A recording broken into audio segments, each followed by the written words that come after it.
Her body was burning with heat as strong as volcanic lava, and the only one who could save her was the man before her. She clung tightly to the cold marble-like skin, her survival instinct eventually making her give up all resistance.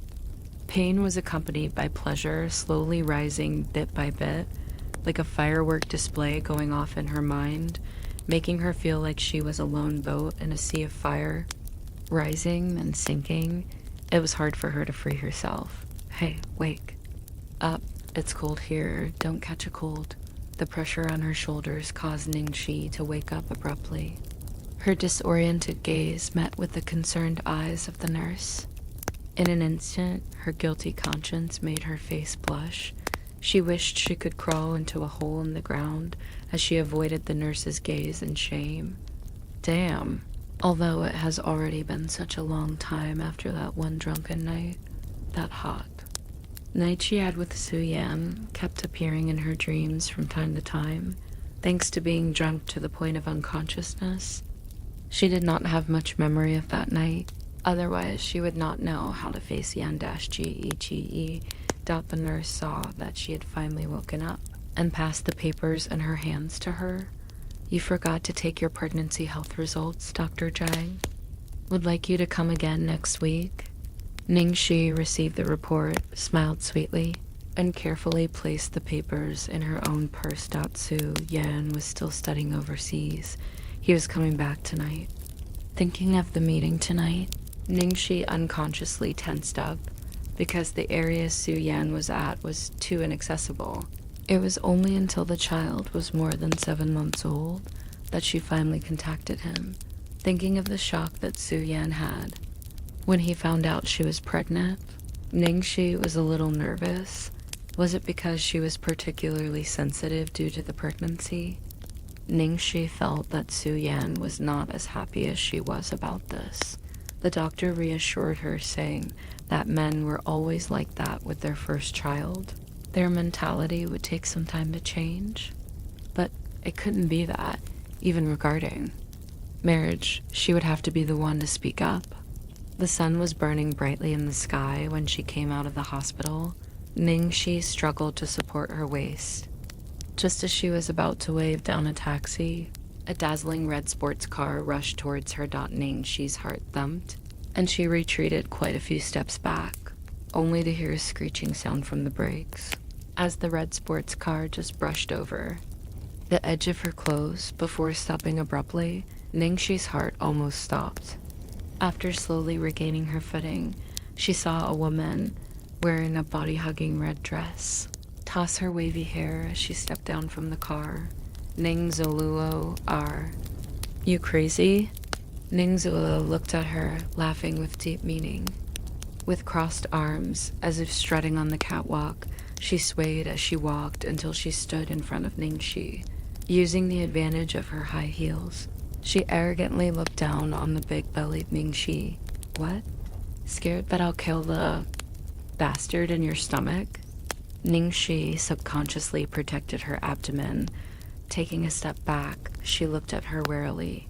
Ning Zoluo, don't you go too far? Despite knowing that Ning Zoluo had always been at loggerheads with her, Ningxi had not thought that she could speak such vicious words. Going too far? You're the one who went too far. After getting drunk and doing it with some wild man, and getting pregnant, then trying to make Su Yan become the father, Tiske. Ningxi, aren't you so shameless? Ningxi froze. What nonsense are you saying? Hey, don't tell me you really believe that the man who slept with you that night was Su Yan?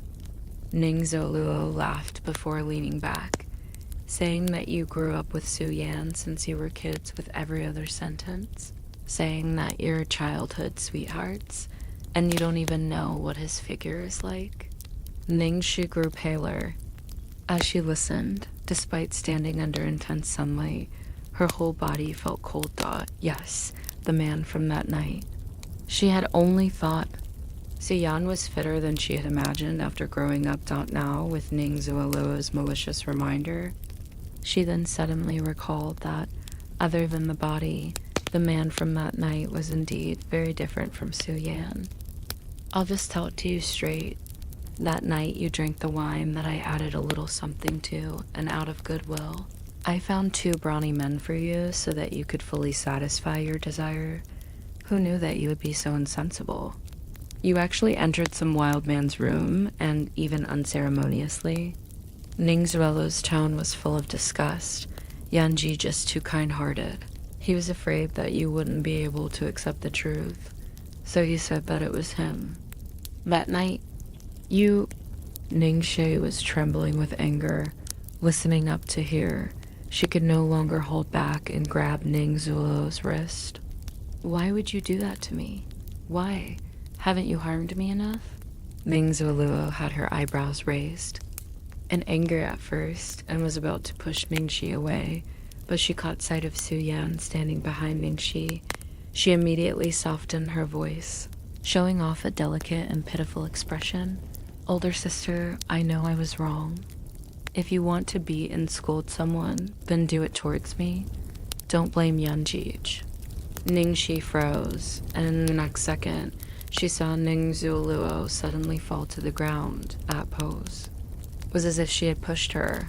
Ningxi, what did you do? A scolding voice sounded from behind her. Ningxi turned in surprise, and saw Su Yan with a cold expression. Su Yan brushed past her, and supported Ning Zuelo. Zuelo, are you okay? Ning Zuoluo was practically hanging her entire body on Su Yan. Yanjij, I didn't do it on purpose. I know I'm in the wrong. I'm the one who should be sorry to sister for causing all this. That's enough. I'll settle everything. Su Yan patted Ning Zuelo's shoulders, letting her enter the car. I'll explain everything to Ningxi. Ningxi's mind was completely blank. She watched Su Yan walk towards her, and watched his mouth open and close. He talked for a long time. He spoke of their time together as childhood sweethearts, of his struggle when he fell in love with Ning Zuoluo, of his anger when he found out that Ning Zuoluo had plotted against her, of his shock and guilt when he found out that Ningxi was pregnant. He spoke of how he had accepted Ning Zuoluo's apology. Finally, he said, Ningxi, I'm sorry, I can't marry you. It's not because of the matter of that night or this child, but it's because I can't let Zuoluo down, and I don't want to deceive myself and my feelings. These few months, he had been taking Ning Zuoluo with him overseas, and after getting along together day and night, it was even harder to separate. Even though he had admitted that he was the one who had relations with Ningxi that night for the sake of covering up her pain, in his heart, he had already chosen Ning Zuoluo. So after knowing that Ningxi was pregnant, he could not bear it any longer and immediately went to the Ning family to explain everything to their parents and to reveal the truth to Ningxi. Then Su Yan, you knew all along that it was Ning Zuelo who drugged me to ruin my innocence? For the sake of protecting her, you told me that it was you that night? The Ningxi that had finally recovered her voice looked at the cool and calm Su Yan as if her soul had escaped from her body. Ningxi, Zulu did not do it on purpose. She's still young and impulsive. Then what about me? Ning. She raised her head to look at Su Yan, face full of despair. Did you ever think of me? Not even for a little bit. Su Yan did not speak, and after a long while, he reached out to Ningxi. The sun is too bright here. Let's go home first. Don't touch me. Ningxi pushed away Su Yan's hands, and suddenly started laughing loudly. Living up to now, Ningxi felt that her life was like a joke. In order to live in the same city as Su Yan, she had put all her strength in her studies so she could get into B University. In order to please Su Yan, she had given her dream of acting. In order to match his upbringing and family background. She had abandoned her adoptive parents to return to the Ning family, clumsily trying to please those so-called distinguished figures. In the end, what she received in return was one sentence: I can't let Zuoluo down. Ning Zuoluo had stolen not only her identity and her biological parents, but now she had even stolen away her sweetheart. Ning Zulu was still young, so her mistakes could be forgiven. Then who would take responsibility for her life? She didn't even know who the man from that night was. Ning Shi covered her face, body shaking fiercely. She was already in the depths of despair. Su Yan watched Ning Shi walk towards the road unthinkingly, as if in a trance. He threw away the cigarette he was grasping between his fingers and was about to chase after her, but was held back by Ning Zulu, who held onto his sleeve from behind. Yanji, where are you going? And in the instant Su Yan was hesitating, a loud noise rang out. Ning Shi, who had been walking on the zebra crossing, was thrown into the air, landing heavily on the ground. Help, help, a pregnant woman was hit. In the glaring light, Ning Shi saw shaking silhouettes and the two faces that made her nauseous. The cramping pain that came from her belly caused her to lose consciousness bit by bit. She only blinked her eyes once, and the fresh blood on her forehead flowed into her eyes. The world fell into darkness. Asterisk, 5 years later. In the Eaton bar in a corridor on the empty top floor, Ning Shi had been drinking for the entire night to accompany some investors. With a splitting headache, she wanted to find somewhere clean and quiet to sober up, but she had not expected that Chang Li would follow her. She could only gather up her spirit to deal with her. Sister Chang, is there something you want to say? Ning Shi, let me ask you, did you register to audition for the female lead in Land Under Heaven? Yes, why? You're not allowed to go tomorrow. Although Chang Li was her manager, she was stopping her from auditioning for this role that all the major entertainment companies were jostling for. Ning Shi was not at all surprised by this, and only raised her brows and asked, reason? You went behind my back and acted by yourself, and you still dare to ask me for the reason. Didn't you know that the company has already arranged for Ning Zulu to audition? This doesn't seem to conflict with the company's arrangements. Ning Shi smiled faintly at her. Ning Zulu made you come find me? Don't tell me she's afraid that I, a small-time actress whose name isn't even known, will snatch her role. You think you have the ability to snatch Zulu's role? You're still talking in your dreams. Let me tell you, don't waste your efforts. The Ning family has invested $30 million into this movie. Zulu's already sitting securely in this role. Then why are you so anxious? Since you're my artist, you have to listen to my arrangements. Chang Li said as if that was how it ought to be. Hey, so Sister Chang still knows that I'm an artist under you. Ning Shi, I don't have the time to bicker with you. Since you're refusing to comply, don't blame me for resorting to force. As she finished speaking, Ning Shi felt a strong blow from behind. Caught off guard, she was pushed into the storeroom in the corner, and her phone was also taken away. With a bang, the door was heavily shut. The footsteps outside the door slowly drifted away. Knowing that shouting was useless, Ning Shi kept silent.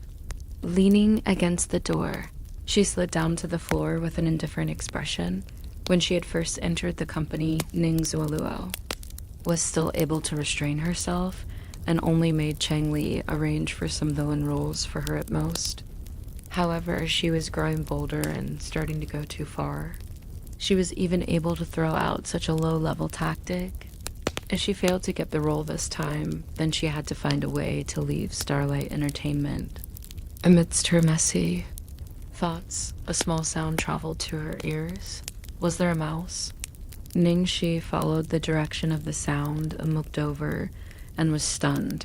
She saw a little boy behind a stack of boxes. That little guy looked to be about 4 or 5.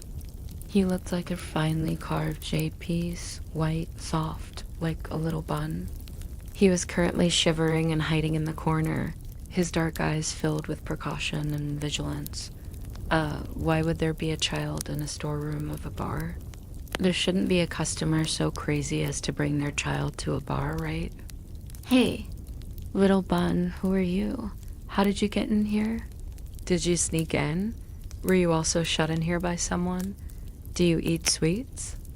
After questioning him for half the day, the child remained silent, but started shaking even more, as if he were a frightened little beast.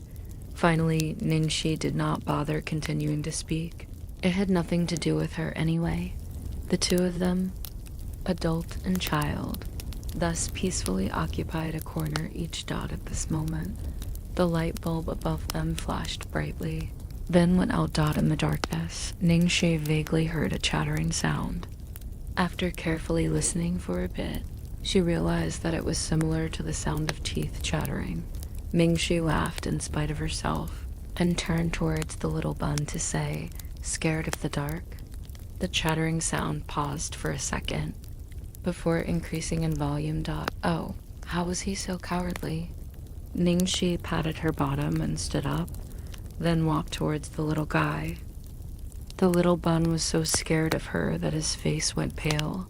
However, Ningxi just sat down next to the little bun and did nothing, immediately shutting her eyes and going to sleep. She had been pushed by Chang Li to accompany people and drink the whole night. She had a blinding headache right now. When Ningxi finally woke up after a while, she felt that the side of her leg was warm.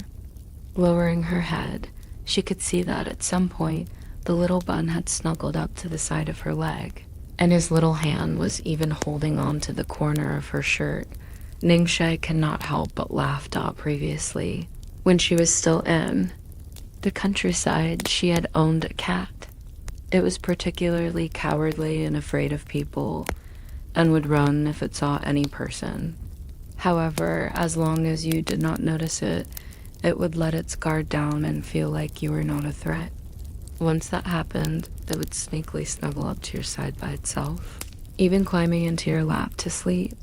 The little bun seemed to have felt her gaze. His little face blushed a bit, but this time, there was no more panic in his eyes. Instead, his big eyes were filled with curiosity. He was really just like a little pet cat. Even his eyes were the same. Ningxi's lips curved up. Her hands were itching to pet him. She gave up on resisting and reached out to pet that adorable, fluffy little head. With that one touch, her face immediately changed. Why was his forehead this hot? You're having a fever?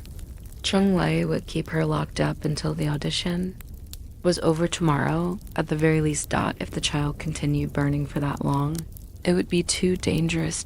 While getting anxious over the time, she found that something was not right. The light bulb had blown. Why was there still light in the room?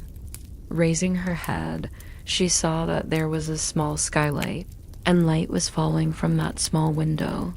Ningxi looked around the storeroom and finally moved a ladder over. "Little bun, come over. I'll help you get out." The little guy finally showed a response to her words, but he shook his head with a resolute gaze.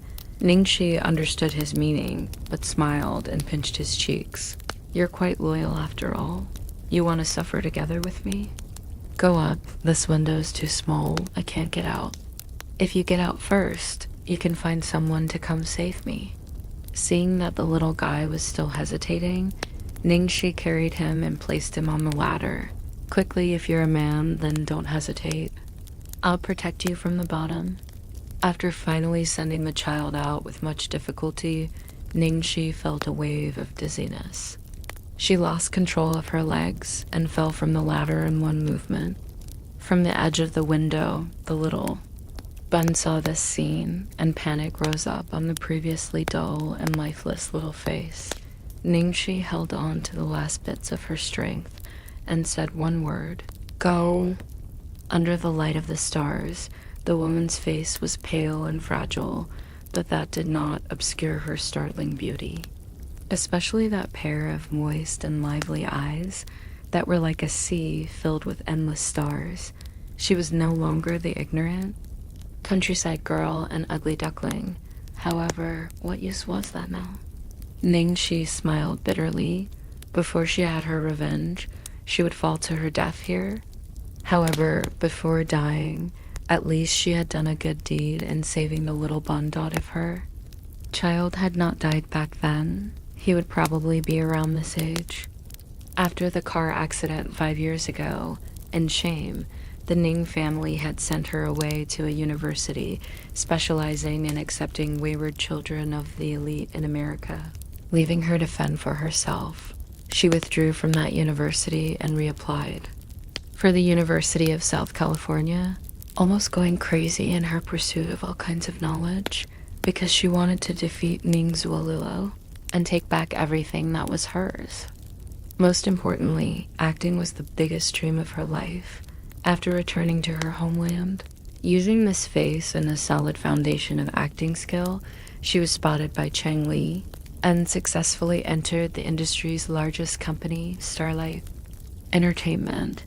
She should have had a bright future from then, but Ning Zhou followed her into Starlight and through bribing Chang Li, was suppressing her from all directions. At the same time, in the reception room of the Eden Bar, the atmosphere was heavy. The boss of the bar, the managers, security, and all related staff were standing in a row with great trepidation. All of them had expressions showing that disaster was about to fall upon them, because the Lu Corporation's little prince, Lu Tingxiao's precious son, had gone missing in their bar. On the sofa, Lu Tingxiao's face was chilly as always. Not a single shred of extra feeling was showing on that ice statue. However, the pressure of a superior was pressing on each person present, causing their legs to soften and their sweat to fall like the rain. No one dared to utter a single word. A young man was kneeling by his feet, face full of tears and snot. "Brother, I'm sorry. It's all my fault. I shouldn't have brought Little Treasure to a bar. If anything happens to Little Treasure, then I won't live any longer." As he finished speaking, a kick was thrown at his chest. The sound of bone breaking made their scalps tingle. Everyone present shook a little. Lu Jingli clutched at his chest and coughed fiercely for a while, before immediately crawling back up and kneeling with a straight back again. Their parents were still overseas on holiday, and have not heard that Little Treasure was lost. If they were to find out, then it would not be settled with a simple kick from his older brother. He could even be flayed alive. Lu Jingli's heart was currently like dead ashes. Completely ashamed, suddenly a knock sounded on the door of the reception room. The boss, who was the closest to the door, opened it. Seeing that there was no one at the door, he was still wondering about it when he bent his head and was stunned. Little young master. Little Treasure? Heavens, Little Treasure, second uncle's precious baby. Where did you run off to? Lu Jingli crawled up from the ground to embrace the little guy tightly. He was so emotional that he burst into tears. Everyone in the room held an expression of having survived death. Lu Tingxiao walked a few steps to the door, then grabbed Lu Jingli's collar to throw him away. He squatted down in front of his son. What happened? After finally getting out of the clutches of his second uncle, Little Treasure grabbed onto Lu Tingxiao's hand, anxiously trying to tug him outside. Just as Lu Tingxiao got closer to his son, he smelled the strong scent of alcohol from his body. There was also a hint of a subtle fragrance, not the pungent smell of a perfume, but more like a flower that had bloomed on a glacier. The cool fragrance was inexplicably familiar to him, to the point that his heart skipped a beat for a moment. Seeing that Lu Tingxiao was not moving, Little Treasure pointed in a certain direction, anxiously making hoarse sounds from his throat. Lu Tingxiao picked up his son and headed straight in the direction that his son was pointing in. People behind him, including Lu Jingli, saw that something was up and exchanged gazes before following. 5 minutes later, the group of people stopped in front of a storeroom on the top floor. Little Treasure twisted his body and dropped down from his father's body. and beat at the storeroom's door with all his strength, looking extremely anxious. Little treasure. What's happening? What's inside? Lu Jingli was confused. Lu Tingxiao ordered expressionlessly, "Open the door." "Yes, yes, yes." The boss of the bar nodded his head, then turned to scold the female manager at his side. "Manager, what are you waiting for? Quickly open the door. Where's the key?" Oh, open the door." The female manager was stunned. Oh no. That woman, Ningxi, was still locked in there. She promised Chang Li to keep her at least until the audition was over. However, with these two gods from the Liu family and the boss waiting, how could she possibly refuse? She could only tremble and pull out the key to open the door. Once the door was opened, a woman lying unconscious on the floor came into view. "What's going on? Why is there a woman in there?" The boss raged. I don't know. There wasn't anyone in there when I last checked." The female manager suppressed the guilt in her heart and explained, "Quickly, just save that person first." Just as someone attempted to get close to Ningxi, Little Treasure immediately threw himself onto Ningxi's body. His little face held a ferocious expression, not letting anyone near. President Liu, the bar owner, felt helpless. He didn't understand at all how this situation had come about. Lu Tingxiao glanced coldly at the female manager's guilty expression, then looked at the ladder, which was under the skylight in the ceiling, big enough to allow a child through. He could roughly deduce what had happened here. He waved his hand to dismiss everyone, then walked over and directly picked the woman up in his arms. In his embrace. The soft, cool scent from before returned, and was even more distinct. Seeing Lu Tingxiao pick her up, Little Treasure did not stop him, but his expression showed his unwillingness. It appeared as though he was saying that if he wasn't so small, he'd pick her up himself. In the First People's Republic Hospital in B City. By the time Ningxi woke up, it was already the next morning. When she opened her eyes, she could see a man sitting on a chair by the window. His long legs were casually crossed. He wore a slim-fitting tailored suit that emphasized his broad shoulders and slender waist. His white shirt was buttoned all the way up to the collar. He was bathed in the warm morning sun, but his body appeared to be shrouded in an ancient frost. His cool and calm demeanor was like that of an olden-day emperor. The man noticed her observing him and looked up with a gaze as deep as the ocean directed toward her.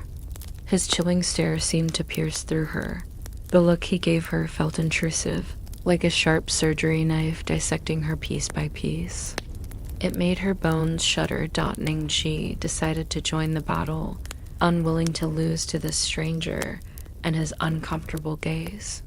She asked impatiently, "Mister, if I may ask, how did I end up here? Also, did you see a little boy? He seems like he's 4 to 5 years old, doesn't like to speak, is white, soft, but is also very cute."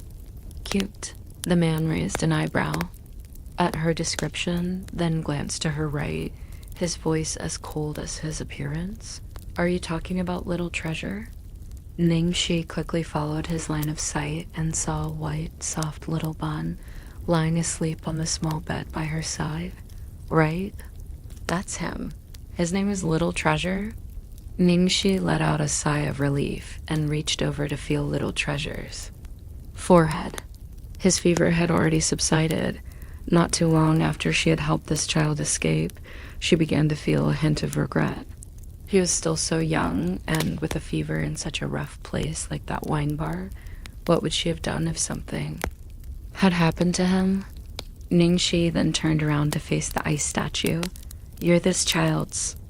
As soon as these words left her mouth, Ningxi realized she didn't even need to ask. The man and the child seemed to have come from the same mold.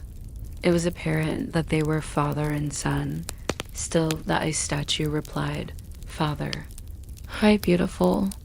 You're awake. I'm Little Treasure's second uncle."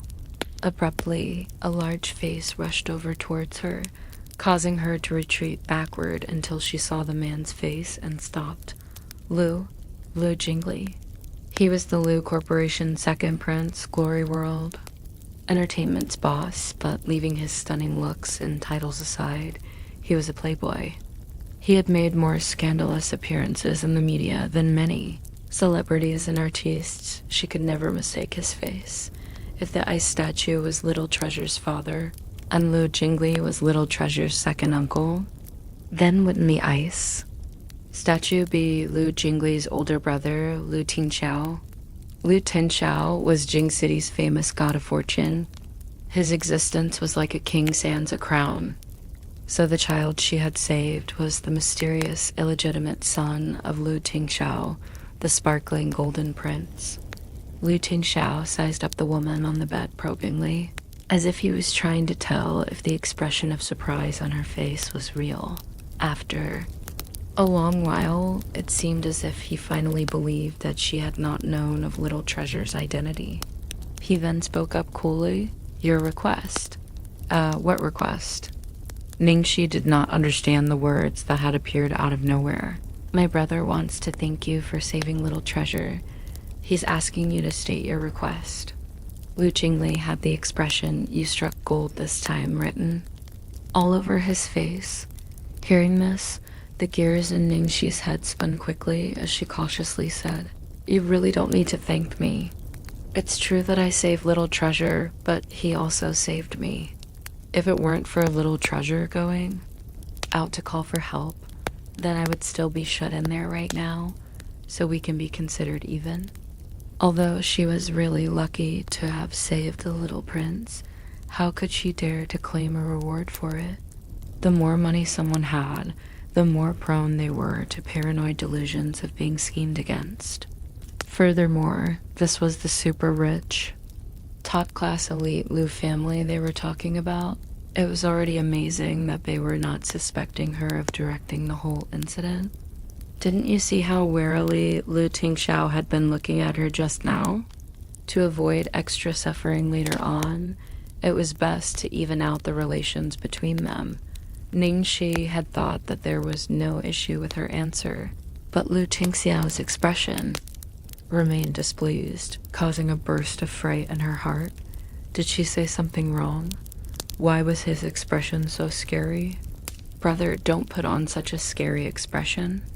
We know you're trying to repay a debt of gratitude, that those who know nothing about the situation will think you're trying to take revenge. Lu Jingli could not bear seeing a beauty suffering fright, so he spoke up to break the ice. He then turned to Ningxi and said, my brother doesn't like to owe others. You should just request something. No need to be polite. There were even people that would force others into bringing up a request. The corner of her mouth twitched. It's not that I'm being polite. You really don't need to repay me. What I said was the truth. If you don't believe me, you can go check. No need. Lu Tingxiao spoke simply and to the point. His face was starting to show hints of impatience. Lu Jingli spoke up. There was surveillance footage of the bar's storeroom. I've already seen it. Little Treasure ran in on his own. As for you, the manager of the bar has already admitted that she was the one who locked you in. So you don't need to worry. We don't suspect your intentions. Since you did save Little Treasure, just ask for something. Great, we're right. Back where we started. In the end, Ningxi had no other choice.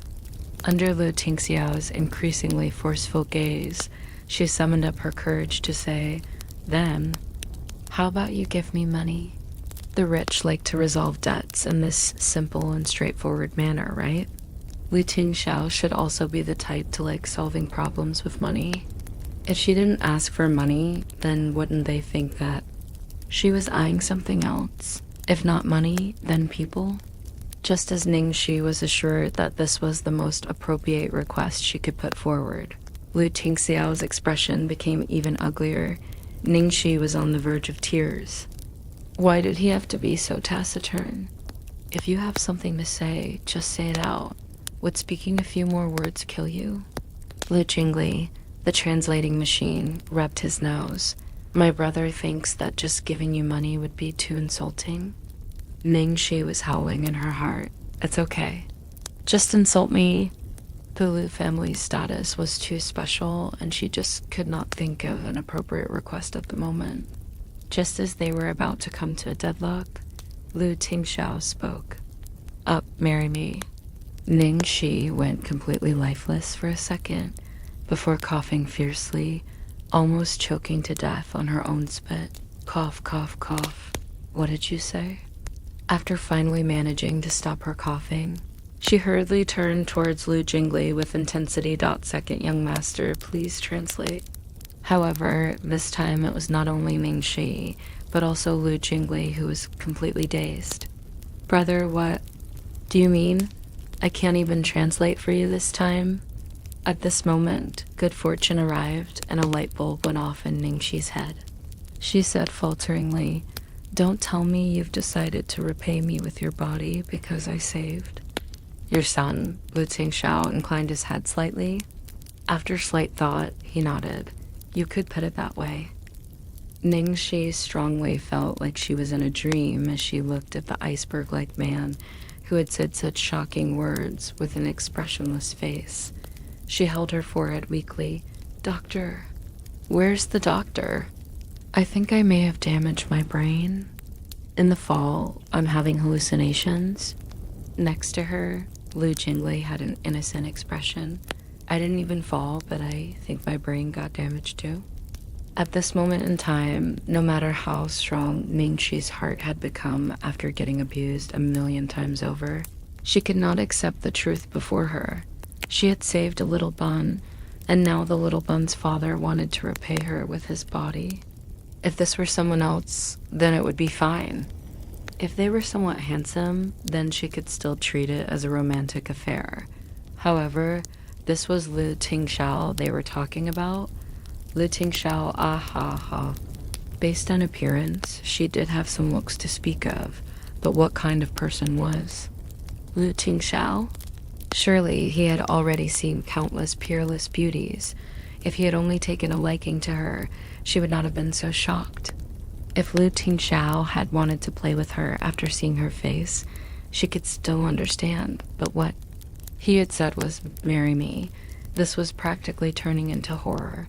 Most importantly, aren't you gay? Ningxi blurted. Bohahaha.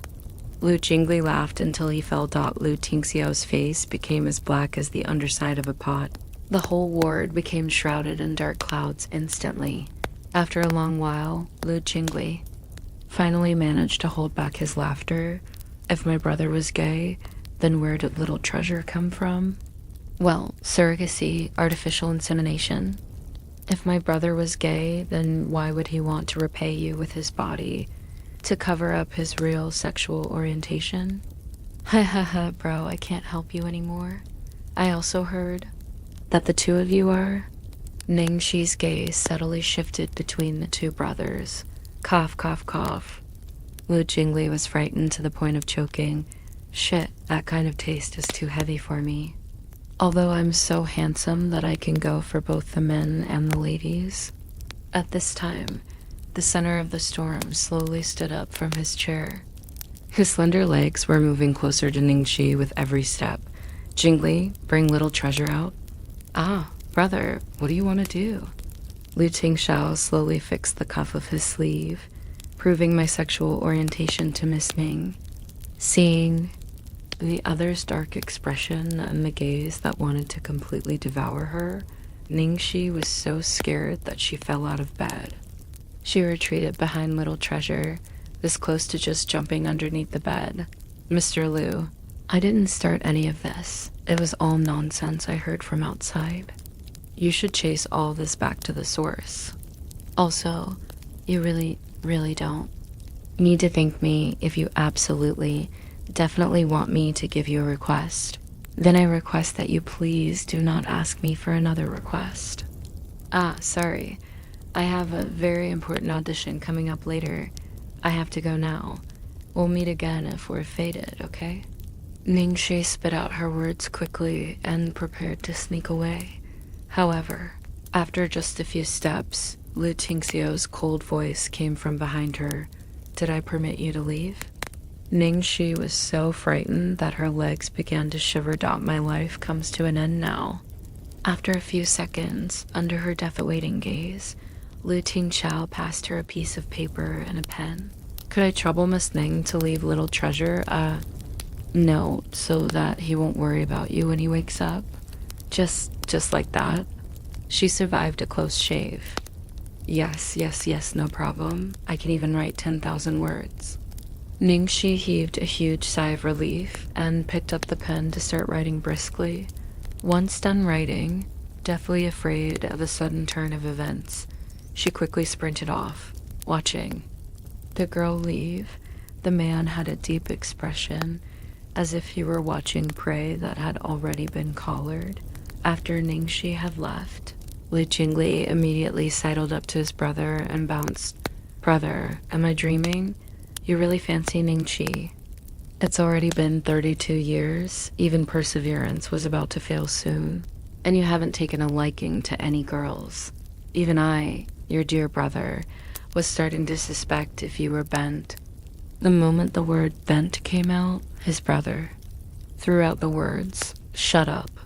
Yes, Lu Jingli choked. He really wanted to ask. Having to stifle this stomach full of curiosity was going to kill him. Since it was the rush hour, traffic was especially bad.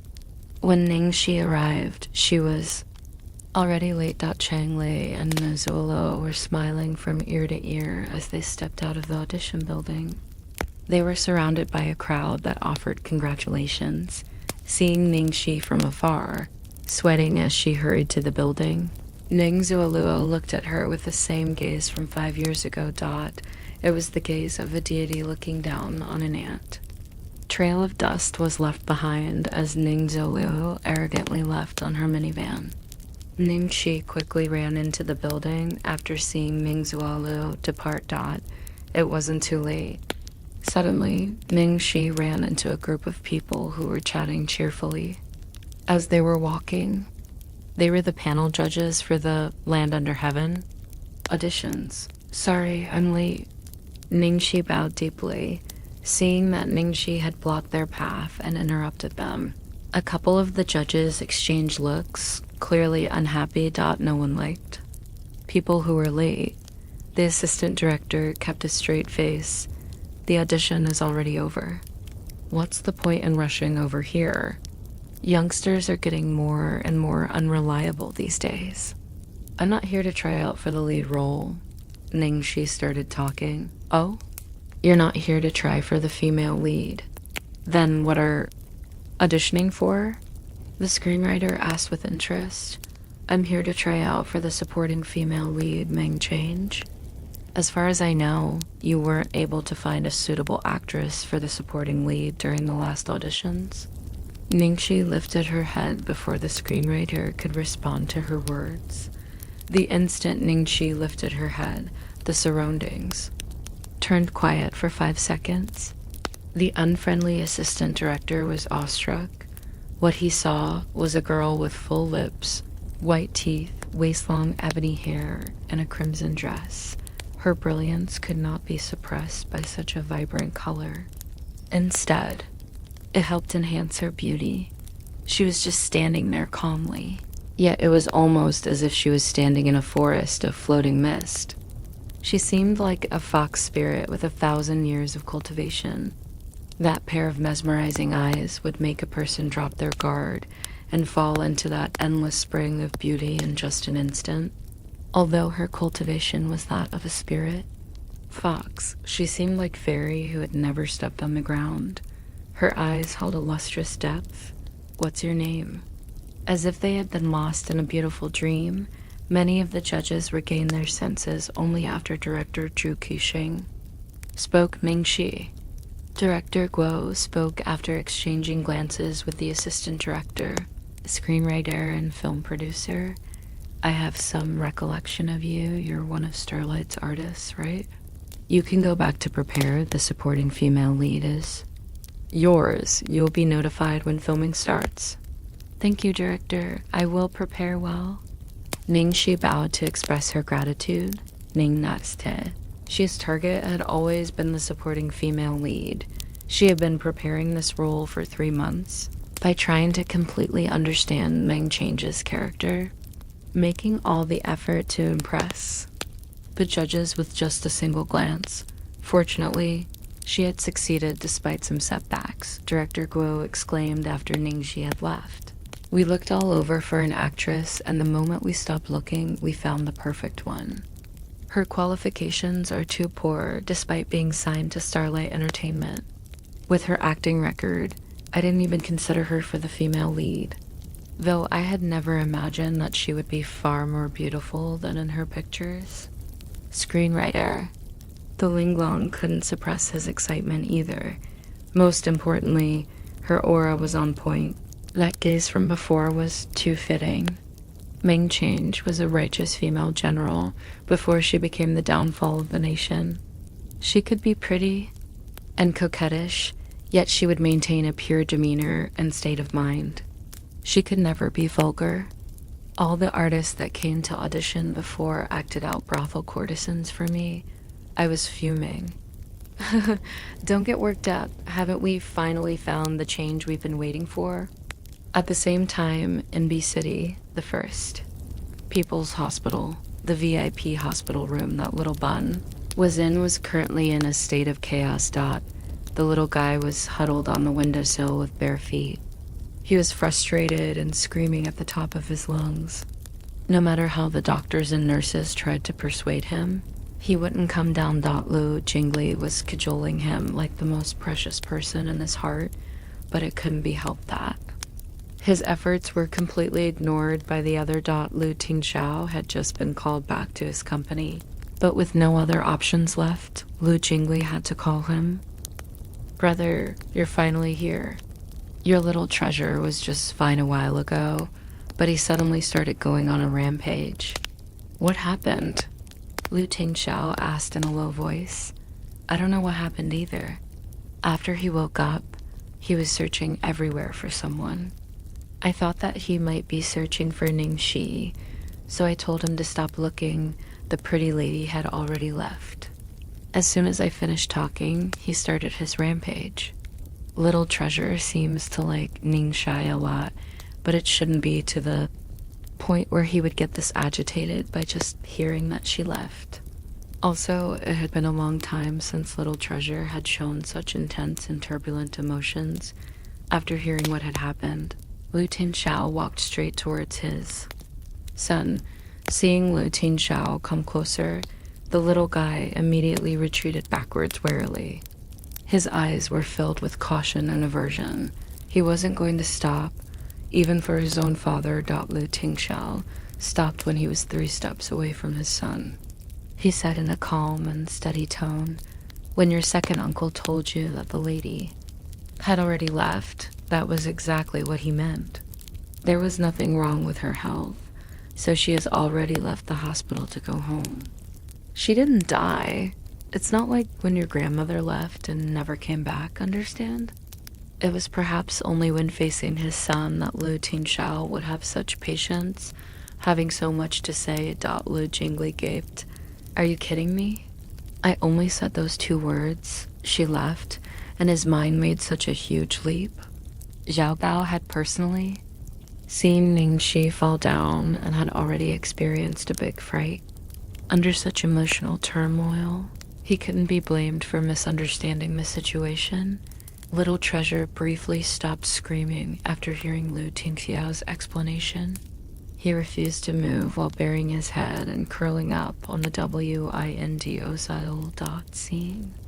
This, Lu Tingxiao took out a slip of paper. She left this for you. Are you going to look at it?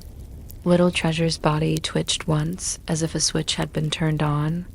He quickly raised his head and opened his little arms, indicating that he wanted his father to hug him.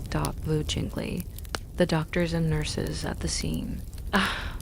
Everyone in the room had been put through the ringer to the point of breaking down, yet Lu Tingxiao managed to end the matter with a slip of paper.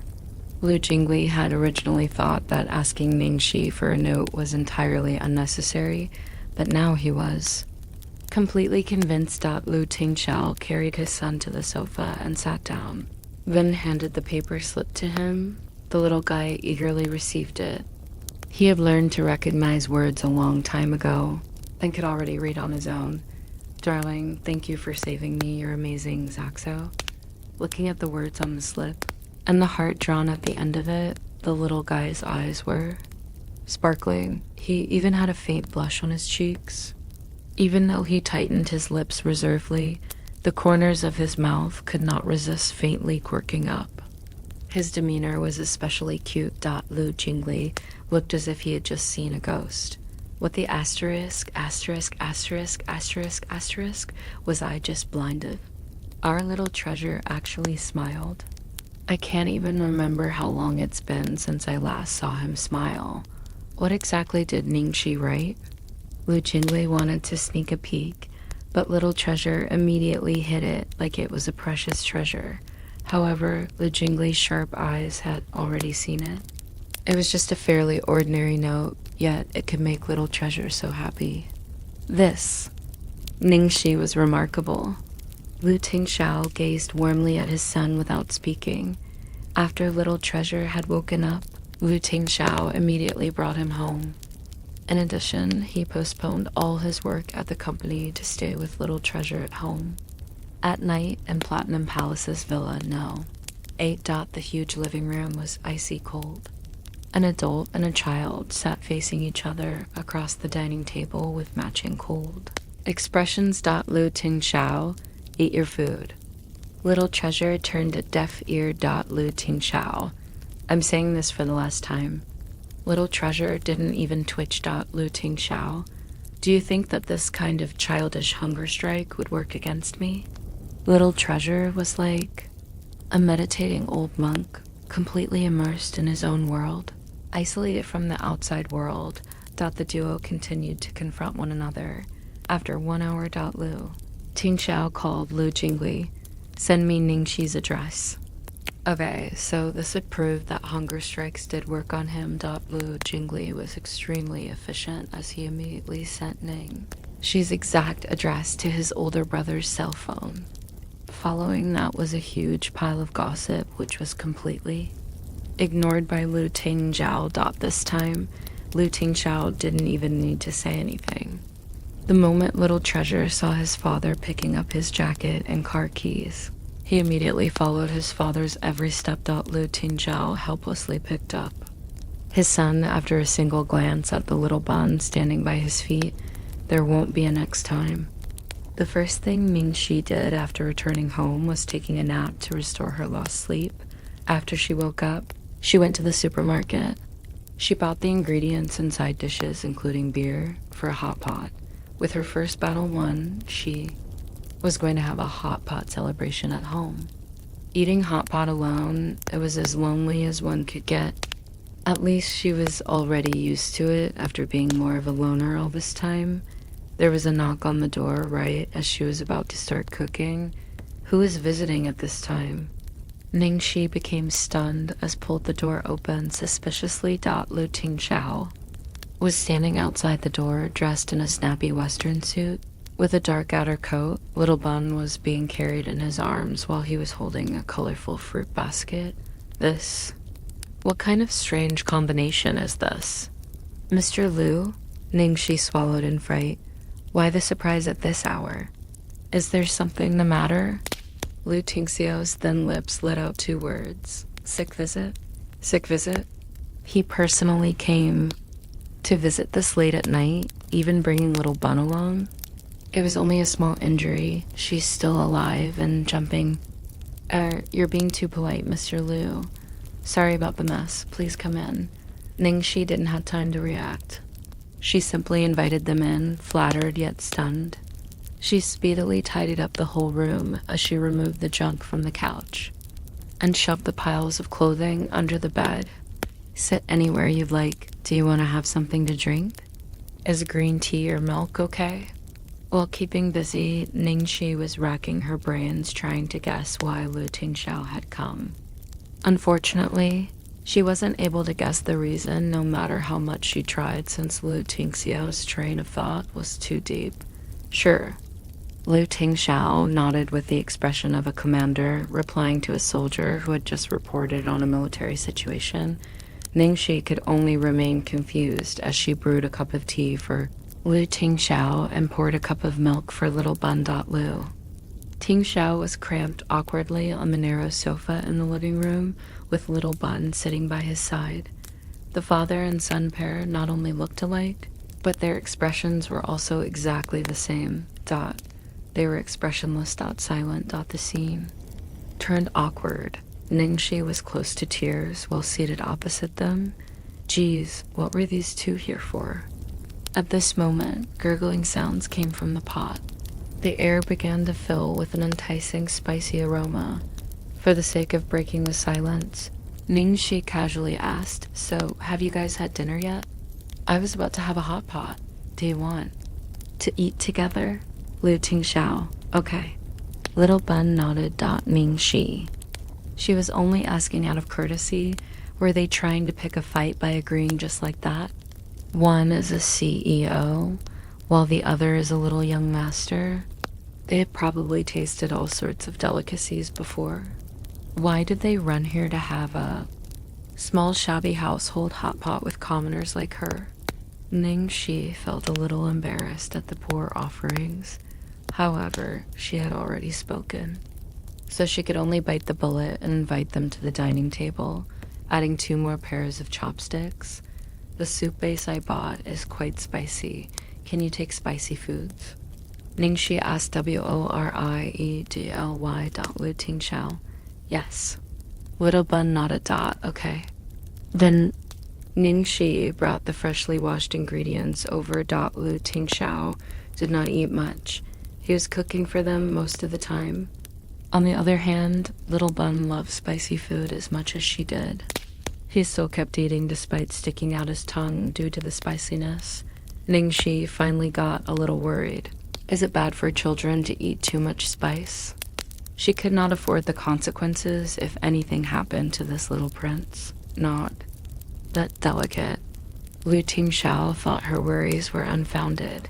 With that, Ningxi kept any other opinions to herself. The silent, cool-headed Liu Tingxiao suddenly took the initiative to speak up. "How was the audition?" Ningxi froze for a moment before reacting. She replied, "It was fairly smooth, so I made a hot pot as a celebration today." Liu Tingxiao raised his glass. "Congratulations." She hadn't really expected that Liu Tingxiao would be the first person to congratulate her. Ningxi gently toasted his glass with the beer in her hands. She showed a smile that came from the depths of her heart. "Thank you." The moment the girl's smile blossomed, Liu Tingxiao shook subtly for a moment. Ningxi looked towards Little Bun at the side. "I'm especially grateful to Little Treasure. I wouldn't have been able to make it to the audition in time if it weren't for him. Here, darling, let me toast you." Little Treasure looked at his cup of milk, then at Ming. She and Daddy's beers. Although reluctant, he finally raised his cup to toast with Ningxi. He then downed the rest of the milk in one gulp. Ningxi couldn't help but laugh at his serious demeanor. He probably knows how to act like an adult drowning their sorrows. "And drink too." Liu Tingxiao went to the balcony to take a call halfway through the meal. Ningxi immediately pressed close to Little Treasure's side. She handed her beer over to him. Hey. Curious about the taste? Quickly taste it. Well, your dad isn't here. You can only have a small mouthful, though. Little Treasure's eyes lit up like stars in the night sky. He lowered his head and carefully took a small sip. He felt extremely happy, even though the taste was horrible. Ningxi immediately sat up when Liu Tingxiao returned from his call, acting as if nothing had happened. Little Treasure was even more professional. He slowly drank his milk, completely unflustered. Liu Tingxiao looked as if he had not noticed anything, but a glimmer of warmth flashed in his eyes as he sat down with a normal expression. The three of them had good appetites. They managed to finish everything, even though she bought a lot of ingredients. Ningxi was thinking it was time for them so leave, as it was getting quite late. Suddenly, lightning flashed across the sky. Shortly after, thunder started booming. Loudly and fierce winds started to blow outside. I saw that the weather forecast predicted heavy rain and typhoon for tonight. Ningxi stared at the pouring rain outside the window with a troubled expression. Little Bun and Lu Tingxiao both looked at Ningxi. After getting stared at by the pair, Ningxi could only say, "Going back with little treasure." At this time is a little dangerous since it's already this late and the weather isn't looking too favorable. Maybe you could stay over here for tonight?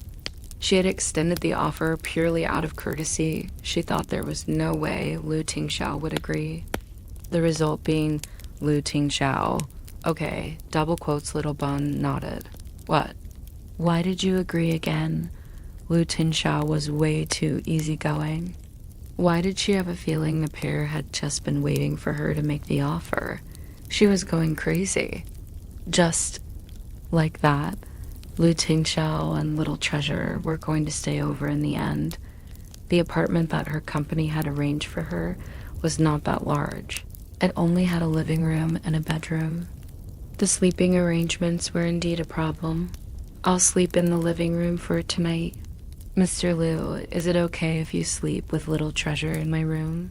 I'll go change the bed sheets. No, I'll sleep in the living room, you. Should sleep with Little Treasure in the bedroom?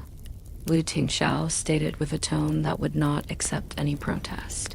Ningxi felt that she was digging holes for herself.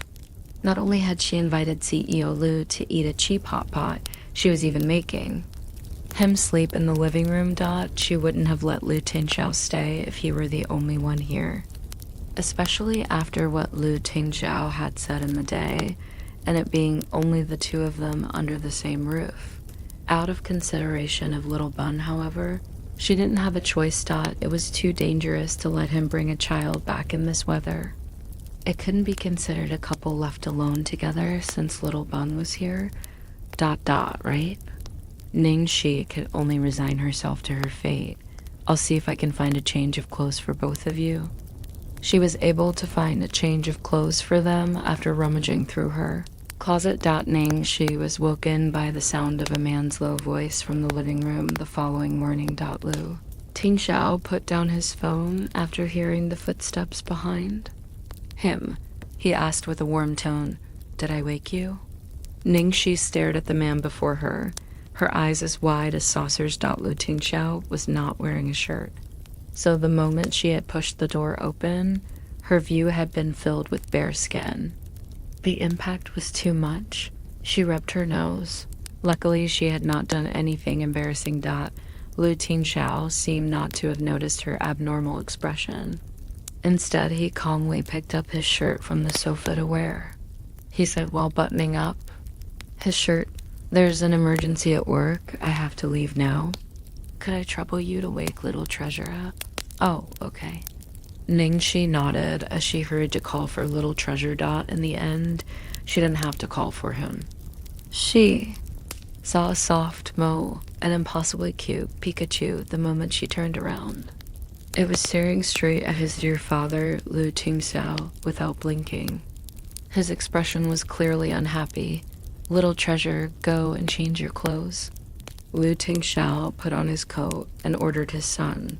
The reaction he got was a bang. As the bedroom door was shut, completely ruthless. Lu Tingxiao. Ning. Lu Tingxiao tried the door and found that the door was locked from the inside. He looked towards Ningxi. "Do you have the key?" Ningxi awkwardly shook her head. "I do, but it's inside the room." Lu Tingxiao pinched his brow as he spoke in a cold tone. "Lu Qingyu, I'm giving you 3 minutes. Don't think of ever coming back here if you don't come out by." Then, not a single peep sounded from inside after 3 minutes. "Lu Qingyu, come out. If you're going to wait for me to force you out, then I won't be this easy to speak with." Still no movement. A certain Little Bun was not leaving a shred of dignity for his father. Ning. She was watching from the side and holding back the urge to laugh. "I only have to go to work later. Why not let little treasure stay here for a while? Longer? Lu Tingxiao's face was black as he pulled out his cell phone to make a call. Ningxi secretly glanced at him and found that he was calling a psychiatrist. She was speechless for a moment. He was calling a psychiatrist for something as small as this? Wasn't it making a mountain out of a molehill? Ningxi coughed lightly and suggested, "Why don't you let me try?" Lu Tingxiao hesitated for a moment, then nodded his head. Ningxi leaned on the door and tried to put on a soft tone. "Little treasure, Auntie has to go to work later on. I can't take care of you. Could you go home with Daddy first?"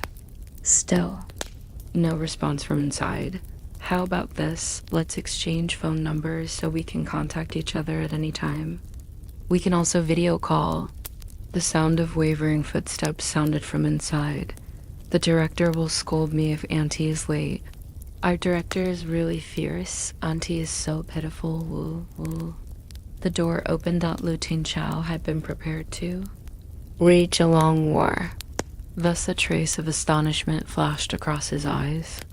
He looked at the woman next to him with a complicated gaze. She could actually persuade little treasure to come out obediently with just 3 sentences. Little treasure had locked himself up in the attic at home the last time this had happened. Their family of 4, all the butlers and maids, the psychiatrist, and even a negotiation expert had been deployed. They could only tear down the door in the end, despite talking till their lips were dry for the entire afternoon. The end result was the little guy ignoring them for an entire month. Ningxi did not know of that incident. Of course, she only thought that this child was too obedient. She picked up the little bun. He was miserable yet had still come out because he could not bear the thought of her getting scolded. She praised, "Little treasure is so obedient. Thank you, darling." The little bun who was praised had his mood raised. He silently handed her a piece of paper with a string of numbers on. ITNING, she received the note. "Eh? Is this your phone number? Great, I'll save it. I'll definitely call you once I'm free." Lu Tingxiao thought something was strange. Little treasure did not have a phone, so where did he get that phone number? He glanced over, borrowing his height advantage. It was his phone number. Not bad, as expected of his son. Starlight Entertainment. Chang Lei was fuming with rage in the office. Ningxi auditioned and got the role for supporting female lead. Supporting female lead? Ning Zuala frowned.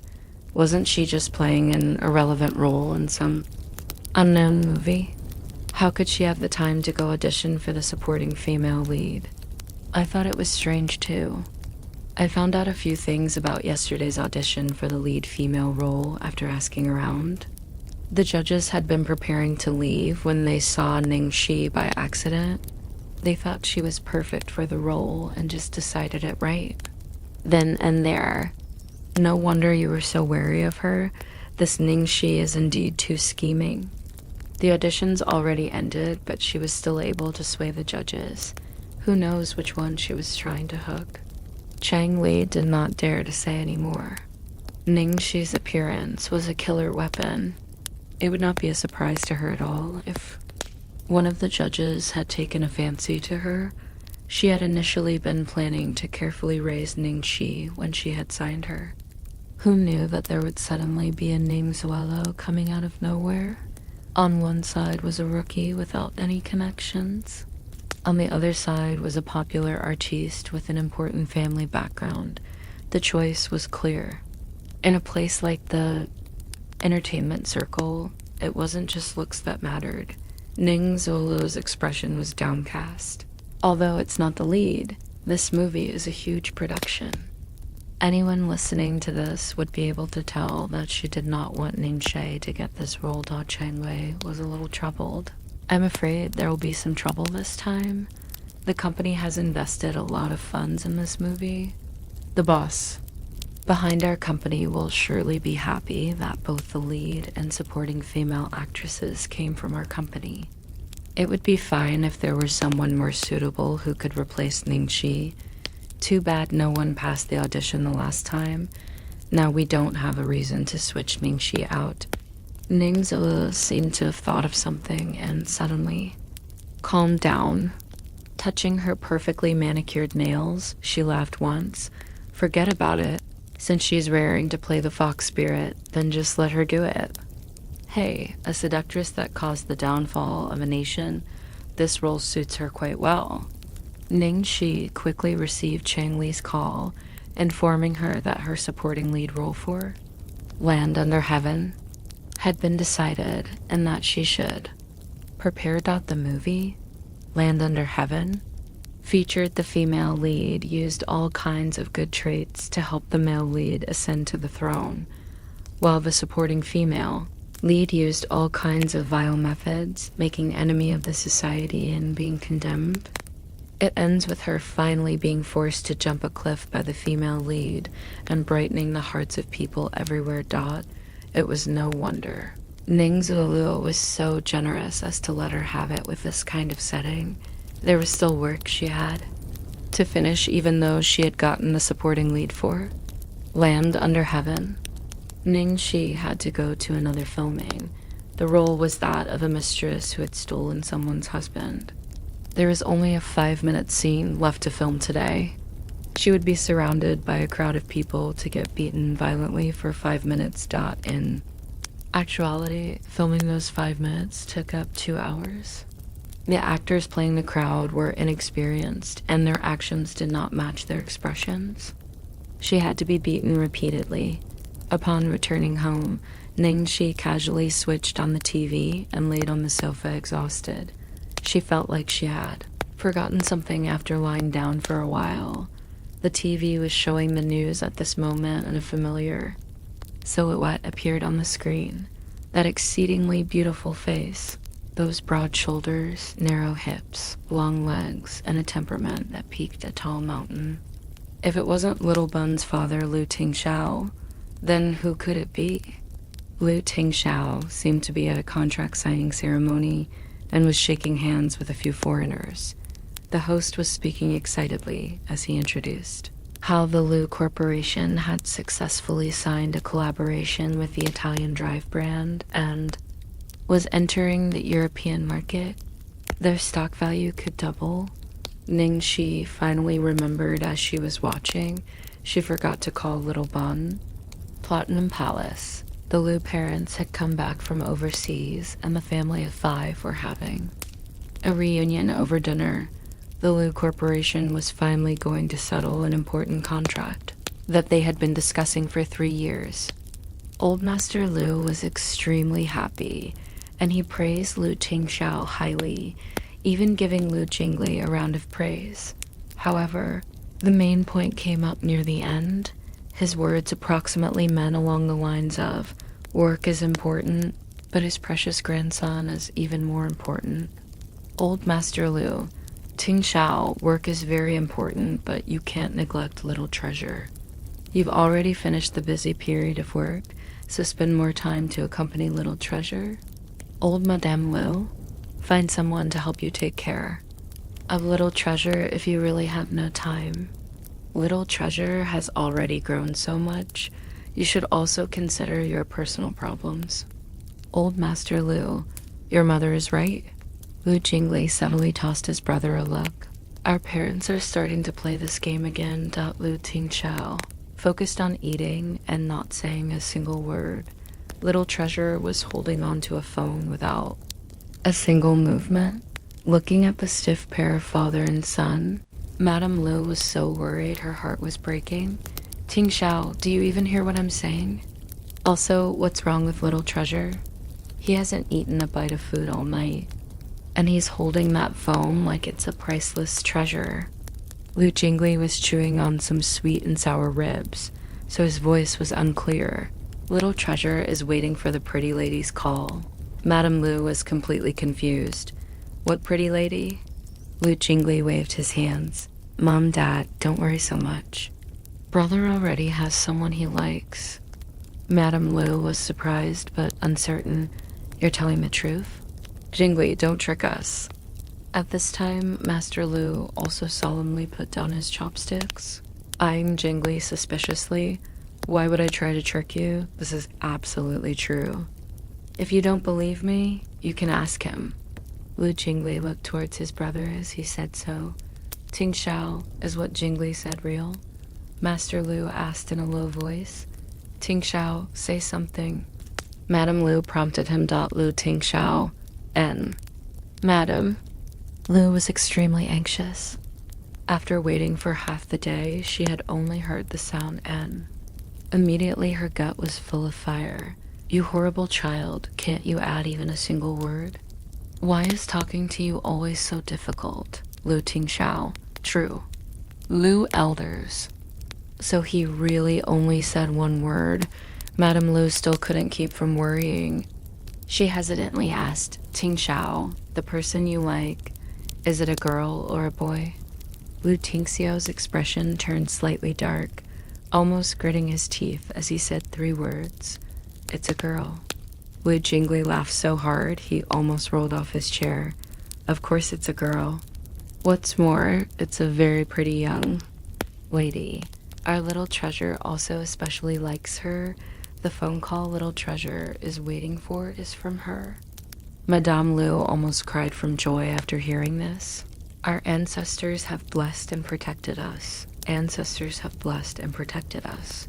Ting Xiao, which family is she from? How old is she? Where does she come from? What does she do? What kind of people are in her family? Why didn't you notify us of anything? Lu Jingli hurriedly stopped her.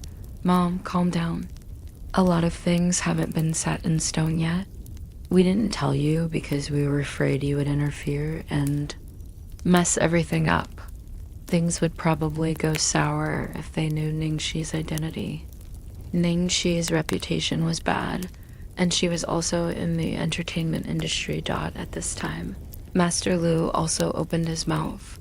It's someone that Ting Xiao approves. We won't have any problems. Don't blindly worry. What do you mean? I'm worrying. Do you not worry? Who is it that's so distressed that they can't fall asleep in the middle of the night? Who ends up going on the porch to smoke? Madame Lu mercilessly exposed her husband. However, she felt much more at ease after hearing her husband's words. Ting Xiao's opinion of others is very strict, so the girl he picks definitely wouldn't be subpar. What's even more rare is that little treasure likes her too. As soon as he finished speaking, the phone little treasure had been carrying for the whole evening suddenly rang. This phone was Lu Tingxiao's personal phone number. Very few people knew it. Lu Jingli went over to see. It really was Ningxi's number. Is it that girl calling? Madame Lu asked, excited, as if she was immediately going to see her daughter Dash and Dashlaw. Lu Jingli nodded his head repeatedly and helped Little Treasure receive the call. Little Treasure didn't really know how to use the cell phone.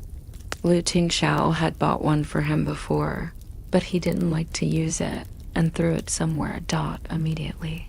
The whole table focused on the phone in Little Treasure's hand. Lu Jingli had the thickest skin and directly went next to the phone to eavesdrop. Ningxi struggled with herself for a long time as she was wondering whether to call. She dialed the number she had been given in the end. She didn't really like children since the incident 5 years ago. In fact, she was somewhat avoiding getting close to them. It brought up some bad memories for her and made her think of the child she had lost. That child had carried her warmest hopes. It also represented her dirtiest past. For some reason, with Little Treasure, not only was the uncomfortable feeling gone, but she inexplicably took a liking to him. She couldn't resist getting closer to him. It was strange. Hello? Hello? There was no sound, although the call had been picked up. Ningxi knew that it must be Little Treasure and chuckled. It's Little Treasure, right? Sorry, Auntie. Just finished her work and thought of calling you. Little Treasure couldn't speak and had no way of replying her. So Ningxi could only talk to herself and try to think of things to say. Darling, have you eaten yet? You're too skinny. So you have to eat more, okay? Kids can't be picky with their food. You won't grow quickly if you're picky. Kids are also really cute when they're chubby. Although you're already plenty cute right now. Oh yes, I saw your dad on TV just now. He just successfully signed a huge business deal. He's really impressive. Help me congratulate him. 10 minutes later, little Treasure put down the phone and took out the whiteboard he had not used for some time. He wrote in, English stroke by stroke. Congratulations. He was good at both, Chinese and English, even though little Treasure didn't know how to speak. He stuck to writing English most of the time because he felt that Chinese writing was troublesome. However, he had not written anything for a long time because he had no desire to communicate. The two elders were frozen and shocked that Lu Jingli was still relatively calm, since he had already seen this before Lu Tingchao had secretly overheard Ningqi's words. A trace of a smile showed on his ice mountain-like face after seeing that single word. He rubbed that little head. Thank you. After little Treasure was done writing, he started eating without another word with a very serious aura. He even ate the carrots he hated the most. The two elders continued staring in shock. The elders had just smiled. Their obedient grandson had voluntarily started writing and eating. He had even eaten carrots. Madame Lu finally regained her senses. Unable to restrain herself, she asked, Jingli, what did that girl say to little Treasure in the call just now? Master Lu also had an expression of wanting to know Lu Jingli, who was in the center of attention from his parents, slowly said, she didn't say much. She just told little Treasure to eat more and not to be picky. She even asked little Treasure to convey her congratulations to Big Brother. Madame Lu had a disbelieving expression. That was it? Lu Jingli shrugged. What else could it be? Master Lu looked grateful. That girl actually managed to achieve more in a single phone call than what little Treasure's psychiatrist did in a year. That's right. Madame Lu was surprised and happy. This girl doesn't seem bad. Ting Xiao, you have to work hard. Lu Ting Xiao, Madame Lu looked at her eldest son with a disgusted look.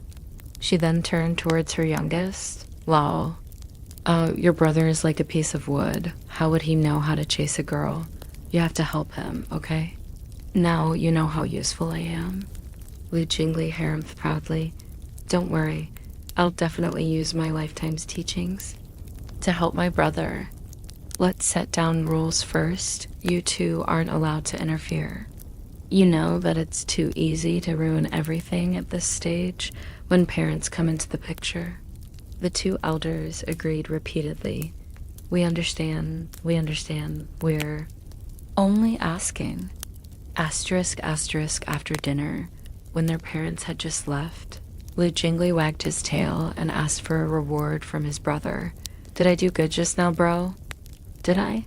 He had wagged his tail for just a moment.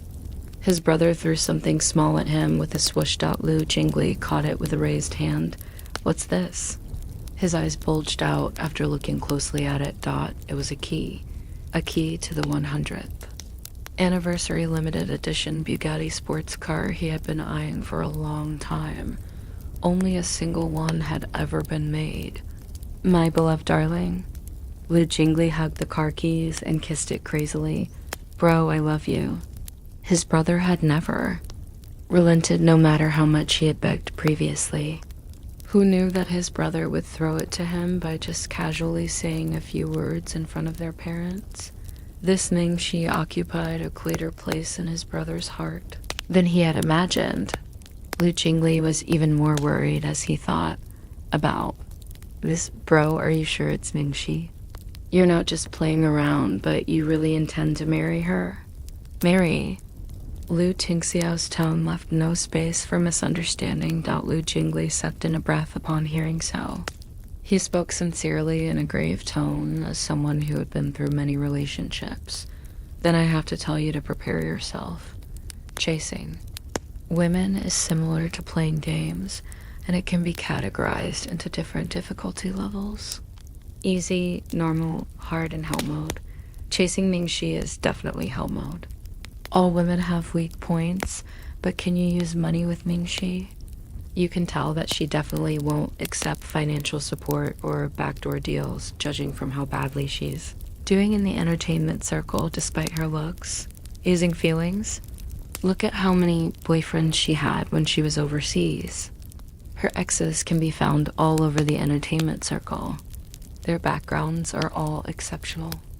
Even I wanted to bow down in admiration when I saw that list of names. I'd never wanted to admit defeat to anyone before on this kind of matter. As for using a baby, don't even think about using a baby to tie her down in a marriage. She's wholly focused on her career and has no plans to have babies. Even if this master wooed her personally, I would have an 80% chance of a game over. A zero EQ relationship rookie like you is just going to turn into EXP for her.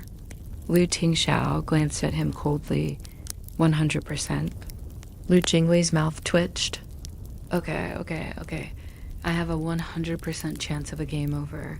Don't mind these small details, okay? Anyway, I may have reached a conclusion. I dare to bet that Ningxi is just like me, someone who has decided to never get married or have kids. This kind of person is really cynical towards relationships and feelings. Their freedom is akin to their life. It's easy if you just want to play around. It's going to be hellishly difficult if you want to marry her. That's because you've never met someone who makes you want to get married and have kids willingly. Lu Tingxiao's usually cold expression actually looked a little gentle under the moonlight shining through the windows. Lu Jingli was counting the number of words his brother had said with disbelief written all over his face. Arere? Those in love are indeed different. Even a relationship noob is giving me lessons. Matilda, though what you said does make some sense, so how about it? Do you want your dear brother's help? Lu Tingxiao gave him 2 words. No need. Lu Jingli got anxious. How can that be? Chasing women is different from business. Think carefully. Are you really sure you don't need a smart, wise and handsome, godly level woman chasing coach? Lu Jingli was trying his best to promote his services. Then the study door was pushed open by someone with a creak. The 2 of them turned their heads simultaneously to look. They saw little Treasure standing at the doorway in pajamas. A trace of surprise flitted across Lu Tingxiao's eyes. Hey, little Treasure? Lu Jingli's face was also full of surprise. Little Treasure would actually move out of his bedroom at this hour. Little Treasure loved his silence. He would normally hide in his room by himself when he was done eating. The household staff had to return their rooms immediately after completing their tasks. They couldn't make any sound or it would disturb Little Treasure, making him irritable or even lose control. Madame Lu had previously sent some snacks to his room, worried that he wasn't eating enough. But Little Treasure locked himself up in the attic. Thus, no matter how much their parents loved Little Treasure, they didn't dare to move in with Tingxiao and Jingli. Yet Little Treasure had actually taken the initiative to come out. Not only that, but Little Treasure ran towards Lu Tingxiao and hugged his leg. Lu Jingli laughed out loud. Little Treasure, what are you doing? Hugging for some allowance? Lu Tingxiao lowered his head to look at his son and was able to tell what he wanted in a single glance. He rejected it without any hesitation. No, you already went over last night. Thus Little Treasure's gaze landed on his phone. You already called once during dinner. Lu Tingxiao rejected him again. Lu Jingli finally understood after. Watching from the side, the little guy missed Ningxi. Seeing that he couldn't persuade his father, Little Treasure trotted over to Lu Jingli and reused the same move. He clung onto his uncle's legs. Lu Jingli was overwhelmed by the honor. No, precious, don't use this move with me. You know that your uncle can't stand up to your cuteness. Little Treasure usually looked dazed. The moment he wanted to plead for something, his little expression and presence could make you die of cuteness and then revive. He tilted his small head and use that pair of big, beautiful, shining star-like eyes to look. One wouldn't be able to resist plucking all the stars from the sky to give to him. The only one in the family who could resist this move would be Lu Tingzhao. Lu Jingli shrugged helplessly. There's no use in acting cute with me, little treasure. I can't win your dad. Little treasure immediately let go of Lu Jingli. Absolutely cold-hearted. Lu. Jingli held onto the wall and laughed non-stop, seeing the little guy looking as if he had been beaten black and blue by his parents. Ah, you.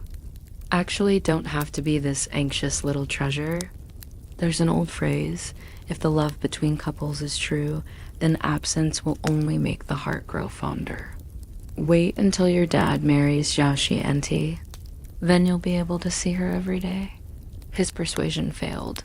The little guy trotted to the door, slammed it open, and ran out. Lu Jingli shrugged. What should we do?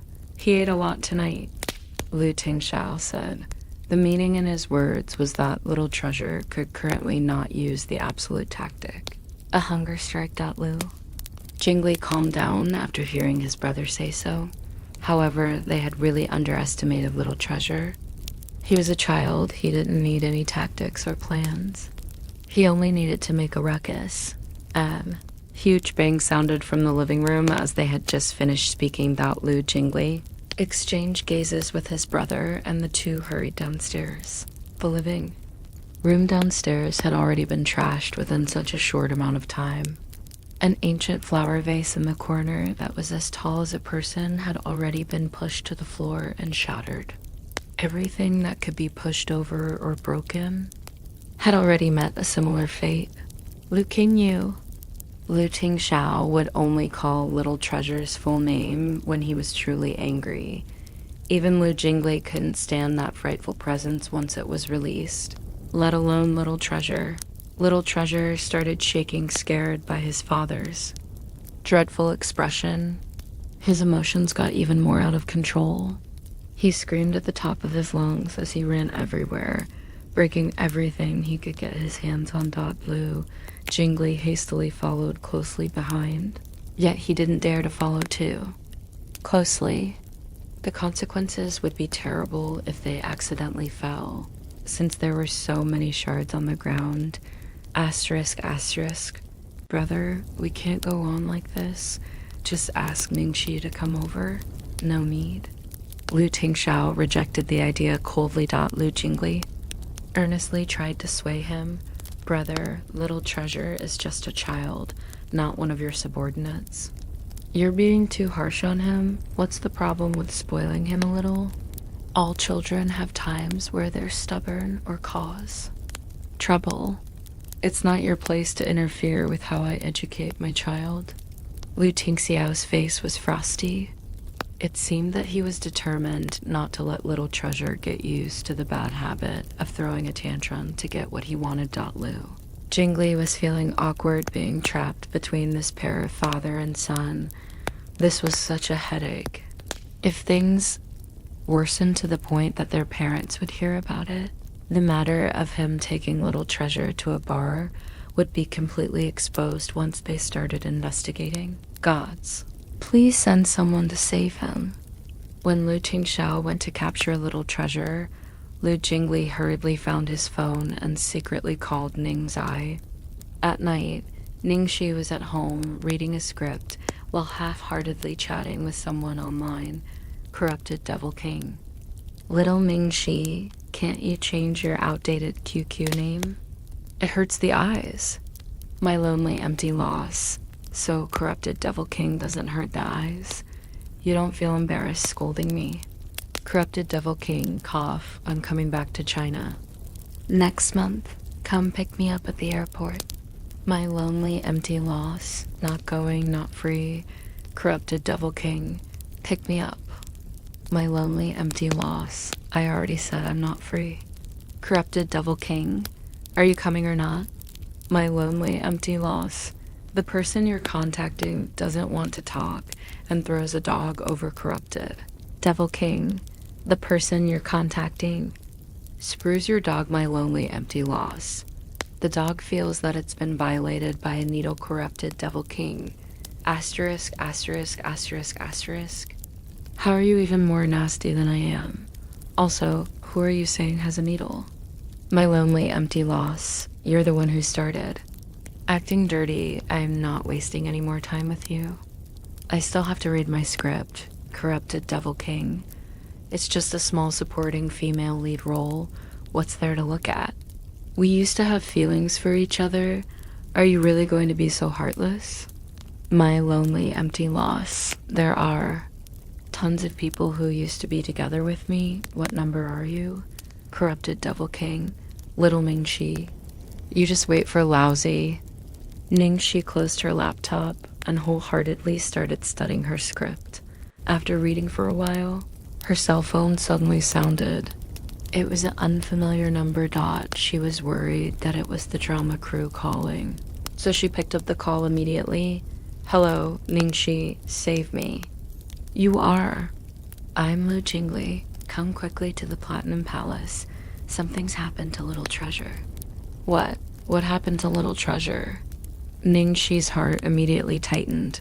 It's extremely urgent. Come over. Quickly, hurry. The brother, calm down. He's still young. Little Treasure, you can't smash that. Lu Jingli made it sound so serious, and with the sounds of things falling and smashing coming from the phone, Ning-Chi became even more tense. She hurriedly changed as she said, I'm coming over immediately. Even she didn't know what had happened to her. As soon as she heard something had happened to Little Treasure, she couldn't sit still anymore. She had only known him for several days, yet he was already in her heart and she couldn't let him go. This place was pretty far from Platinum Palace, and taking a taxi would take at least 40 minutes. Ning-Chi was worried that something would happen if she took too long, so she pushed her motorcycle out and blazed off towards Platinum Palace. Ning. She only took 10 minutes to make the 40-minute trip. Lu Jingli had most likely notified the security guards as they let her in as soon as she gave her name. There was already a maid waiting to bring her in when she arrived outside Villa No. 8. Ning-Chi wore black skin-tight leather pants to make it easier to ride the bike. She took off her helmet and gloves after she rushed over hurriedly. Her long hair fell onto her shoulders like a waterfall, and her whole person looked unrestrained and handsome. She was unbelievably beautiful. Lu Jingli almost couldn't hold back his whistle watching her entrance. Lu Qingyu, do you really think I don't dare to touch you? Lu Tingxiao trapped his son in a corner of the living room. He caught him. In one movement, the little guy was struggling fiercely in his hands like an extremely angry little beast, frantically waving his soft little arms. Don't. Ning-Chi rushed over upon seeing the situation and snatched away Little Treasure. Little Treasure's expression went dazed for a second as he tilted his head up and looked at the newcomer. Then his big eyes reddened as he buried his head in Ning. She's embrace, refusing to let go no matter what. Ning-Chi's heart ached fiercely as she saw the little bun that had been so cute, soft and lovely yesterday, with fear in his eyes and his body trembling. She could no longer care that her opponent was the fearsome big boss once her temper had been raised. She fired off words like a machine gun. Mr. Lu, I know that I don't have the right to say anything as an outsider. I really want to say something, though. There's a huge problem with the way you're raising him. Children need warmth when they're this small. Furthermore, Little Treasure's situation is a little special. He's been through a huge fright and he doesn't have a mother by his side. How can you be this fierce towards him? You should be more patient and forgiving with him. Didn't you see how scared he was? You were even going to raise a hand against him. Lu Tingxiao, it was my fault. Lu Jingli? Haha. Lu Jingli's expression was full of joy upon hearing his own brother admitting his fault this readily.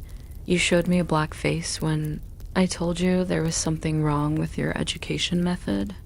Yet you accepted it so obediently when Ning-Chi said it. Little Treasure was like a little puppy that had found its owner ever since Ningxi had come. He let Ningxi lead him back to his room obediently. A totally different person from the little lion cub that had been going crazy earlier, Ningxi patted Little Treasure's head reassuringly. What happened today? Wasn't he doing just fine this morning? Lu Jingli sighed. What else could it be? Little Treasure missed you and wanted to meet with you or call you. Afraid that he'd be disturbing you. My brother wouldn't let him do either of those things. So that resulted in Little Treasure causing a ruckus, running all over and breaking everything in the living room. My brother doesn't want to condone such bad habits, so the two were at a stalemate when you came in. This was all because he wasn't allowed to meet me or call me. Ningxi found it a little hard to believe. Lu Tingxiao had told her that Little Treasure was quite reliant on her right now, but she didn't think she had this much impact on him. What else did you think? You're seriously underestimating your influence. Lu Jingli brought up one example after another, seeing that she still didn't understand. Remember that day in the storeroom? Little Treasure refused to let anyone touch you when you fainted. It was my brother who personally carried you to the hospital in the end. Ningxi subconsciously glanced at Lu Tingxiao. Lu Tingxiao had personally carried her to the hospital. Little Treasure thought you had died when he woke up in the hospital and saw that you weren't there. He immediately went on a rampage and nearly jumped out the window. He had only calmed down when my brother gave him the note that you had left. Little Treasure used a hunger strike to force my brother to bring him to meet you last night. As for tonight, he ate too much because of your call. He couldn't use his all-powerful hunger strike, so he came up with this, ate too much. She did tell Little Treasure to eat more in the call tonight. So, was this her fault now? Asterisk, asterisk, Lu Jingli had crammed too much information into his speech just now. It took Ningxi a long time to digest it all. She looked at the little bun sticking closely to her side. Little Treasure, did you break all those things just because you wanted to see me? Little Treasure nodded. Ningxi frowned. Did you? No, it's wrong to do that. Little Treasure shook his head. Ningxi finally realized why Lu Tingxiao was so strict. This child was most likely overly spoiled at home and thought that it was a matter of course that everything should follow. His will. Ningxi's gaze turned stern. Then Auntie is going to tell you what you did was wrong. That's what bad children do. You can't do that anymore, understand? Little Treasure nodded. It was hard to describe the expression on Lu Tingxiao's face. Although Little Treasure was unruly, he would keep to his word as long as he had agreed to something. The psychiatrist had tried all sorts of methods to cure Little Treasure's bad habits. Habits such as hunger strikes, locking himself up, and even destruction to get his way. However, Little Treasure had never given in. The two elders were too soft-hearted to try more forceful methods. They had only persisted halfway before giving up and following his will every time Little Treasure had thrown a tantrum. Ningxi's impact on Little Treasure was greater than he had imagined. Of course, he was happy regarding this point. Ningxi then tried to coax him to sleep after she had finished setting down rules for him. In a soft tone, how about a new song for today? Little Treasure obediently nodded his head. She coughed several times. Let me think of what to sing. Right. Hulua hulua, 7 flowers grow on a branch, not afraid even in a storm. La la la la. Lu Jingli had been leaning against the door and almost fell. How could Little Treasure like such childish songs with his level of intelligence? He then found out that the little guy was listening blissfully. Even funnier was that his dear brother was also listening blissfully. Ningxi stretched after finally coaxing Little Treasure to sleep. I'm almost done singing all the children's songs I've learned in my lifetime. Lu Jingli was dumbfounded. Why do you have to sing children's songs? It's fine if you sing something else. All these children's songs are killing me. Ningxi used the rubber band on her wrist to tie up her hair casually. Her bright phoenix eyes raised slightly. Other songs? Other than children's songs, all the songs I know aren't appropriate for children. The memory of her singing under the moonlight appeared in Lu Tingxiao's mind after she had finished speaking. Lu Jingli was excited upon hearing that. Haha, really? Which songs? Sing a few for me. Lu Tingxiao casually tossed a glance over. Lu Jingli immediately stood up straight out of fright. His brother was too petty. You were nearby just now? Lu Tingxiao asked. Otherwise, how could she have reached this quickly? No, I was in my apartment. I sped over here on the motorbike. Fast, right? Ningxi was proud. No wonder she was. Dressed like this, her outfit was even more stunning than yesterday. She had seemed like a conservative little fairy yesterday, but now she was like a wild and free demoness. It's very dangerous. Lu Tingxiao's face was full of disapproval. He turned his cold gaze towards Lu Jingli, who had been the one to call Ningxi of his own accord. It's nothing. I'm good at writing. Ningxi waved her hands nonchalantly. She then yawned. I'll make a move first since little treasure is fine now. Lu Tingxiao suddenly spoke up as she was preparing to leave. Miss Ning, I have a presumptuous request. Since she had already expended her rage, Ningxi immediately returned to her normal self. She respectfully said, Mr. Lu, please feel free to make your request. I'll try to comply as long as it's within my abilities. The Lu family also held an authoritative power in the underground. Demon King Lu was someone who would strike with just one disagreeable word. Lu Tingxiao looked at his son lying in his room with a solemn expression. Little treasure has been affected a lot more than I had imagined. He was accidentally locked in the storeroom at the bar last time. I hope that Miss Ming can move in with us to stay for a period of time, since it's only you that can calm him down now. Only until Little Treasure's emotional state has recovered. Ningxi was stunned after hearing Lu Tingxiao's words. Move in here, to stay. TL note, the chapter title is from the theme song from a Chinese children's cartoon, Calabash Brothers. Hulua equals Calabash Baby. Yes, Ningxi scratched her head, feeling awkward. Isn't this a little inappropriate? I can come over at any time if Little Treasure wants to see me. Lu Tingxiao massaged his brow tiredly. There are too many unknown factors, especially at night. It would be too dangerous if we had an emergency situation and you sped over here on your bike again. With my identity, it's not convenient to keep bringing Little Treasure over to visit either. I know this request puts you on the spot. As Little Treasure's father, I would still like to make this request of you. I hope you can agree. Ning. She started to feel a headache coming on. She would definitely have turned and left if Lu Tingxiao had used his power to force her into it. However, he was not using his identity in the slightest. He was instead sincerely pleading her. It was hard for her to reject it when facing such an exceedingly handsome face. Lu Jingli was watching his dear brother with eyes of admiration. Too amazing. He didn't think that his brother would use such a high-end technique.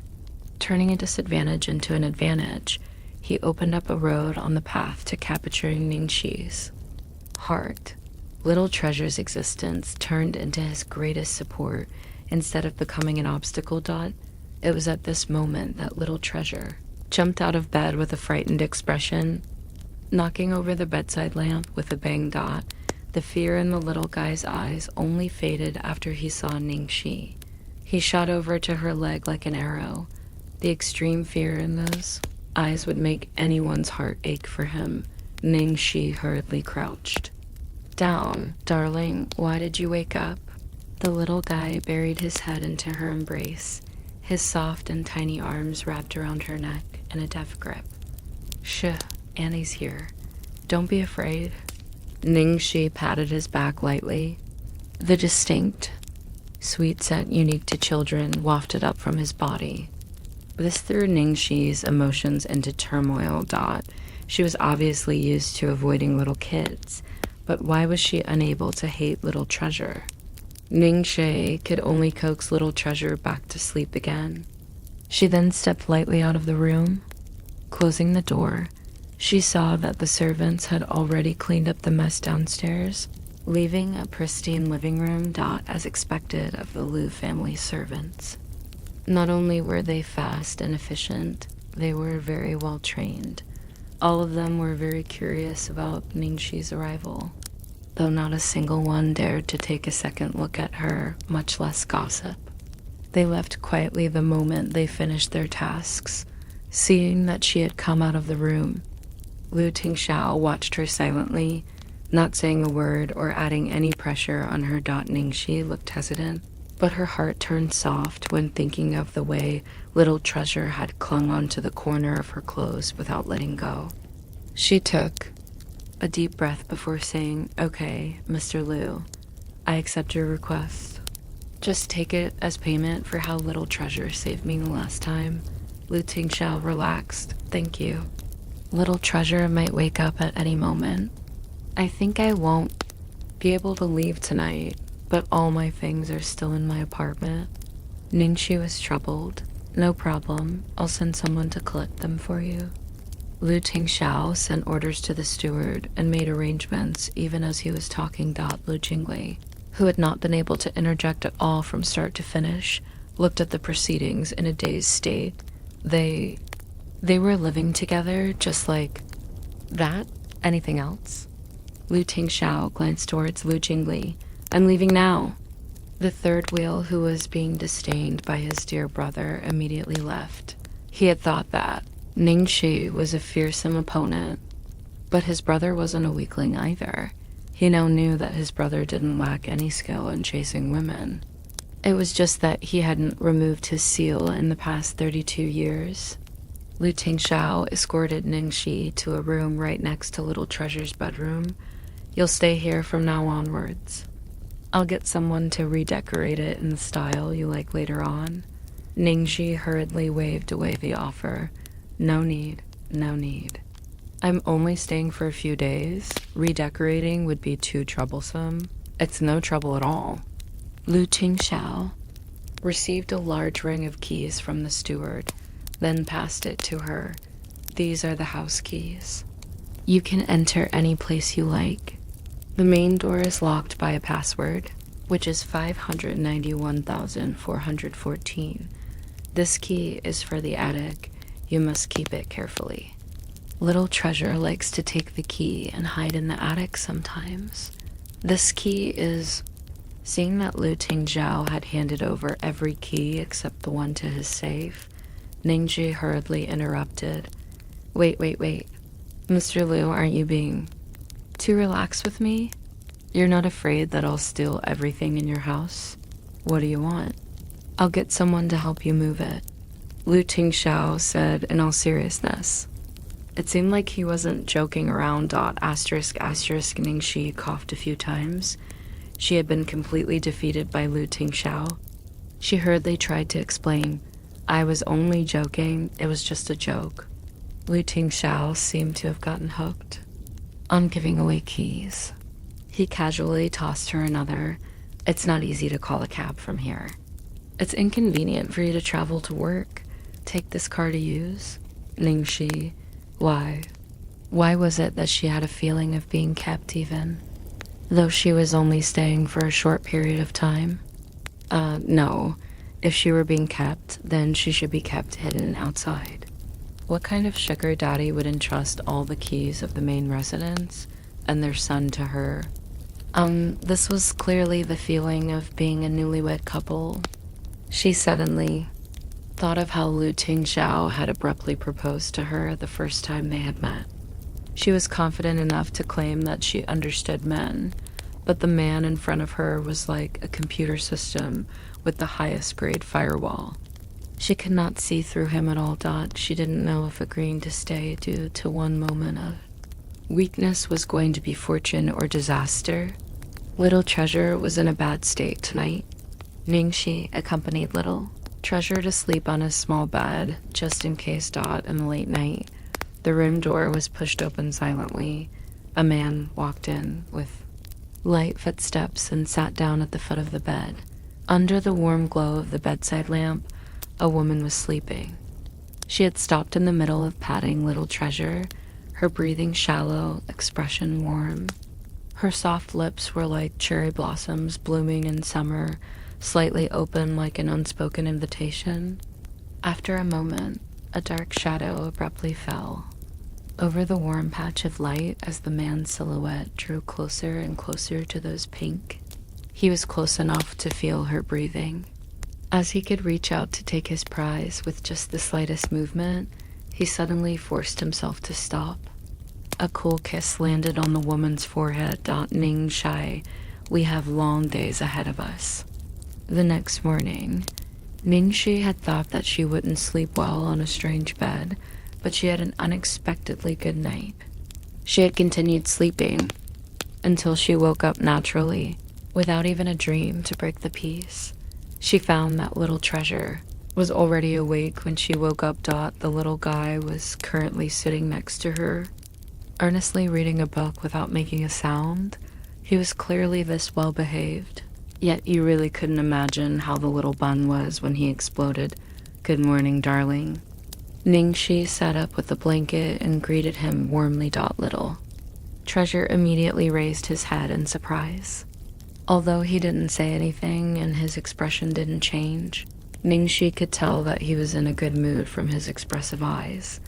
Finding it funny, Ningxi flicked away a stray hair from Little Bun's forehead. Auntie doesn't have work today. I can accompany you at home for the whole day. Hearing so, the little guy clearly became even happier. He even slightly raised the corner of his mouth. Ningxi's heart almost bled out of cuteness. She couldn't resist grabbing his little cheeks and rubbing. Darling, smile more. You're too cute when you smile. After washing up, they headed downstairs to find breakfast already prepared.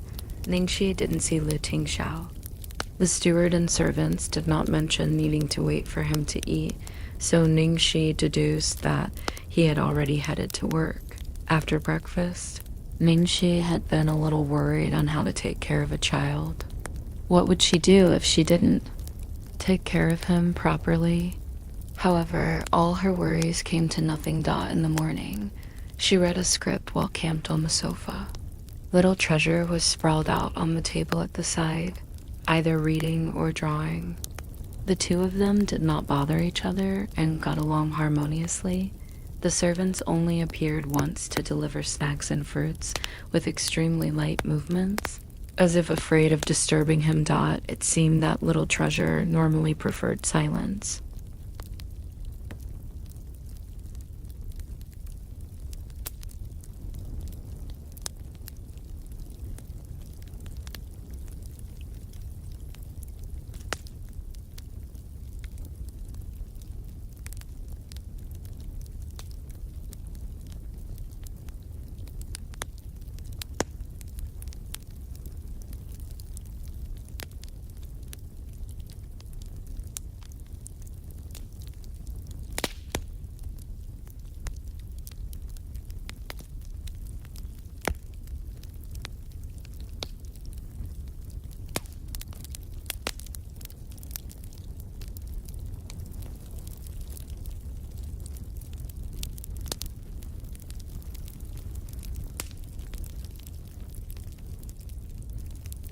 In the corner, the old steward was currently watching the pair of adult and child in the living room. He found that Ningxi had not tried to get closer to the little young master at all, but had focused on reading her scripts the whole morning. Little young master had passed his time like usual, reading books or drawing. It looked like there was nothing out of the ordinary, but upon closer observation, you could see that he would sneak a peek at Ningxi from time to time. The expression on his face was both lively and at peace. The old steward had felt rather anxious from his first look at Ningxi, afraid that the eldest young master was being tricked by her, perhaps due to her exceptionally beautiful looks. From his observations thus far, she seemed somewhat safe, but she might just be waiting for the right moment to strike. There were so many women eyeing the position of Mrs. Liu and trying to think of all sorts of ways to become little treasures. Stepmother, there had even been a terrible event 2 years ago, almost causing little young master to... He had been on tenterhooks since seeing how the eldest young master trusted her, and how the second young master was not stopping him. Even little young master seemed to like that woman a lot, so he couldn't help but to keep his guard up. Too. Hours had already passed unknowingly. When Ningxi was almost done with reading the script, Little Treasure had already finished his drawing and had trotted over to show it to her. Ningxi lifted her head to look, and her face was filled with surprise. This drawing is of me?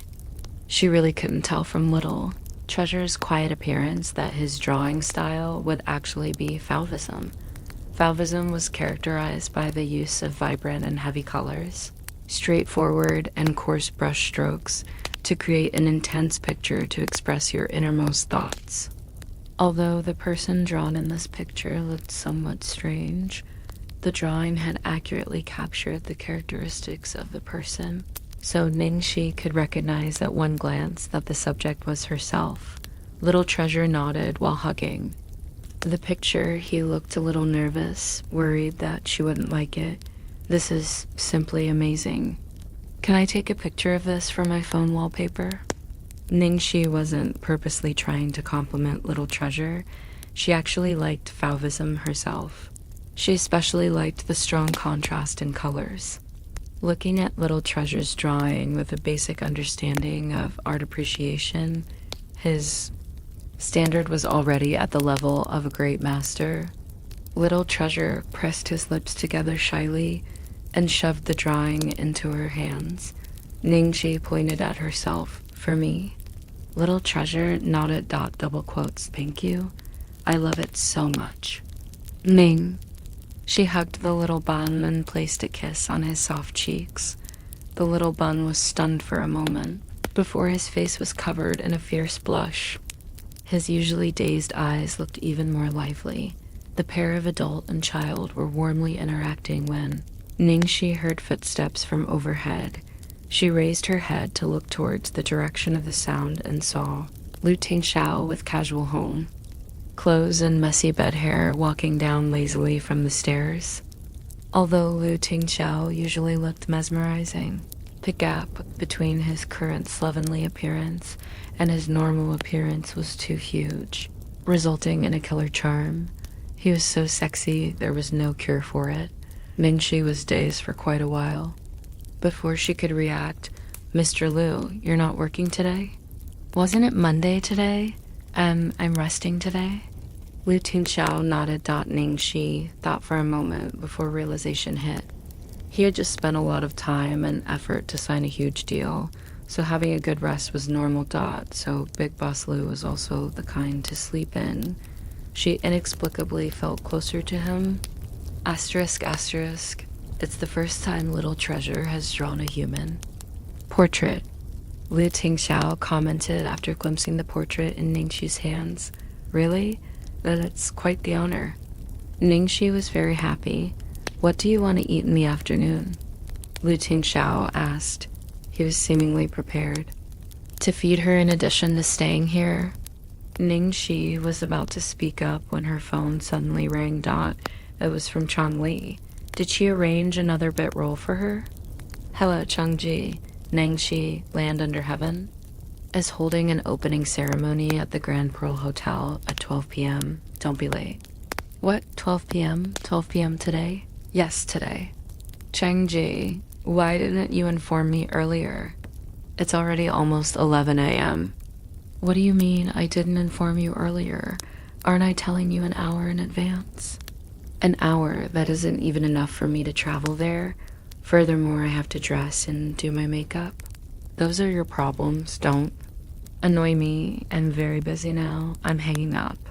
Having finished her words, she hung up immediately. Chan, asterisk, asterisk, asterisk, asterisk you. Ningxi threw her phone after saying so. Ningxi froze. Little Treasure was stunned that Lu Tingxiao was also stunned. Ningxi wiped her face, hating that she couldn't dig a hole to bury herself in. She had gotten too agitated and had forgotten that she was still in the Lu residence and that she even had a little kid next to her. She had not intended to act like a demure lady in front of Lu Tingxiao anyway, but it would be bad if she was a bad influence on Little Treasure. She coughed twice. Little Treasure, just take it that you never heard that just now. You absolutely cannot learn from Auntie's example and scold people, because what Auntie was scolding just now was not a person. Ningxi explained solemnly. Little Treasure blinked and nodded like he did not fully understand. A trace of humor flashed across Lu Tingxiao's eyes as he asked, "What happened?" Ningxi gritted her teeth. The opening ceremony for Land Under Heaven starts today at 12 p.m. It's almost 11 a.m., but my manager only called to inform me just now. It takes at least 50 minutes to reach Grand Pearl Hotel from here. Don't tell me I need to appear on camera barefaced. Why not? Your bare face is enough. Ningxi was stunned for a moment. She had not expected that Lu Tingxiao would actually be this smooth. She scratched her head, coughing once in embarrassment. Thanks for the compliment, Mr. Lu. But it's considered rude if I don't put on basic makeup at the very least at these kinds of events. Most importantly, I don't have any appropriate clothes at the moment, and there will be so many media outlets there. This is so frustrating. Wait for a moment.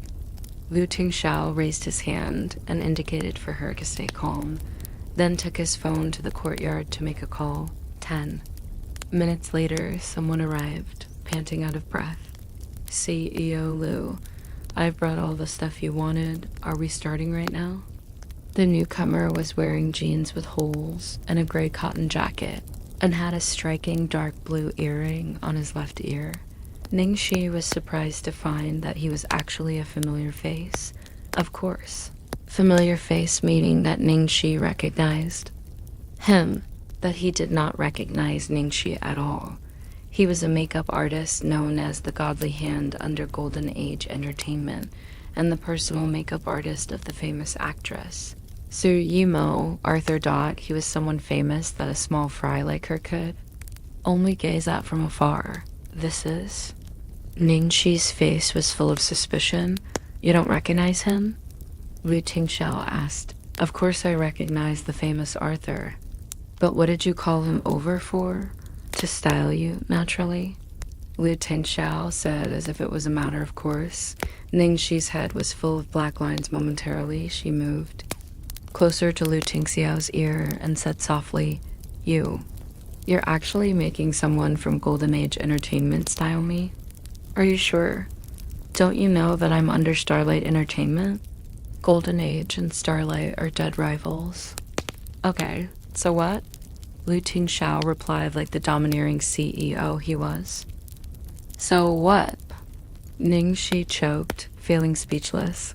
Big Boss Lu, do your employees know that you're using your company's people to help artists from other companies? They evidently did not. This famous makeup artist had definitely never heard of her, considering how unknown she was. She really wanted to kneel to Lu. Tingxiao, Golden Age Entertainment, was one of the subsidiaries of the Lu Corporation at the very least. Although Lu Jingli was managing Golden Age now, the boss behind the scenes was the Lu Corporation's Lu Tingxiao. The Lu Corporation began to get involved with the entertainment industry 5 years ago and bought over Golden Age Entertainment, creating an entertainment empire. They were even able to compete directly with the oldest leading company in the industry, Starlight Entertainment. From this, you could see how fierce the competition was between the two companies, their employees. From artists to managers to assistants, makeup artists and stylists could never mix.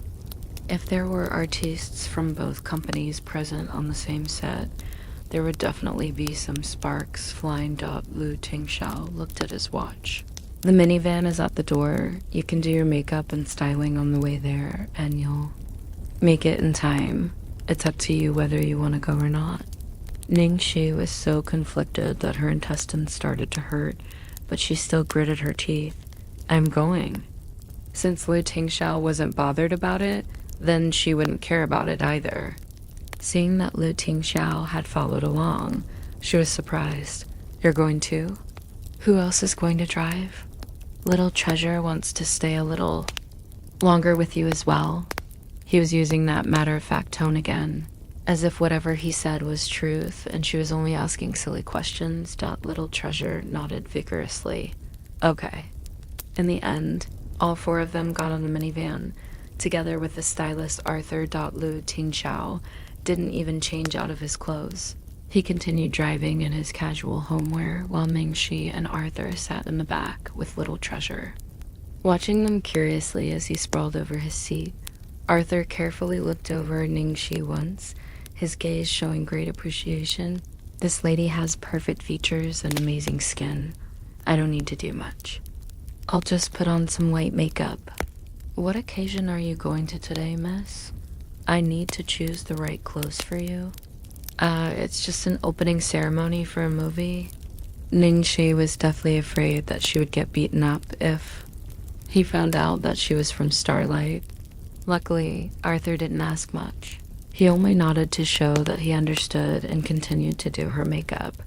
When they were close to the location of the opening ceremony, Ningxi had been fully made up from top to toe. They had grasped the timing very well. Lu Tingxiao stopped the car, then turned to look at the woman behind with his arm on the back of his seat. How is it? Ningxi asked, a little nervous. Not bad. It wasn't easy to get such a compliment from someone as taciturn as Lu Tingxiao. Furthermore, Little Treasure was tilting his head and looking at her with an awestruck expression. Ningxi was suddenly brimming with confidence, and she hugged Little Treasure apologetically. Darling, I'm so sorry I couldn't keep my word, but Auntie promises you that I'll quickly return to accompany you after work. Little Treasure hugged her for a moment before reluctantly letting go and waving goodbye, knowing that she was rushing for time. Looking at the pair of father and son behind her, Ningxi's heart was filled with warmth. After battling like a lone soldier for so long, it was the first time she had had such a warm feeling. Since Ningxi had left, the driver's position was naturally left to Arthur. Arthur could no longer hold back his nosiness and carefully asked as he drove, Boss, who was that lady just now? Is she one of the new recruits of our company? How come I haven't seen her before? Damn. Their big boss actually had a woman at his side. This was mind-blowing news. Lu Tingxiao supported his chin, answering leisurely, an artiste from Starlight, Arthur. In an instant, Arthur looked as sour as if he had eaten a lemon. Big. Boss, you actually let me style an artiste from Starlight. Why is our boss working for the other side? Even our second young master doesn't date anyone from Starlight, okay? If the person sitting here had been the second young master, he would have let loose a string of ranting. However, this was the great evil King Lu Tingxiao. He could only hold it in, not even daring to let out a single peep of complaint, even if it killed him. Something else that he couldn't say out was that unknown Starlight artiste wasn't going to become their soon-to-be lady boss, right? After all, this woman was even able to win over the little prince. She definitely wasn't simple asterisk at the opening ceremony of Land Under Heaven. The cast and crew members were all assembled. Lights were flashing one after another, and there were numerous media outlets there. There was even a huge group of fans in the outer ring who had come after hearing the news. Most of the media outlets were surrounding the female lead, Ning Zuolu, and the male lead, Zhao Saiko. One of them was the shining star of Starlight Entertainment, while the other was the famous star who had won an Oscar. The pairing of a suave man with a beauty naturally drew the attention of everyone. Zuolu We all know that this is your second time acting as a couple with Saijo on screen. Would you also give your heart to a man like Saigo in real life? Haha, Saijo is indeed attractive, but that won't happen. I don't have any space left in my heart for him. The media was clamoring after hearing So Ningzuelo had publicly announced that she had a boyfriend a year ago. Various people had gone digging for insider news and found out that her boyfriend was actually the son of the Yifeng Corporation's CEO, Su Hongwang. He had both status and money, and even had good looks to boot. Everyone had been filled with envy, although the fans had been upset. Fans were not as averse to marriage these days as compared to the past. Most fans even hoped that their idol would find someone good to marry. Ning Zuolo's popularity had not declined in the slightest after revealing that she had a lover. Conversely, she had maintained her popularity with topics like handsome and rich boyfriend and winner at life. Zhao Saijo, who was at her side, was good at following up. He immediately held his chest as if his heart hurt. Miss Shengguan, how heartless of you. This king has already given you everything, along with my heart. The female lead that Ning Zuolo was acting as this time was a girl called Shengguan Yingrong, while Zhao Saigo was acting as a prince. Hearing so, the reporters laughed along and teased Zhao Saido with a warm air dot, other than the actors for the male and female leads. The actress for the supporting female lead was the one that everyone had their eyes on. A crowd was surrounding Guo Kexing. Director Guo, where's the actress for Meng Change? Will she be here today? Of course. Is it true that you rejected Jia Qingqing because she wasn't beautiful enough when she came to audition for this role? They were clearly out to cause trouble by asking such questions. However, Director Zhuo was an old hand. He spoke smoothly. We do have a high standard regarding looks for a role like Ming Change, but appearance is only one of the criteria we use to judge suitability for the role. There was no problem with Jia Qingqing's appearance, but she did not match what we were looking for in terms of feeling. We've heard that the one playing Meng Change is a rookie. Since Meng Change is such a demanding role, suddenly choosing to use a rookie for this, will she be able to completely fulfill the expectations? What was wrong with the reporters today? Had they not given enough bonuses to them? Their questions were clearly out to attack them, and were even focused on the supporting female lead. For that question, please wait until our movie is out. Just wait and see. The reporters were still unwilling to let go of the question and asked aggressively, Director Guo, is the actress for Meng Change prettier than Jia Qingqing? Haven't they said enough? Yes. She's more beautiful than Jia Qingqing, so what if she's a beauty of 100 years? Wait till all of you see Ningxi. Let's see if you still dare to praise Jia Qingqing's looks. About this, they all have their own merits. You'll know once she's here. Guo Kexing was starting to get annoyed by all these questions. At this moment, glancing over the heads of all the reporters, he spotted someone appearing at the start of the red carpet. He was stunned for at least 3 seconds before he regained his senses, and he smiled as he said, well, look at this. Speak of the devil.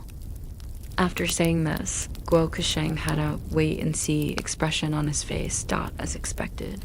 When all the reporters turned towards the direction that Guo Kexing was pointing at, their first reaction was to be stunned silly. Ningxi was wearing a magenta dress made out of lace.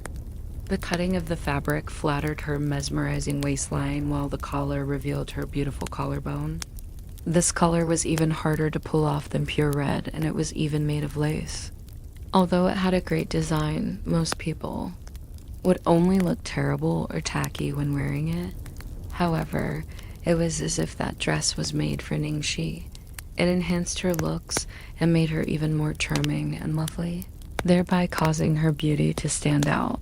When the stylist had picked this dress out for her, Ningxi herself had also thought that she wouldn't be able to pull it off. However, she had been proven wrong after putting it on Dot as expected of the godly hand of Golden Age entertainment. He had great eyes. He knew her better than she knew herself after just one meeting. Although it was Ningxi's first time walking the red carpet, she was an actress after all. She had already tried on many various roles with different occupations, which naturally included celebrities, and had even acted as one once or twice.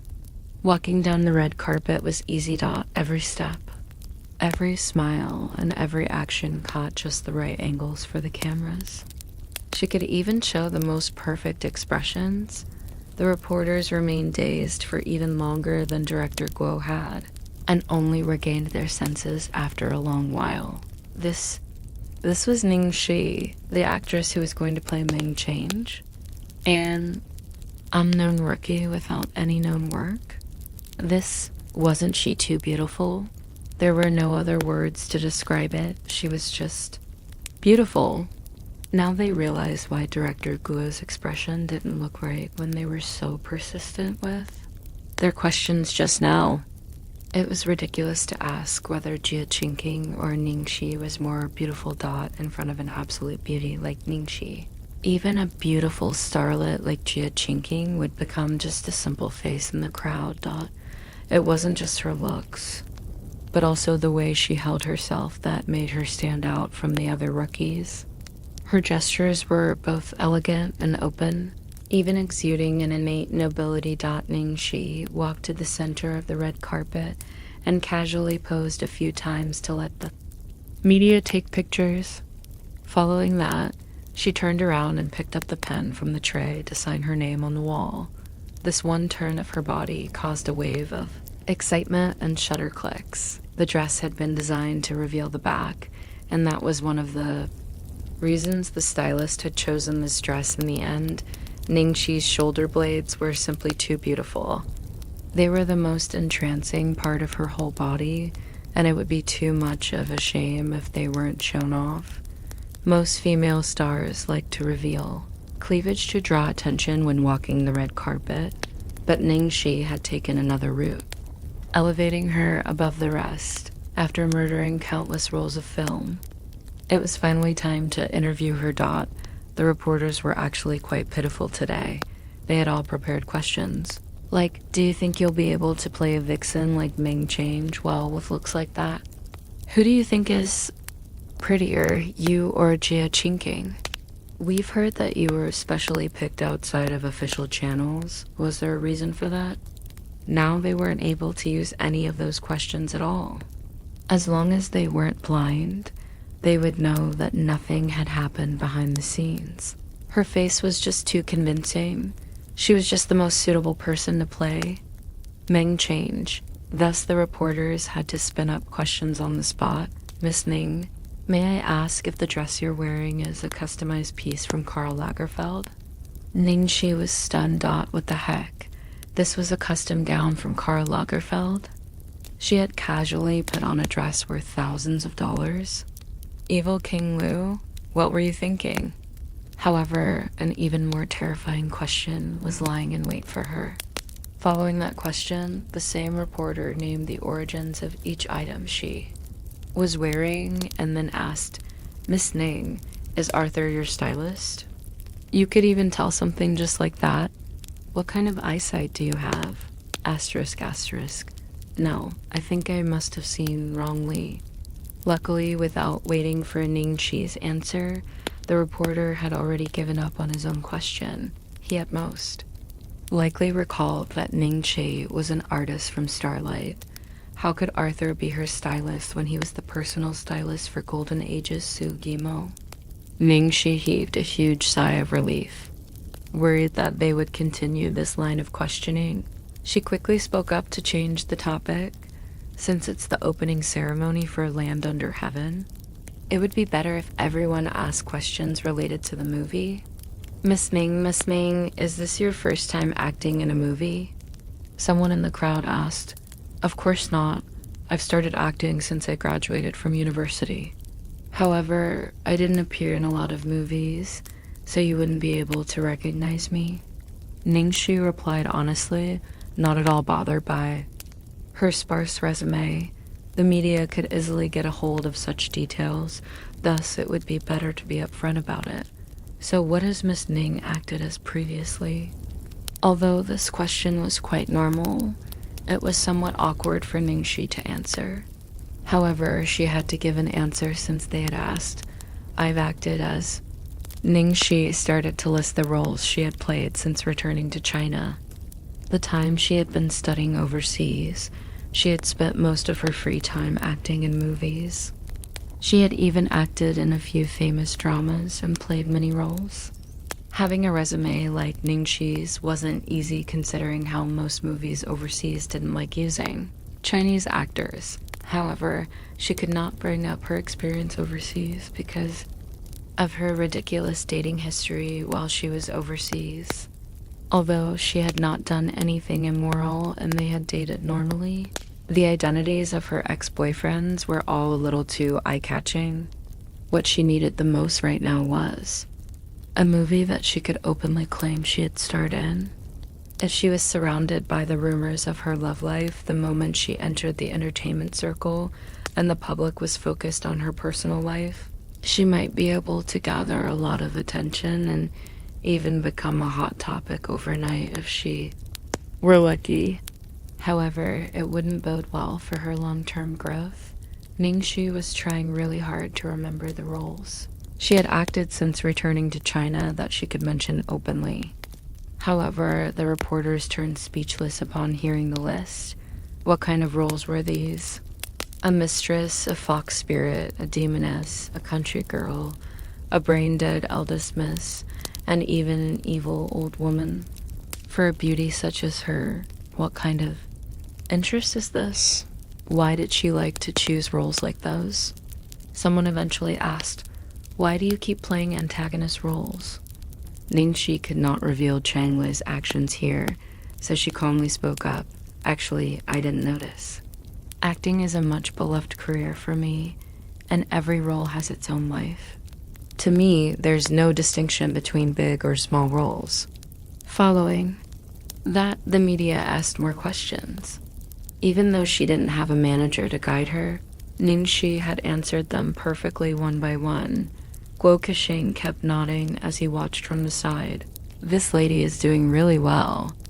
Despite having this kind of quality and EQ, she still hasn't managed to make it big yet after entering the industry for a year. What do you think about this, old Wang? The producer Wang Tae said meaningfully, if it's not the upper ranks at Starlight Entertainment turning blind, then it's... He gave him a, look after saying so. It was clearly someone at Starlight purposely suppressing her. Guo Kexing's face was full of pity and regret. What a waste of such good talent. Well, gold will always shine in the end. Failing that, doesn't she have you? Wang Tae had chuckled as he said at this moment. Ning Zuola's nails had dug into her palms, and her expression had become so ugly that she was close to losing her composure on the red carpet. She had purposely let Cheng Lai inform Ningxi at the last minute to make her a laughingstock at the opening ceremony. However, she had never thought that it would result in her making a stunning appearance to the crowd instead. Damn it. Ningxi's outfit alone cost several thousands. How in the world had she gotten this amount of money? Clothing and accessories could be rented, but who did her styling? She had underestimated this country girl. Zulu, Ningxi is your junior. Do you have anything to say about her acting a role like Ming Change? At this time, a reporter who was trying to trip Ningxi tossed a question at Ning Zuoluo. Ning Zuoluo instantly recovered her calm and elegant expression and sincerely said, Ningxi has the skills to pull it off, and I believe she won't let everyone down. Towards all questions concerning Ningxi, Ning Zuoluo would always praise her generously. Those who weren't in the know would think that she was trying to support her junior, but Ningxi saw through Ning Zuoluo's scheming. This wasn't helping her, but rather trying to lift her higher so she could fall harder. She would praise her to high heaven and raise everyone's expectations before filming started. so that any little mistake later on would become huge disappointments. Too bad. She wasn't going to let Ning Zuolo's schemes come to fruition. She had piled up her arsenal for 5 whole years, and she had the confidence to satisfy everyone's expectations. You want to make me fall? Let's wait and see. When the media interview segment had finally ended, Ningxi had been preparing to take a short break, but was held back by Cheng Wei. Ningxi, where did all these come from? Don't think that the company will help you pick up the bill for this. Outfit. As a supporting female lead, don't you know the rules?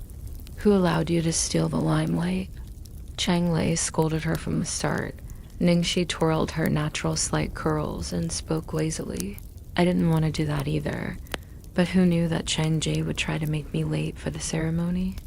You, knowing that there were people around right now, Cheng Li suppressed her temper. You had better behave yourself later during the meal, and don't say something that will shame the company. Zuolo doesn't have a good tolerance for alcohol, so remember to receive the toasts in her stead. Do you understand? Ningxi couldn't help but laugh. You want me to receive the toasts on her behalf? Miss Chang, are you still dreaming? It'll be good enough if I don't toss wine on her. Chang Wei and Ning Zuelo were in cahoots, so there wouldn't be any use even if she groveled before her. She completely refused to buy it. On the other hand, if she blatantly refused to, then to their whims, Cheng Li wouldn't dare to go overboard. Cheng Li was struggling to hold back her temper. Ningxi, you've finally grown some backbone. You only got a small supporting role, and you've already forgotten your surname? Ningxi had no patience to deal with her and immediately turned to leave. Cheng Li watched Ningxi's back as she left. Even though it was just her back, it was enough to entrance people. Panic mysteriously rose in her heart. She already had a premonition that she wouldn't be able to hold back Ningxi anymore. This woman was born to act. Once she started rising, Ning Zuolo wouldn't even be able to hold a candle to her. However, things had already come to this point. She could only suppress her as much as she could and block any chance of her rising from the ashes dot. There was a banquet dinner after the opening. Ceremony ended. The crew and anyone else related to the movie were gathered together, drinking and eating as they got to know each other. The atmosphere was friendly and relaxed seeing that Ningxi had arrived.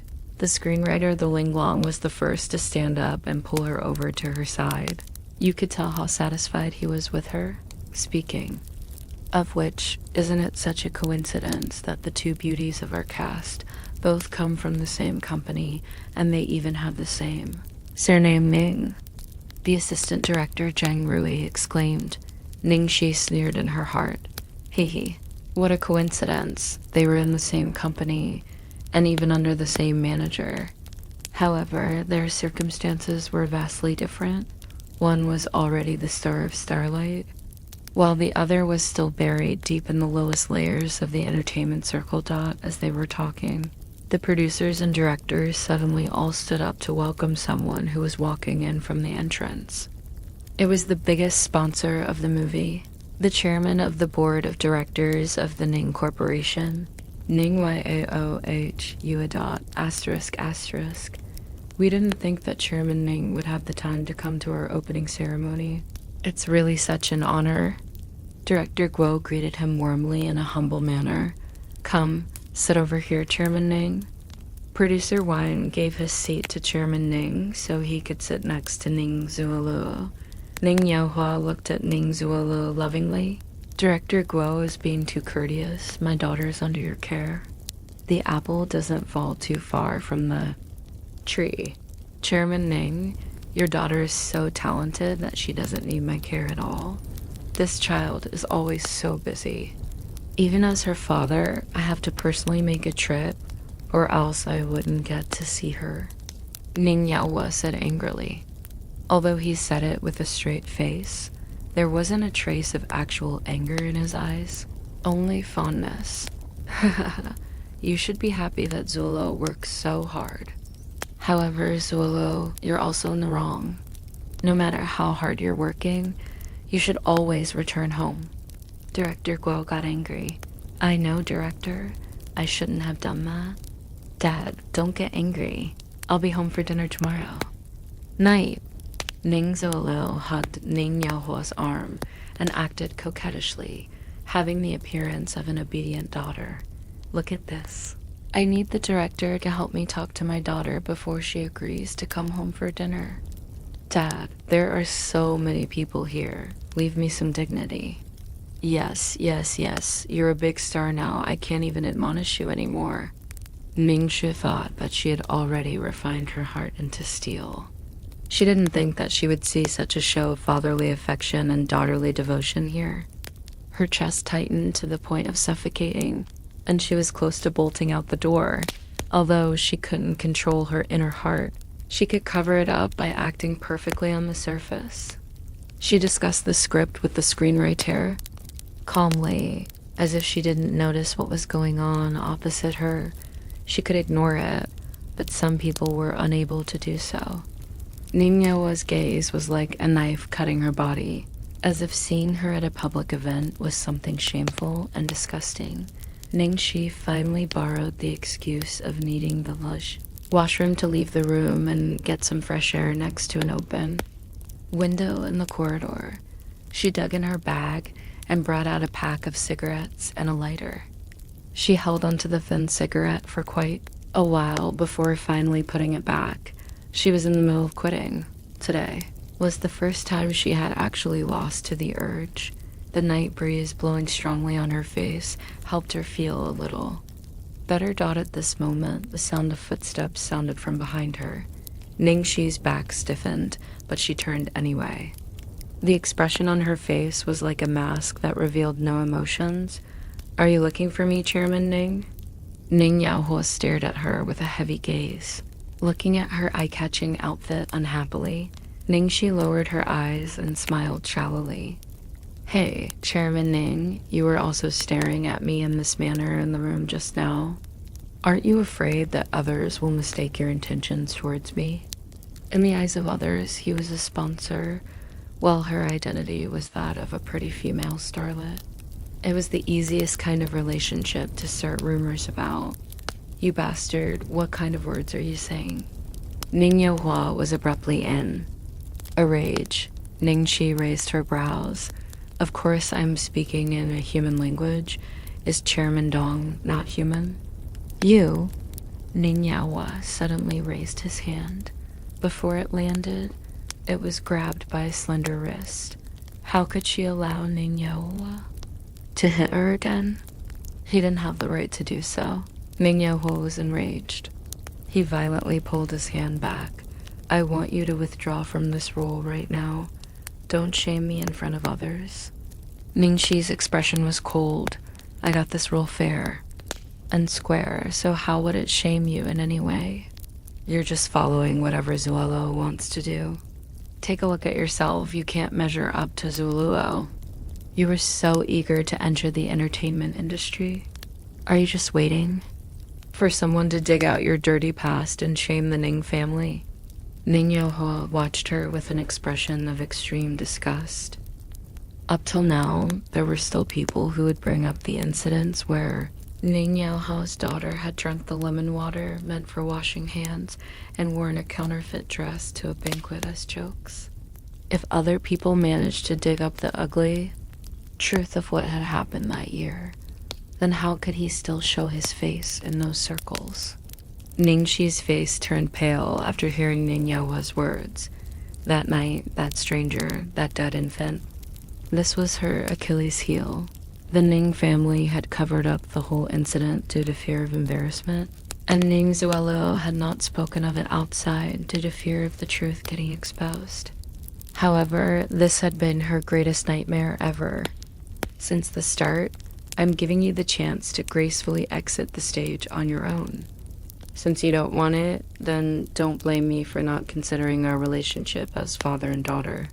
Hey, to think we still had something like a father-daughter relationship between us.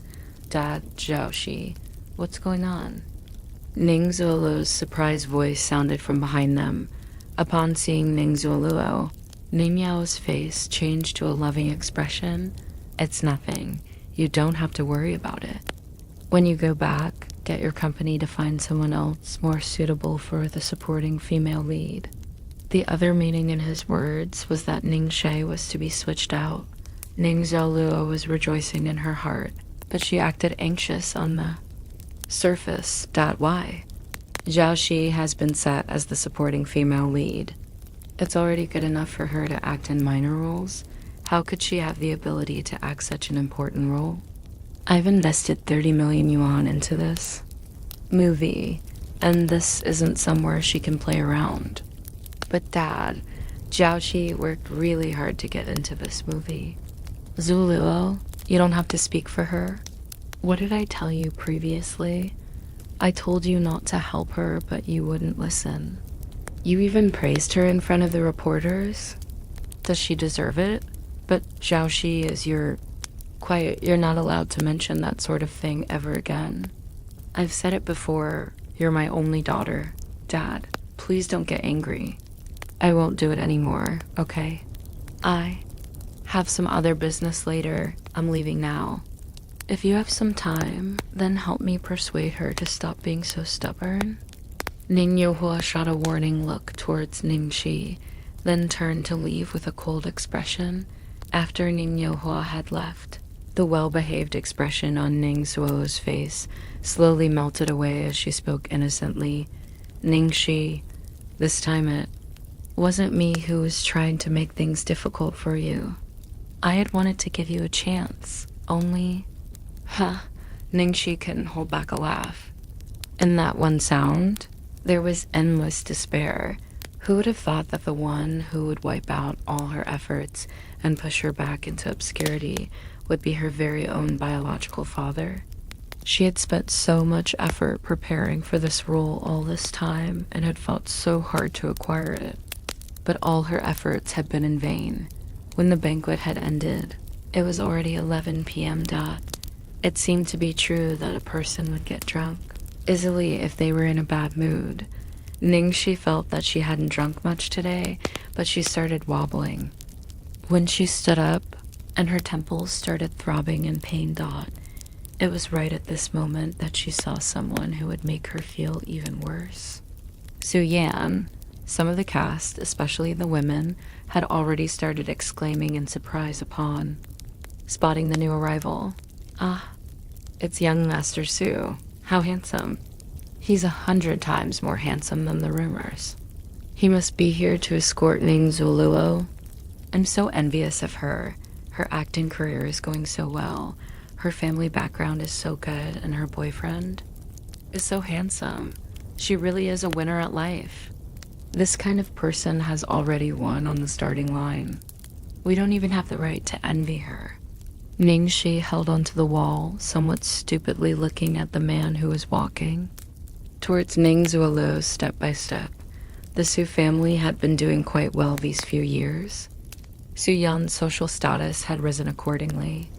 Ning Shi could not longer see the youth of the past in him, that sickly youth who had been living in the countryside to recuperate from a lung disease. The Su Jij, who had read stories to her warmly, had already died in the passing of time. Asterisk, Su Jij, why are you here? Didn't I say that there's no need to pick me up? Ning Zuluo skipped over to the man happily. I couldn't stop worrying since it started raining outside. Su Yan took off his jacket and put it on her. He looked at her unhappily. Why are you wearing so little? Ning Zuluo had a sweet expression on her face. Oh, I'm already a grown woman. Why are you still treating me like a child? Ning Shi leaned against the icy cold wall with uneven steps. She felt that she was really unlucky today. For the whole night, she had been treated to Ning Zuoluo's show of parental affection, and now it was a lovey-dovey scene. Ning Zuoluo was completely showing off everything she had taken away from her. Not satisfied with just making her watch, Ning Zuoluo hugged Su Yan's arm and purposely walked towards her. She said warmly, Little Junior, you seem to be quite drunk. Why don't you join us? I'll let my boyfriend send you home. Ning Zuoluo deliberately emphasized the word boyfriend. At this moment, Su Yan finally noticed Ningxi. His pupils abruptly tightened upon seeing her. Ningxi. It had been a long time in the years she had been overseas. He had not seen her even once. Even after she had returned, he had only seen her a few times from afar when he went to pick Zuoluo up at the company. He was caught off guard by seeing her up close. She was so different that he almost couldn't recognize her. The little girl who had worn braids and a flowery skirt back then had blossomed into a woman who could move any man's heart without his knowing. Seeing that Su Yan was looking at Ningxi dazedly, a dark emotion flashed across Ning Zuoluo's eyes. She grabbed his arm and shook it. Sujij, what do you say? Su Yan suddenly regained his senses and nodded hastily. Yes, let's go together. Junior Ning, are you okay? Ning Zuoluo showed a caring expression. Ningxi pressed on her forehead with the back of her hand. Her mind was growing more and more hazy under the influence of alcohol. Her heart was beating faster and her blood was almost rushing backwards. It was as if there was a beast roaring inside her body, struggling to break free so that it could tear up. The two pretentious masks in front of her? No need. Ningxi turned and stumbled towards the restroom before she completely lost control. Watching Ningxi's sorry figure escape, Ning Zuoluo finally let out a refreshed smile. However, her expression immediately changed into an extremely sad one. When she turned towards Sujij, I think Zhao Shi isn't willing to forgive me. I'm already trying my best to make it up to her. I've been doing whatever I can to help her in the company, but she's still like this. I don't know what to do anymore. Don't mind it. Zhao Shi's personality is like that. She forgive you when time passes. Su Yan reassured her softly at the ground floor of the hotel. A group of girls from the crew were excitedly discussing the sports car Su Yan had driven in on. I just searched online and I found out that this Maserati is at least 100 million yuan. He's way too rich. I want to find a rich boyfriend too. How many years will it take till I can find one? Most importantly, he's so handsome. There are so many stars who married someone rich, but they're all pot-bellied, middle-aged men. Just looking at them makes my stomach churn. As they were gossiping, they spotted Su Yan and Ning Zuoluo walking towards them from the hotel. The picture of a handsome man and a beautiful woman standing together was simply a feast for the eyes. Everyone looked on enviously as Ning Zuoluo entered that sports car, still wearing Su Yan's jacket. They waited until they could no longer see the car before sighing. Not long after that car had left, the roar of an engine could be heard heading towards them. Following that, a silvery white sports car zoomed past them and came to a stop in front of the hotel. Most importantly, this car. This car was too damn outstanding. That handsome low chassis, smooth body, and cool scissor doors gave off the feeling of a masterpiece. Most importantly, the price. That's the Bugatti Veyron Supersport, the world's most expensive supercar. It costs over 1 billion yuan at the very least. My god, which god of wealth has arrived? In the car, Little Treasure stared at the phone, waiting for a reply. His expression one of great suffering and hatred. Lu Tingxiao unfastened his seatbelt. I'll go take a look. Wait for me here.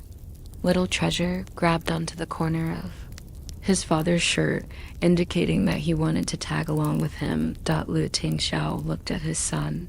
If she's drunk, I can only carry one of you. Little Treasure puffed up his cheeks, indicating that he wasn't satisfied with the answer. He didn't need anyone to carry him. Lu Tingxiao's expression darkened. Unfortunately, my trust in you is at its lowest since the incident from last time. I'm unable to believe that you'll be able to take care of yourself. If you get lost again, even I won't be able to bear the consequences. Understand? Little Treasure bowed his head with a lonely expression. Realizing that he had spoken too seriously, Lu Tingxiao rubbed his son's little head. "I'll be right back." La Zhang, bring the car to the underground garage. "Yes, young master." Under the excited gazes of the crowd gathered at the hotel entrance, the car door slowly opened and a man stepped out. He was wearing a gray western suit. His body was long and lean, and he had a powerful aura. "Ah, it's Lu Tingxiao." I was wondering which god of wealth had come. I didn't think it would be the god of wealth. I totally predicted it. Other than the god of wealth, who else could afford to drive such an expensive car? The Su family obviously can't even compare to Master Lu. Heavens, hold me for a bit, I'm going to faint. I've only seen him on a magazine once. I didn't think I'd meet the real person here. I really want to go ask him for his signature and have him sign it on my panties. Those handsome and famous actors can only kneel before our Master Lu. If Master Lu enters the entertainment circle, how would they continue surviving? You're still dreaming. We've already used up a lifetime of luck to see him this close in person. You still want him to enter the entertainment circle for your viewing pleasure every day. The people at the door continued gossiping fervently long after the man in question had entered the hotel. Big Boss Lu is usually swarmed by a retinue wherever he appears. Why is he coming to a hotel alone so late at night? Who knows? Anyway, he can't possibly come in here for a woman. It's such a shame that an outstanding man like that doesn't get close to women. Why do you think Lu Tingxiao won't get close to women? He probably likes men. That's just nonsense. If he likes men, then where did his son come from? I feel that Master Lu must be the kind that's deeply in love. His feelings for the child's mother are so deep that he's been keeping her secret for so many years. Lu Tingxiao found that the cast and crew had all left when he got upstairs. The group of people at the hotel's entrance were most likely the last batch. However, only Ningxi was missing. He tried calling Ningxi's phone as he walked down the corridors, searching for her Dot. No one picked up Dot as he was passing by the restrooms. Lu Tingxiao suddenly paused his steps. He could hear a phone ringing Dot after standing still and listening for a while. He realized it was coming from the female restroom. Lu Tingxiao ended the call, and the sound stopped Dot after heaving a sigh of relief at finally finding the person he was looking for. Lu Tingxiao furrowed his brows. He couldn't enter the female restroom to find her, since she had not reacted at all to the loud ringing of her phone. She must be quite drunk, Ningxi. Lu Tingxiao tried calling for her, but as expected, there was no reply. He stood in front of the sink between the male and female restrooms and raised his long fingers to pinch at the center of his brows. The expression on his face was as if he were making a decision on a 10 billion yuan business deal. Asterisk, asterisk, fortunately, CEO Lu was in luck. Since it was late, there was no one else in the female restroom. He could see Ningxi sitting on the ground and leaning against a door, completely drunk. She had kicked her heels off to different places, and the things in her bag had been tossed all over the floor. Her hair covered her face in a messy manner.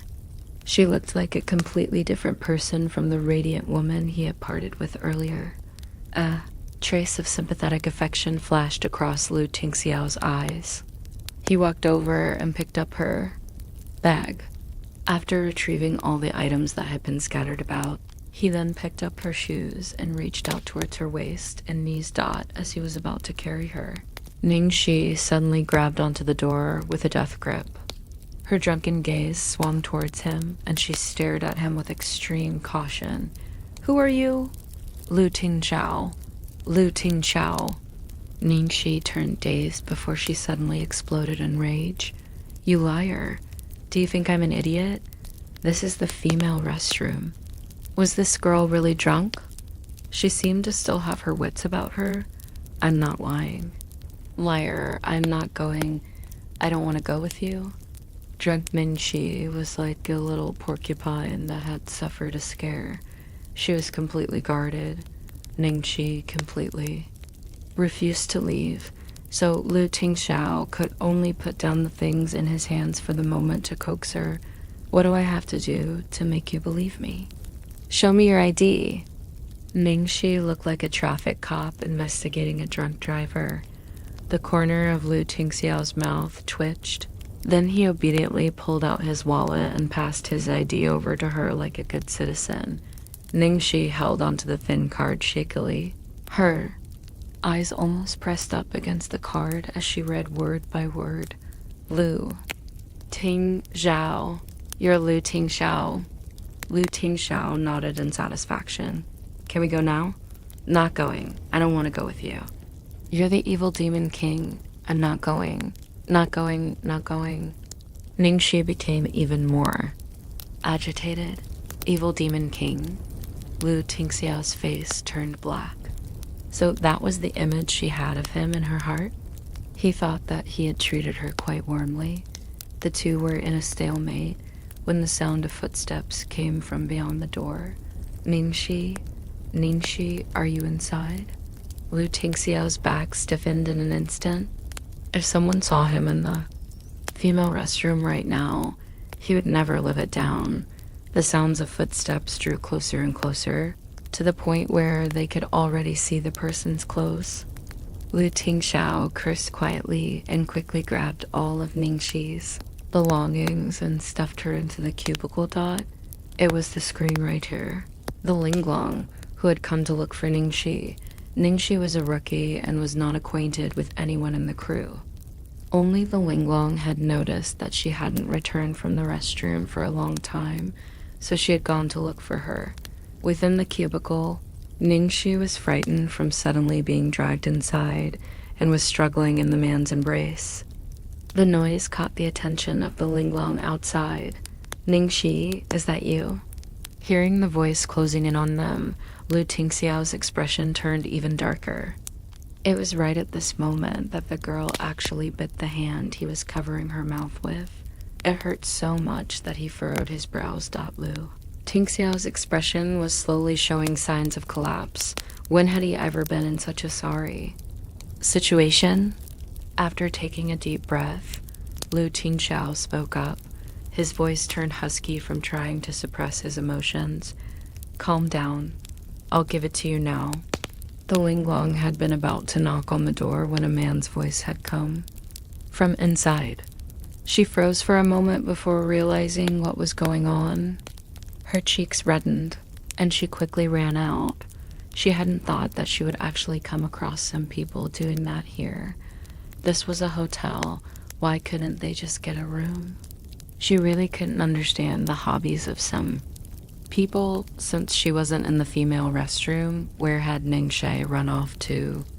There was one thought that had never crossed the Linglong's mind. The one doing that in the restroom was the one she had been looking for, Ningxi. Upon hearing the sound of footsteps receding from outside the door, Lu Tingxiao sighed in relief. He sat on the toilet bowl cover, loosened his tie, and placed the struggling woman on his lap.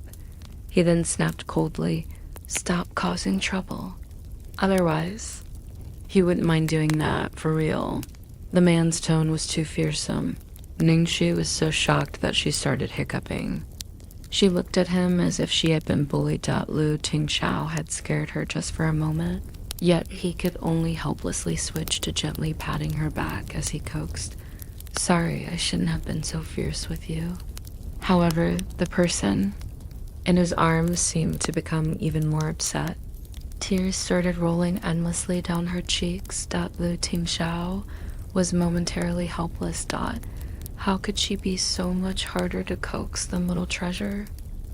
Their mothers? Who do they think they are, every single one of them? Ningxi suddenly raised a fist agitatedly. If Lu Tingxiao had not reacted quickly, his jaw would have been dislocated by this punch. Girls shouldn't cuss. Lu Tingxiao knitted his brows. Although she looked cute when she was swearing, while Mingxi was very drunk, Her subconscious mind could feel that the person embracing her at the moment was very warm and had no bad intentions. She slowly relaxed into his arms and slurred drunkenly as she sat in his lap. It's only because I feel it's beneath me. Otherwise with this face, I could find a big leg to hug. You think you can suppress me? I'll go find one now. Right now. Lu Tingxiao raised his eyebrows slightly. He picked up the woman's hand gently with his coarse palm and placed it on his thigh. The biggest leg in the capital is right here. Where else are you going to find a better one? Ningxi touched that toned thigh all over, then abruptly raged. It's not big enough. It's not big at all. Lu Tingxiao. He had been deemed not big enough. This was something no man could accept. What was worse? Her hand moved about until it touched a place that should not be touched. And she even patted it. Ooh, what's this? Annoying, it poked my hand. Her tone was full of disdain. Lu Tingxiao's expression was dark. If he let her continue like this, then he was afraid he would do something he would regret. The person outside had already left. So Lu Tingxiao quickly opened the door, carrying Ningxi as he walked out. At the underground car park. The one who eagerly ran over to open the door for him was Lu Jingli. You're here? Lu Tingxiao frowned. I went to look for you at home, but both you and Little Treasure weren't there, so I came over to look for you. Bro, what happened to the bro code? When did you buy this car? It's even more impressive than the one you gave to me, and I didn't even know you had this. Lu Jingli's expression was full of resentment. Lu Tingxiao ignored him and carried Ningxi to the back seat without leave. Lu Jingli sat in the front passenger seat and turned around to stare at them. His shining gaze took in Lu Tingxiao and Ning. She's disheveled clothing. Expecting some gossip, he asked, where did you pick her up from? Why did you take so long? See how our little treasure is about to turn into a statue?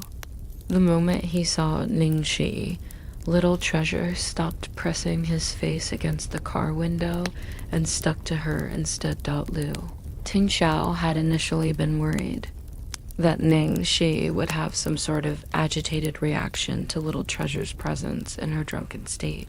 He hadn't thought that she would only draw the little guy into her embrace and hug him comfortably like a bolster. Of course, Lu Tingxiao would not satisfy a certain person's desire for gossip. He methodically removed his tie and removed his sweaty coat. What happened today? Happy at being called to action for his information-gathering skills, Lu Jingli immediately replied excitedly. From what I heard, everything was going smoothly. You even called Arthur over, so of course little Jixi succeeded in stealing the show. She was received well by the media too. Who did she meet tonight? Lu Tingxiao asked again. Lu Jingli tried to recall. Other than the cast and crew, there was only Ning Yaohua. Other than that, Lu Jingli glanced at his brother's expression, then deliberately considered his words before speaking up. Su Yan. I'm guessing that she was upset that her old flame became her rival's man, so she got drunk. Although Lu Jingli had already picked his words carefully, Lu Tingxiao's face still turned black in an instant. It was so scary. TL note. In Chinese, a big leg to hug means a backer with a lot of influence. In Ningxi's case, she was implying that she can find a sugar daddy at any time, but that she found it beneath her. Lu Tingxiao used the phrase big leg to hug literally to make a joke, and got taken advantage of instead. Asterisk, Lu Jingli coughed. It's not strange though. Ningxi wasn't being serious with all those people she was dating overseas. She would dump them when she was done with no hesitation at all. However, this Su Yan is probably the only man she has ever truly loved. Lu Tingxiao's expression turned even uglier after his explanation. Lu Jingli was somewhat speechless at this. He thought inwardly, you guys aren't even together yet. What right do you have to massacre everyone she's ever dated? Bro, even if you're prepared to stick around and wait until she falls in love with you, at least bring her over to Golden Age first. It's so inconvenient that she's in our rival company, Starlight. From what I know, she's being bullied terribly by Ning Zualo there. Lu Jingli grumbled. Lu Tingxiao watched the girl, who had become quiet after hugging Little Treasure, with an unreadable expression. It's not time yet. After finally reaching their home, a problem arose as they were getting out of the car. Ning Shi had spotted the silvery white sports car at the side, and her eyes had lit up like a hungry wolf. She clung to the car and refused to leave, and her expression was like a little girl who had finally found her dream man. Oh, little white, my darling. Lu Tingxiao's expression was changing furiously like traffic lights. He had gone through such a hard time fetching her back, even risking his reputation to bring her out of the female restroom. However, she hadn't shown any gratitude and had even called him an evil demon king. Now she was actually hugging a car and calling it her darling. Bro, surely you're not jealous of a car. See, why did you just have to drive this car out? Little Zixi loved racing cars when she was overseas, and she's actually a pro at racing. Of course, she wouldn't have any resistance against the #1 sports car in the world. Lu Jingli was gloating in his brother's misfortune. However, he soon found that there was someone was even worse off than Lu Tingxiao. That person was Little Treasure Dot, seeing that his personal nickname, Darling, had been stolen by a car. The little guy was close to tears. However, the cause of all the trouble, Ningxie, was still touching the car all over with infatuation. Darling, you're too cool. You're simply too irresistible. I want to marry you. Lu Tingxiao's knuckles cracked, and he had the sudden urge to curse. She had reacted like he was a rampaging wild beast when he had proposed to her, but now she was actually proposing to a freaking car. Lu Tingxiao rolled up his sleeves one by one. Old Zhang, bring me a hammer. Lu Jingli, who had been laughing until he was out of breath, immediately jumped up. Don't, bro, calm down. This car is almost 20 million yuan. If you don't want it, then give it to me. I'll bring it away right now. I guarantee that it won't appear in front of your eyes ever again. Just as he said so, Lu Jingli's whole world flipped over as he was thrown over the shoulder by the frail-looking Ningxi. Who dares to touch my little white? Ningxi's beautiful face was currently full of murderous intent, as if she would kill even the gods. Lu Jingli held onto his injured waist. Good sir, please spare me. I was wrong. It felt like this girl was a seasoned practitioner of judo. He felt like he had lost half his life just being thrown by her. After getting rid of the threat, Ningxi immediately dove into the driver's seat and hugged the steering wheel. Little White, don't be scared. Eldest young master, this old Zhang, who had been squeezed out of the driver's seat, was Stupefi. Lu Tingxiao pinched the center of his brows and waved him away, indicating for him to leave. He looked at his son. Little Treasure, it's late. Go back first and sleep. Little Treasure, who had been immersed in the feeling of losing the affection of his favorite person, immediately shook his head like a rattled. Lu Tingxiao didn't get angry, but calmly spoke. You should know that girls don't like showing their worst sides to the person they care most about. The person they care most about. Little Treasure looked like he was in deep thought for a few seconds. Then he obediently turned and left. Lu Jingli's eyes bulged out. Bro, you're too shameless. You're lying to kids. Is there anything else? Of course I want to let you feel the burning of this giant megawatt light bulb. The icy cold gaze of his dear brother pierced deep into his bones. Fine, I'm leaving. Lu Jingli turned back to look at them dubiously right before leaving this couple in that sports car alone. Nothing was going to happen, right? Hey, that 63x zoom long-range camera was going to come in handy.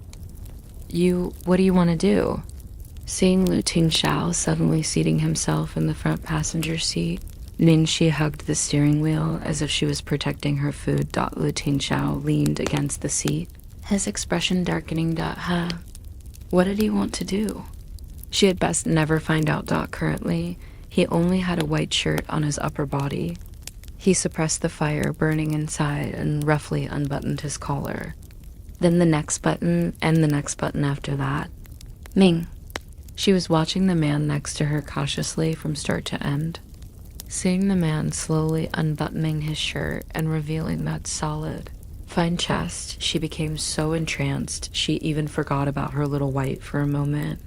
Lu Tingxiao had not noticed her expression at all. He was strongly suppressing his uncontrolled emotions from this night. He had actually gotten jealous of a car. He lit up a cigarette and fiercely took a drag, then blew out a long trail of smoke. The moment Lu Tingxiao had taken out the cigarette, Ningxi was already past the point of resistance. She stared at him unblinkingly, at that smooth throat, and the white cigarette held by his thin lips, and at the smoke slowly rising. Due to the burning gaze from beside him, Lu Tingxiao finally turned his head and saw Ningxi's thirsty expression. With a lapse of concentration, Lu Tingxiao almost misunderstood her gaze until he realized that her gaze was not focused on him at all. What had made her thirsty was not him, but the cigarette he was holding. The only thing Lu Jingli was good at was gathering information. In the background information he had sent over, all the details from her family background to her hobbies, and even the small fact that she was currently trying to quit smoking had been included. Lu Tingxiao immediately understood that she was relapsing. It was fine that he couldn't match up to an old flame. It was also fine that he couldn't match up to a car. However, now he wasn't even on the same level as a cigarette. Lu Tingxiao had never felt this defeated, and had never felt this much self-doubt in his life. He had wanted to have her all to himself from the moment he had met her. Yet he always had to think twice over every single step in consideration of her feelings. However, she had never even considered him as a potential partner, and had always drawn the lines between them clearly. She would rather go find someone else to be her sugar daddy than be his wife. People said that if someone was unable to forget an old flame, it was because the new partner wasn't good enough. Could he be the problem? She got this drunk because of the old flame that had abandoned her. He knew that the best way to court her was to do it step by step, so he had always suppressed his urges and followed this principle. However, he hadn't thought that his rationality was so weak that it would fly out the window the moment there was just a tiny spark. Lu Tingxiao smoked the cigarette as his emotions churned. The red glow of the cigarette's lit end was reflected in his eyes as his low voice rumbled in the car. You want to smoke? Ningxi nodded without hesitation. She could no longer tell if she was being attracted by the cigarette or this man in front of her. Lu Tingxiao flicked away the ashes, then took in another drag of the cigarette under Ningxi's fervent gaze. In the next instant, he suddenly leaned over and pressed his tobacco-flavored lips against the girl's lips. Ningxi's eyes widened. She could only feel the strong scent of tobacco and the cold air of the man enveloping her before her lips were pushed open by something soft, and a mouthful of smoke entered her mouth without any obstruction, being entirely unprepared. She choked and started coughing nonstop. Lu Tingxiao took another hit of the remaining half of the cigarette with a calm expression and watched the girl cough until she teared up. She looked even more alluring like this, tempting him to bully her even more. He asked, "Do you want more?" Ningxi glared at the man like he was a big bad bully as she tried to recover from her coughing fit. Hey. Lu Tingxiao laughed when he saw that little expression. His humor rippled in the depths of his eyes. He extinguished the cigarette butt and puffed out the smoke in his mouth before once again leaning over, Tilting his head and covering her lips, Ningxi subconsciously tried to escape, but a palm held onto her twisting waist and a low voice coaxed, temptingly at the sensitive edge of her ear, "I won't let you choke this time." Having said so, an intense tobacco-flavored kiss engulfed her consciousness. Ningxi was kissed until she was muddle-headed. Her mind was a mess, floating amidst the clouds. The only thing clear to her was that this man holding her with one arm was even more dangerous than smoking. With a bang, the seat behind her fell back, and following that was the man's burning. Hot body. Her breath was slowly being robbed from her, and Ningxi slowly felt her consciousness grow even fuzzier and fuzzier until she finally sunk into the depths. Sensing that there was no reaction from below him, Lu Tingxiao raised his head slightly and saw that a certain person was currently sleeping thoughtlessly, even snoring a little. Lu Tingxiao's reddened pupils suddenly recovered their normal black color, and the rage in his heart completely disappeared. He was really crazy. What was he doing getting angry at a drunk person? It had only been 3 days. 3 days since they met. Why was he being so hasty? The attraction he had to this girl was completely irrational. When he had first seen her, he had had a crazy feeling of recovering something he had lost. It felt like she was an old friend, even though it was their first meeting, when he had picked her up in the storeroom of that bar. He had actually had the feeling of finding the thing he was missing in his life, like she was a treasure he had lost unknowingly. He wanted to make her completely his right now. However, he didn't want to lose her, so he had to wait. Lu Tingxiao retrieved a blanket and pillow from the back, adjusted the temperature of the air conditioning, then laid by her side and kissed her forehead. "Good night, my girl." The next morning, Ningxi woke up in a warm embrace. She raised a hand to rub her eyes and saw patches of green leaves from the window above her head. Bright and beautiful sunlight was streaming through the gaps in the leaves and shining warmly. On her body, there was even melodious chirping from the birds. Where was she? Lowering her eyes to scan her surroundings, she was surprised to find that she was actually sleeping in a car. More accurately, sleeping in Lu Tingxiao's embrace. What the heck? Ningxi frantically tried to get up and hit her head on the roof of the car. It hurt so much that she gritted her teeth in pain. Lu Tingxiao in the car. Damn it. What happened last night? Why was she in a situation like that the moment she woke up? It was hard not to misunderstand what the scene before her. What are you thinking? Ningxi bit her finger anxiously. Her mind was in a mess. She answered subconsciously, "I'm thinking whether I had sex in a car with the evil demon king while drunk last night. This is so scary. Evil demon king, car sex. If it were like you said, do you think you would have the strength to jump around and let your imagination run wild this morning?" From the man's voice, you could tell that he was holding back his rage and gritting his teeth. Ningxi belatedly found out that Lu Tingxiao had already woken up. She was so frightened that she jumped up and almost hit her head again. Luckily, Lu Tingxiao was already prepared and used his hand to protect the top of her head. Mr. Lu, call me by my name." Lu Tingxiao's tone was slightly cool. She would call him Mr. Lu when she was trying to distance herself, and call him Master Lu when she was scared of him. He didn't like it at all.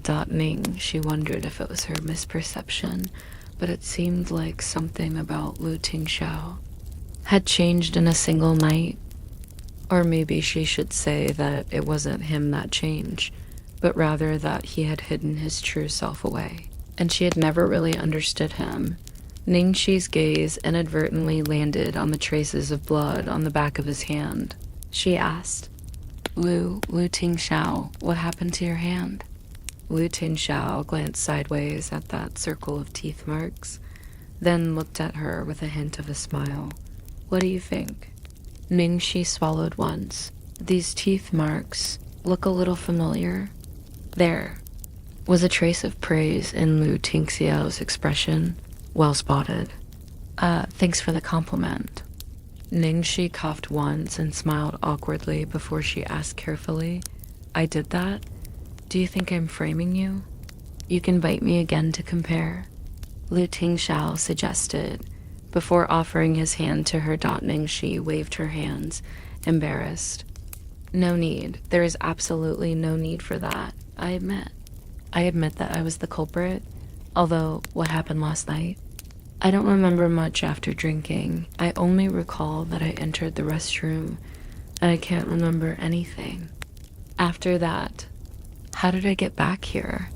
You collapsed in the female restroom, and I went in to carry you out. You refused to go with me and even bit me? Lu Tingxiao's answer was simple and concise. Ningxi was stupefied. You entered the female restroom. She had really committed a huge sin. The evil demon king had sacrificed way too much. Then why am I sleeping in a car? Ningxi summoned enough courage to ask. Because you refused to part with your little darling. Lu Tingxiao emphasized the two words, little darling, with a light tone. Ningxi glanced at the car she had idolized for so long, and immediately believed what Lu Tingxiao had said. I'm so sorry. I've caused trouble for you. Ningxi apologized weakly. She felt terribly embarrassed for having caused so much trouble when it was only the second night she was staying over. Lu Tingxia did not receive her words, but shot out a seemingly unrelated question. Why did you drink so much last night? Hearing this, Ningxi's expression turned solemn. Seeing her sudden change in expression, the sleeping beast in Lu Tingxiao's heart started to stir. Ningxi did not have the habit of sharing her personal worries with others. However, it felt so terrible keeping it in her heart that she just had to share. She leaned bonelessly against her seat and turned her head upwards to look at the greenery above her head as she mumbled, I'm afraid that my role as Ming Change is gone. Astonishment flashed across Lu Tingxiao's face. Why? Since it's only a small role as a supporting female lead. I know that you might not understand my feelings since you're a CEO. You don't know how hard I worked for this day. You don't know how happy I was to get this role. All of you don't? No. As she was talking, Ningxi suddenly raised a hand to cover her eyes that Lu Tingxiao had assumed that she had lost control over. Su Yan and had never thought that the cause would be something else. She wasn't upset over Su Yan. Instead, she was upset because she had lost that role. The gloom he had been feeling the whole night dissipated in an instant.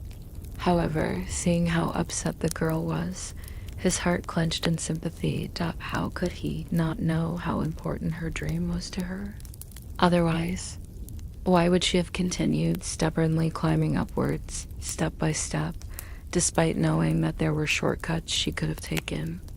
Don't be sad, you've already done very well. Lu Tingxiao shifted the girl's head to rest against his chest. So the culprit wasn't Su Yan, but Ning Yaohua. Ning Yaohua was the biggest sponsor for the movie, Land Under Heaven, and he had the right to decide the cast in the end. No one was allowed to bully his girl, not even her own father. After Ningxi had finally calmed down, she realized that she had been crying in Lu Tingxiao's embrace for half an hour. It was too shocking, excluding the times when she had to cry for filming. She hadn't really cried her heart out for a whole 5 years. Sorry, I dirtied your clothes. Ningxi was embarrassed after seeing the mess she had made of Lu Tingxiao's shirt. Corners of his lips lifted slightly. It's an honor for my shirt. Ningxi was immediately dazed, and her heart beat wildly from the blow. She had always thought that Lu Tingxiao was the kind of genius that had high IQ and low EQ. Who would have thought that when he would be this deadly when he started flirting? She was jealous. He was even better at picking up girls than she was. Lu Tingxiao tidied up her messy strands of hair as if it was natural. What do you intend to do next? Find a much bigger leg to hug? Ningxi blinked, not understanding. Huh, what do you mean, find a bigger leg to hug? You said you wanted to find a big leg to hug last night, and even said that mine wasn't big enough. Lu Tingxiao looked at her meaningfully. Ningxi coughed continuously and was almost choked to death by her own saliva. Damn it, just how many shenanigans had happened last night? Master Lu, I was too drunk last night, so don't take my words to heart. Your leg is definitely big enough. The biggest leg to hug in the capital is yours. Her face was full of flattery, but she felt like there was another meaning to her words after having said so. Lu Tingxiao was in a good mood after getting flattered. Humor was rippling in his eyes as she said, "Then why won't you hug mine?" Ningxi stammered for a while, but couldn't finish her sentence. Lu Tingxiao rubbed her head and decided to let her off the hook. All right, I won't tease you anymore. Let's go back to the house to sleep. You'll need your energy to overcome the challenges ahead. Or would you like to stay a while longer with your little darling? No need for that. Let's go back to the house. She was naturally eager to get out of the car. After getting out of the car, Lu Tingxiao stood next to the car door and suddenly stopped moving. Ningxi scratched her head. What happened? Lu Tingxiao strode over to a bush dot she followed curiously and saw Second Master Lu carrying a camera in his arms, sleeping soundly in the underbrush with limbs askew. She knew that under the banner of Golden Age, there was not only a management company, but also over 300 media outlets. Second Master Lu was considered the boss of all the paparazzi, but wasn't this guy too ridiculous? He wouldn't miss out even on his own brother's gossip. The corner of Ningxi's mouth twitched. Second Master, should we wake him? Won't he catch a cold like this? Lu Tingxiao nodded and kicked him. Lu Jingli woke up with a shout. He started crying the moment he woke. You're too much. Why are the windows of this car so impermeable? I couldn't see inside no matter what I used. Lu Tingxiao looked down on his silly brother in a domineering manner. Come to my study later. There's something I want you to do for me. Oh. Lu Jingli rubbed his eyes and dusted himself off as he climbed to his feet. His gaze flitted nonstop between the two as he muttered, Why didn't the car shake? Don't tell me that I missed the moment. That can't be. With my brother's stamina, the car should shake for a whole night at the very least. Ning. Why do you understand your brother's stamina so well? It's easy for people to misunderstand, you know? Lu Jingli scratched his head. That's because when he beats me up, he lasts for the whole night. Ningxi. Fine, you win.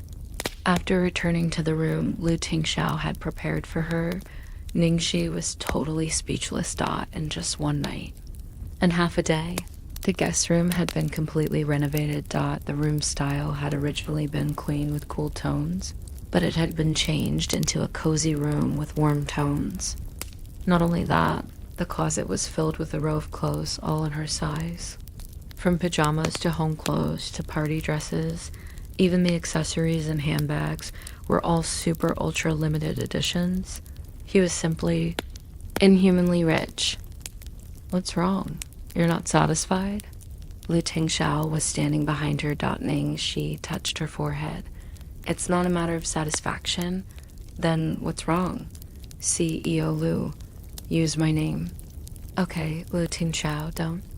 You think you're treating me a little too well? He was treating her so well that she couldn't help but misunderstand. You finally realized. Lu Tingxiao had the look of finally having taught something to a child. Ningxi. Seeing her conflicted expression, Lu Tingxiao's eyes darkened for a second before returning to normal. You save little treasure, and little treasure still needs your help for a very long period of time. Is there anything wrong with treating you well? He paused for a moment, then looked at her. Or do you want me to use other methods to show my gratitude? So she had just been misunderstanding his intentions. A large rock she had been carrying in her heart seemed to have settled down. She quickly waved her hand and said, No, this is fine. It's pretty good. She was not going to mention other ways for him to show his gratitude. Ningxi can never run in the same circles as someone like Lu Tingxiao.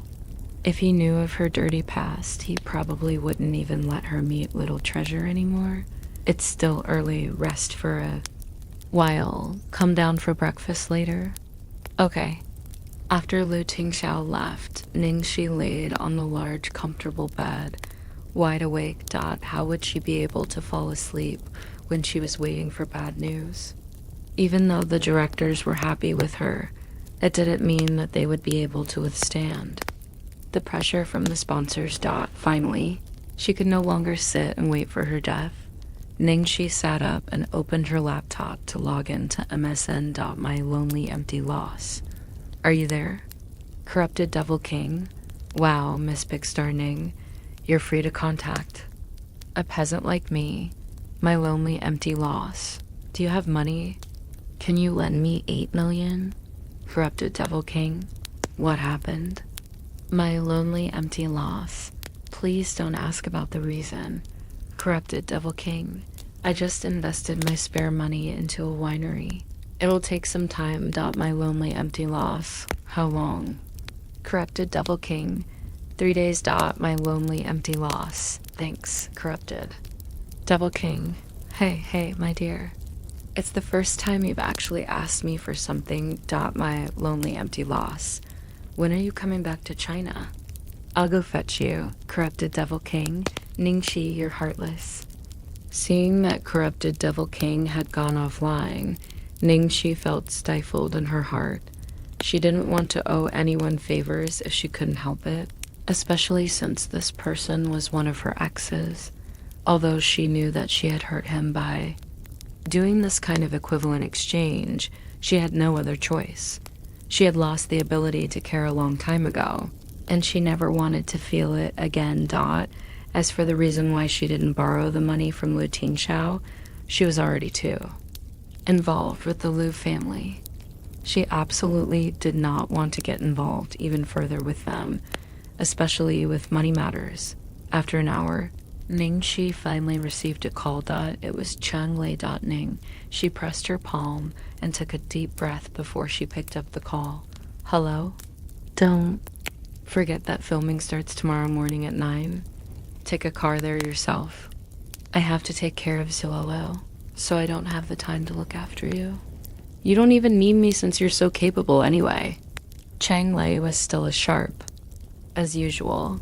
The only difference was that her tone was particularly bad today, as if Ningxi owed her $8 million. What? We're filming? Ningxi was stunned. Are you still sleeping? Wake up. You're not allowed to be late on the first day. Changlei's tone was impatient, and she immediately hung up.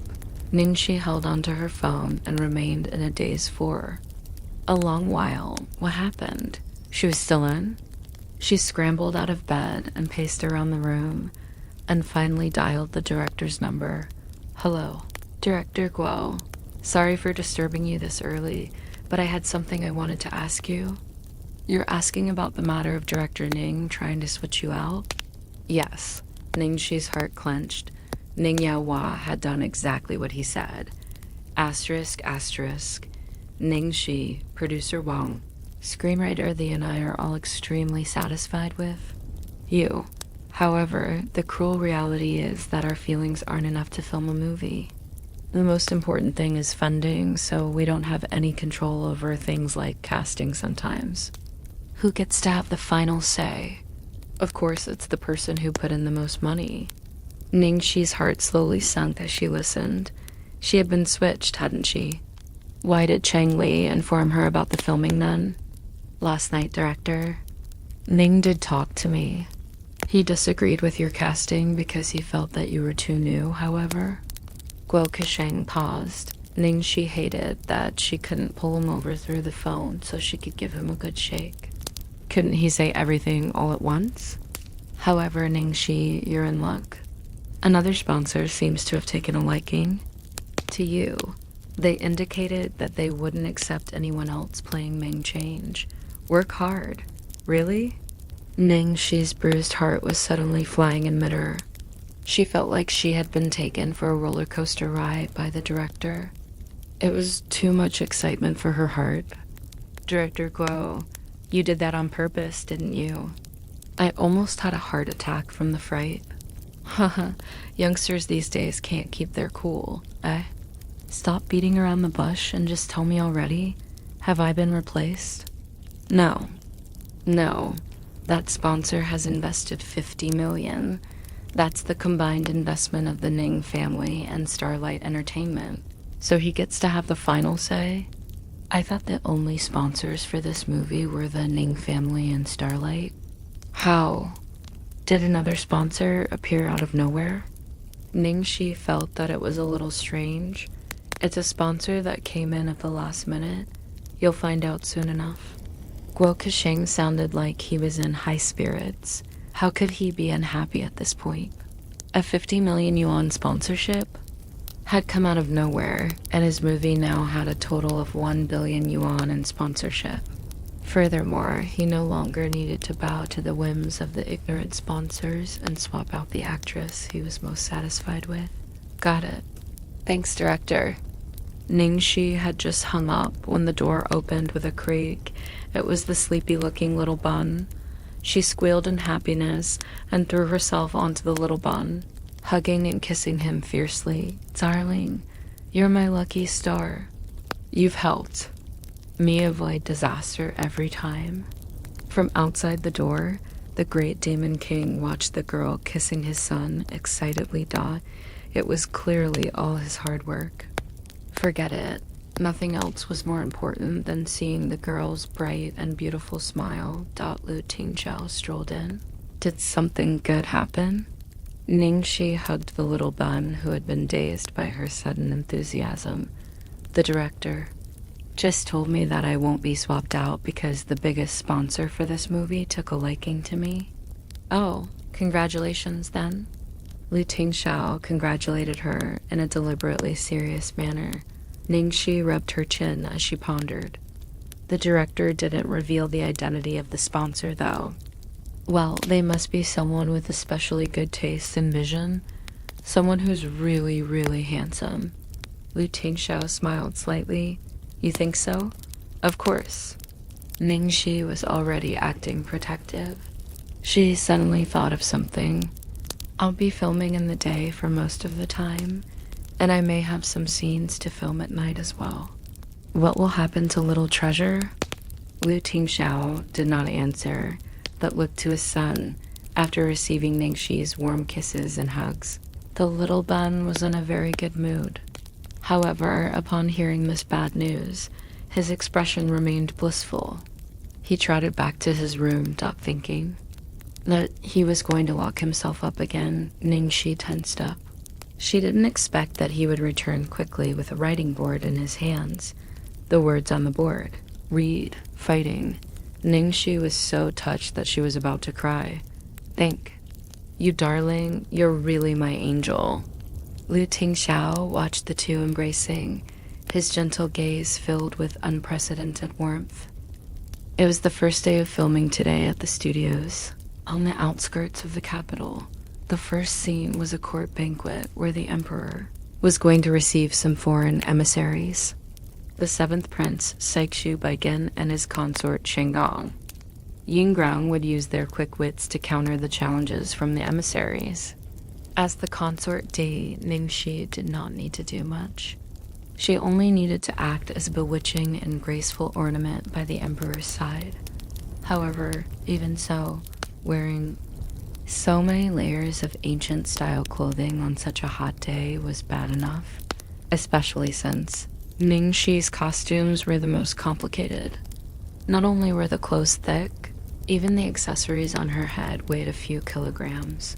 After filming one scene, while no one could tell from the outside, she was sweating completely on the inside as soon as the director shouted, "Cut."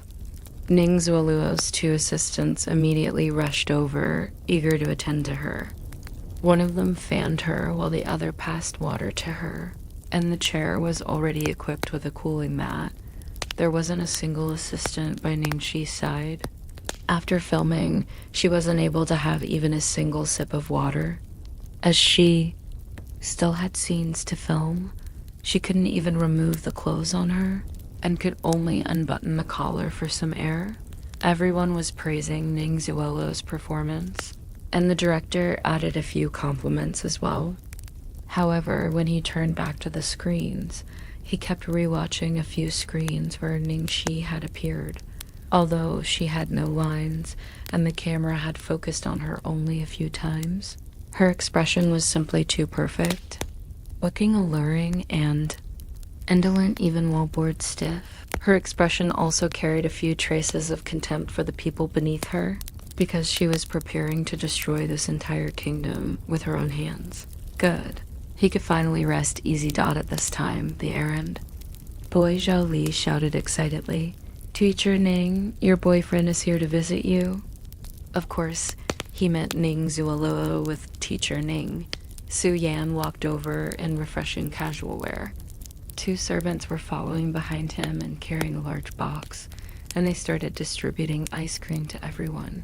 Wow, it's Haagen-Dazs. Thanks for treating us, Mr. Su. Teacher Ning is too fortunate. It's only the first time, and her boyfriend is already here to visit.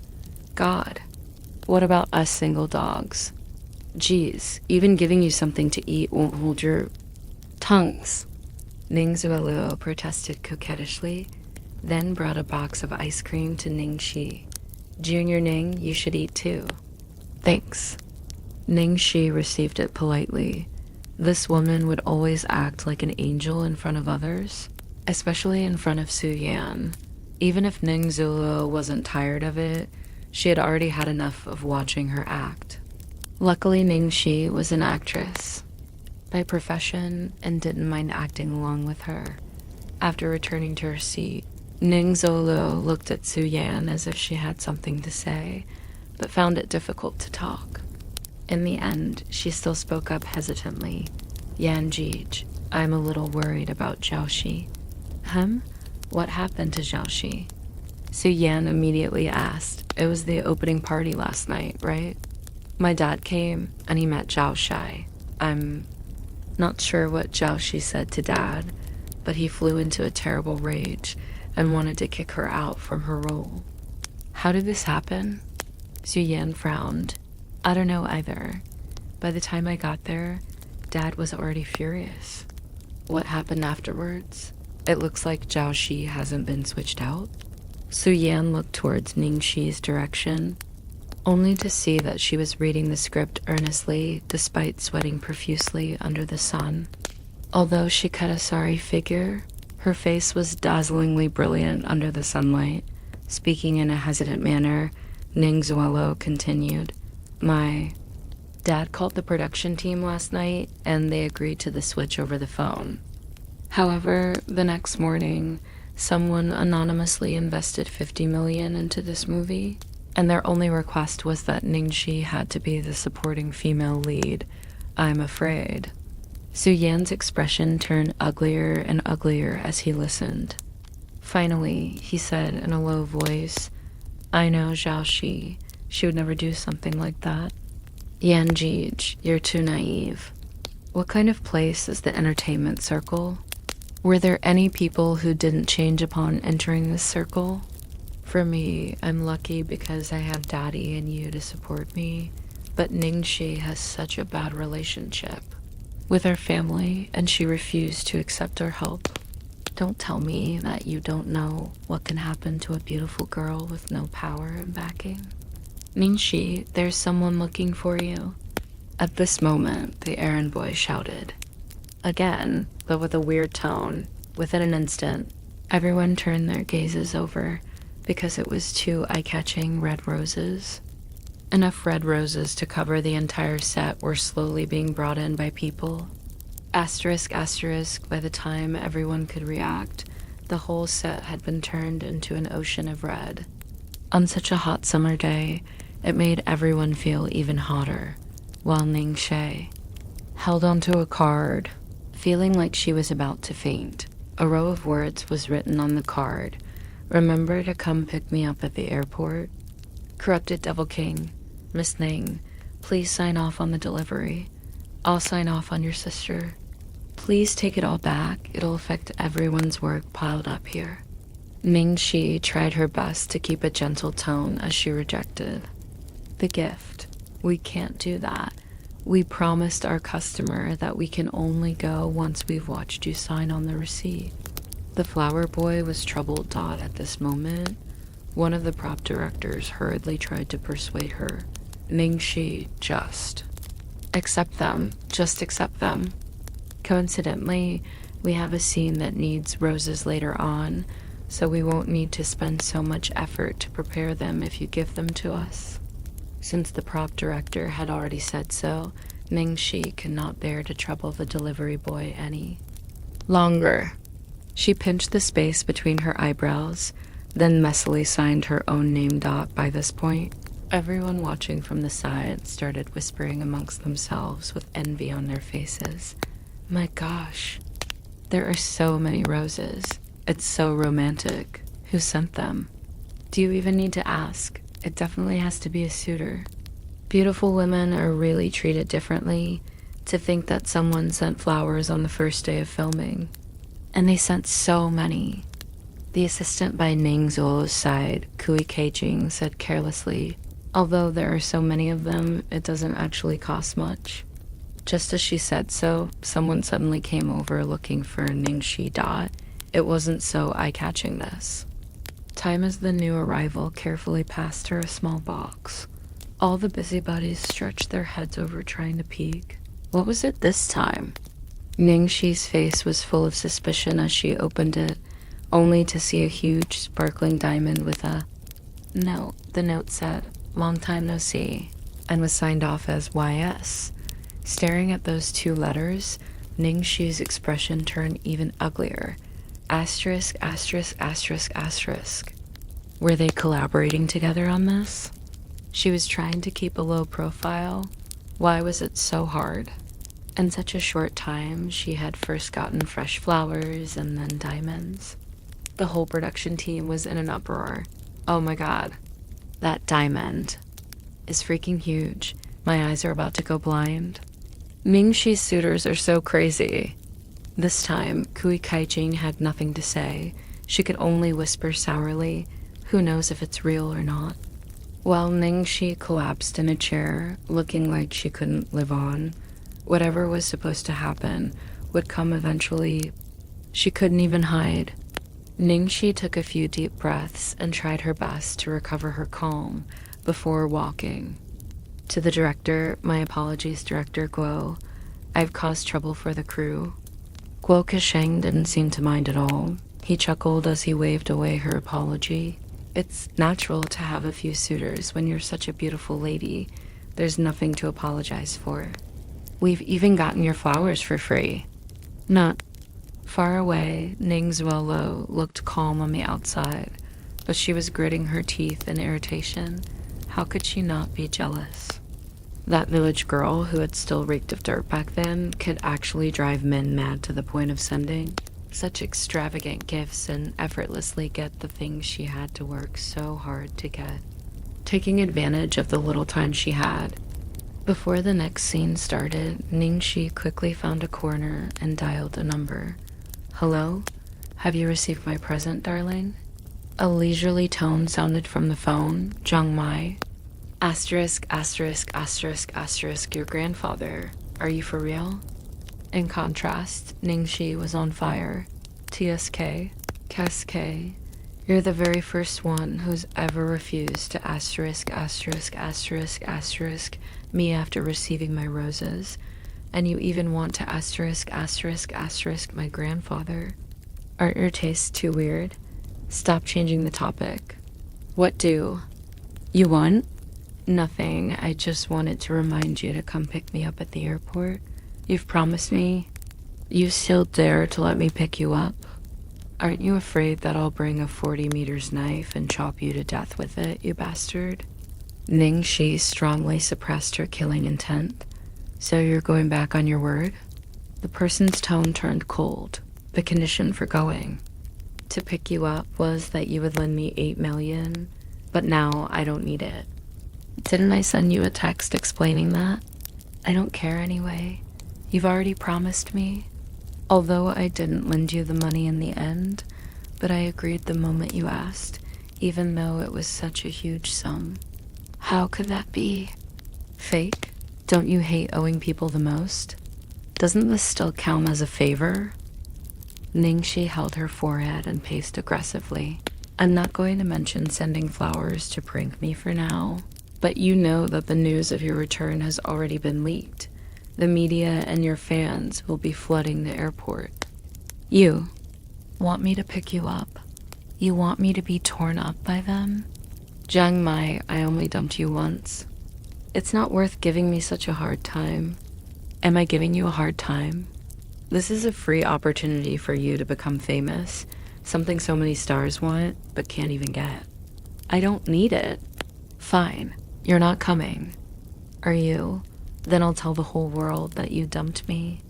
Anyway, I don't care if I'm humiliated. I want to let everyone carry out justice for me. The other person said shamelessly. Ningxi's lungs were about to burst. From anger. The stupidest thing she had ever done in her whole life was provoking a troublemaker like Jiang Mai. Did you think I wouldn't be able to deal with your cheap tricks? The corner of Ningxi's mouth raised slightly as she chuckled. Sure, you. Want me to fetch you? I'll go. Just don't regret it when the time comes. Actually, it was easy enough to settle the matter with Jiang Mai. He was just unhappy about being dumped for the first time, so he wanted to take a little petty revenge. He would stop once he had enough. The thing that made her head hurt was the devil that had sent the diamond. Forget it, forget it. She wasn't going to bother with it until she had to. Ningxi, there's someone looking. She heard the errand boy Zhao Li's pressurizing voice the moment she came out of the corner, and she was so frightened she wanted to drop everything and run. Who is it this time? Will this ever end? Everyone in the crew was suddenly full of energy. Was there going to be something even more explosive this time? In the corner, Kui Kaijing's expression was full of disdain. These crude men only know how to throw out money. They're so low. Class, Miss Ji, hello. This time it was a shy girl. Seeing that Ningxi's expression wasn't too good, she even thought that she had done something wrong and looked apprehensive. Facing a girl like that, Ningxi couldn't vent. Her rage, no matter how angry she was. No, it's nothing. Are you looking for me? I'm here to send you something. The girl opened up something white that looked like a thermos. Cool white mist floated out, revealing 3 bottles that looked like they contained fruit juice. Red, yellow, and green. This is... The corner of Ningxi's mouth twitched. She had seen too many palace dramas, so her first reaction was that someone was trying to poison her. This was personally made by my little young master. There's watermelon, juice, orange juice, and green bean soup. The girl replied, Who's your little young master? Ningxi was suspicious and tried to recall if there were any little young masters who liked making fruit juice. Amongst the people she had offended, the girl indicated that she should read the note on the bottles. She tore it off for a look, only to see an English word written on the note, fighting, with a heart shape drawn on the end. She could almost imagine the sender's shy expression, with pursed lips as he drew the heart. So it's little treasure? Ningxi's gaze turned gentle in an instant, and her turbulent emotions finally calmed down. At first, she had been worried about being too high profile at the start of her career and drawing. Unwanted trouble and gossip. Now that she thought about it, why should she care so much about the gazes of the people who didn't care about her? If she had to keep caring about what other people thought of her in this industry, wouldn't she die from exhaustion? Back then, she had cared too much about what the upper-class socialites had thought about her, even as their gazes looked down on her. She had cared too much about her supposed biological parents' attitude towards her and had regarded Su Yan's opinion too highly. It had caused her to feel even more inferior as time passed, and she had slowly lost her identity. She had already understood this philosophy long ago, yet she had let a small incident shake her heart so much. She only had to be herself, keep a clear conscience, and one day she would be able to prove herself with her own strength. She was fighting, only for the people who cared about her. Put it down over here and help me to thank your little young master. Ningxi took out her phone to send Little Treasure a message as she said so.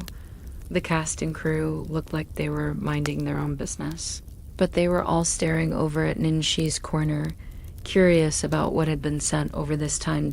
In the end, they seemed to have seen 3 bottles of fruit juice. Ningxi had seemed troubled by the roses, and she hadn't even seemed pleasantly surprised when receiving the diamond. However, this time, Ningxi had an expression of bliss and was even happily sending a text message. Each of them had their own lamentations. These days, money alone isn't enough to get the beauty. You have to use your heart, right? Didn't you hear that girl say that it was handmade? How sweet. I bet the one that sent the fruit juice will win. The girl. Then I'll bet the one who sent the diamond. Why isn't anyone rooting for the one who sent the flowers? After finishing the fruit juices and green bean soup, Ningxi was fired up and ready to continue working at the same time. Lu Tingxiao, who was taking a break from work and accompanying his son at home, got a notification on his phone with a ding. The notification indicated that there was a new message from Ningxi. Lu Tingxiao tapped on it, and the corners of his lips rose slightly. Darling, thanks for your fruit juice and green bean soup. It was super delicious. Sarang. Hey, Al. He looked at the message for a long while before waving his hand at his son, who was sitting unmoving at the window in a daze. Little Treasure, come over. Little Treasure ignored him. Lu Tingxiao sighed lightly. There's a message. From your Auntie Zhaoxi. Little Treasure scuttled over like a rocket and even tried to grab the phone by jumping. Lu Tingxiao raised the phone even higher. I'll let you see it if you call me Daddy. Little Treasure's expression was full of protest, indicating his refusal to cooperate. It was only when his son was anxious to the point of crying that Lu Tingxiao finally softened and passed the phone to him, while watching his son read the message. Looking perfectly content, Lu Tingxiao had an expression of worry on his face. It was most likely because there were so few things that could trouble him, that God had sent Little Treasure to his side to test him. Little Treasure was extremely intelligent. He could speak. At 6 months, and although he had a taciturn personality, since that incident, he had never spoken again. He had missed out too much during Little Treasure's early years, and it was only when he wanted to make up for it that he found that it was much too late. He didn't know when he would be able to hear his son call him Daddy again. Little Treasure stared at the phone for a long while. It seemed like there was something he couldn't understand. Finally, he moved closer to his Daddy and pointed at Sarang Heyo with his tiny little finger, most likely asking the meaning of those words. It's just a manner of speech. There's no special meaning to it.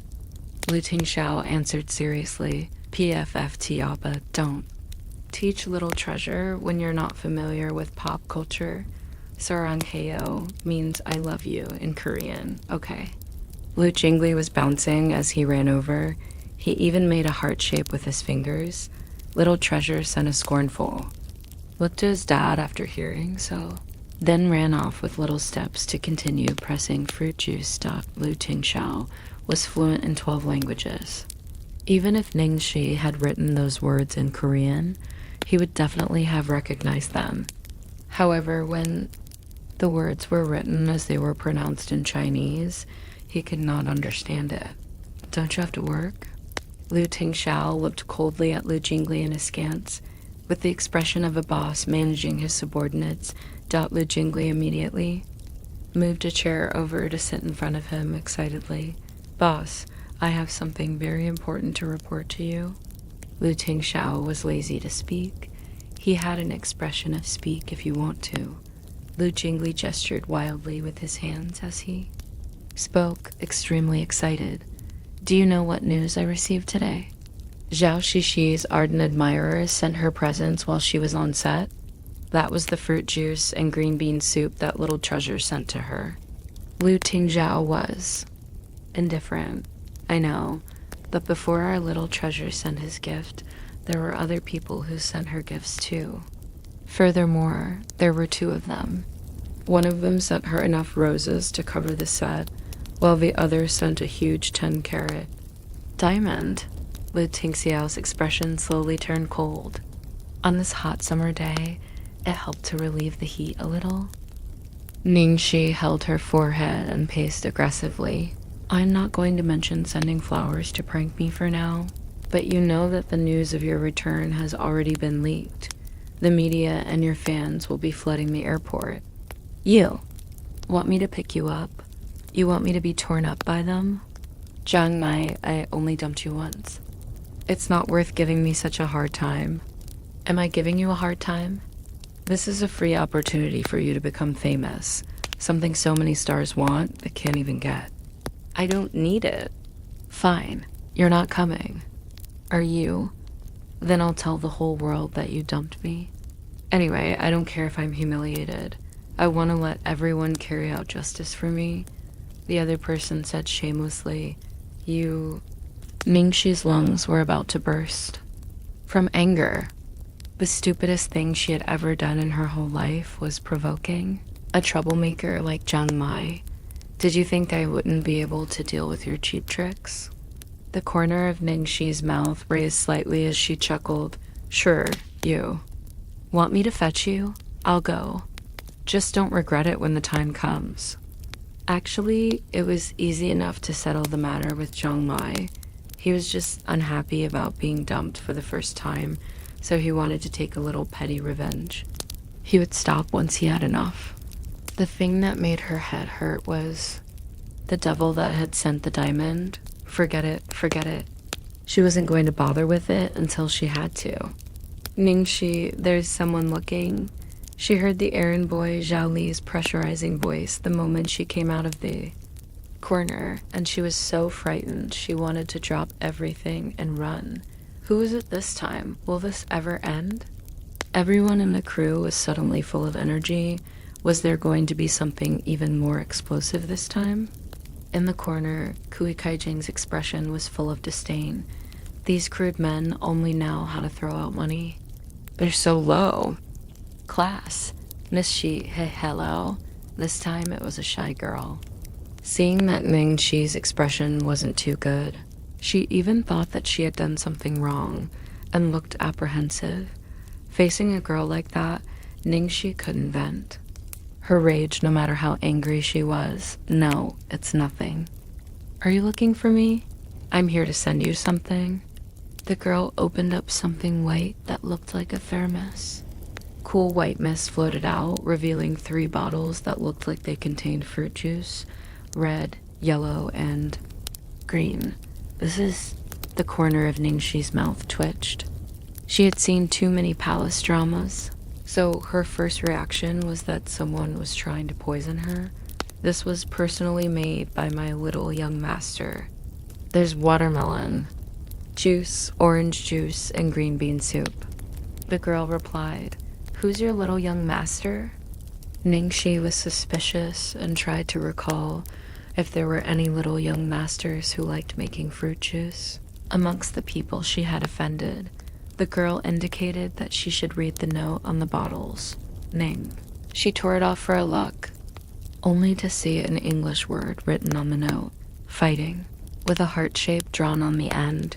She could almost imagine the sender's shy expression, with pursed lips as he drew the heart.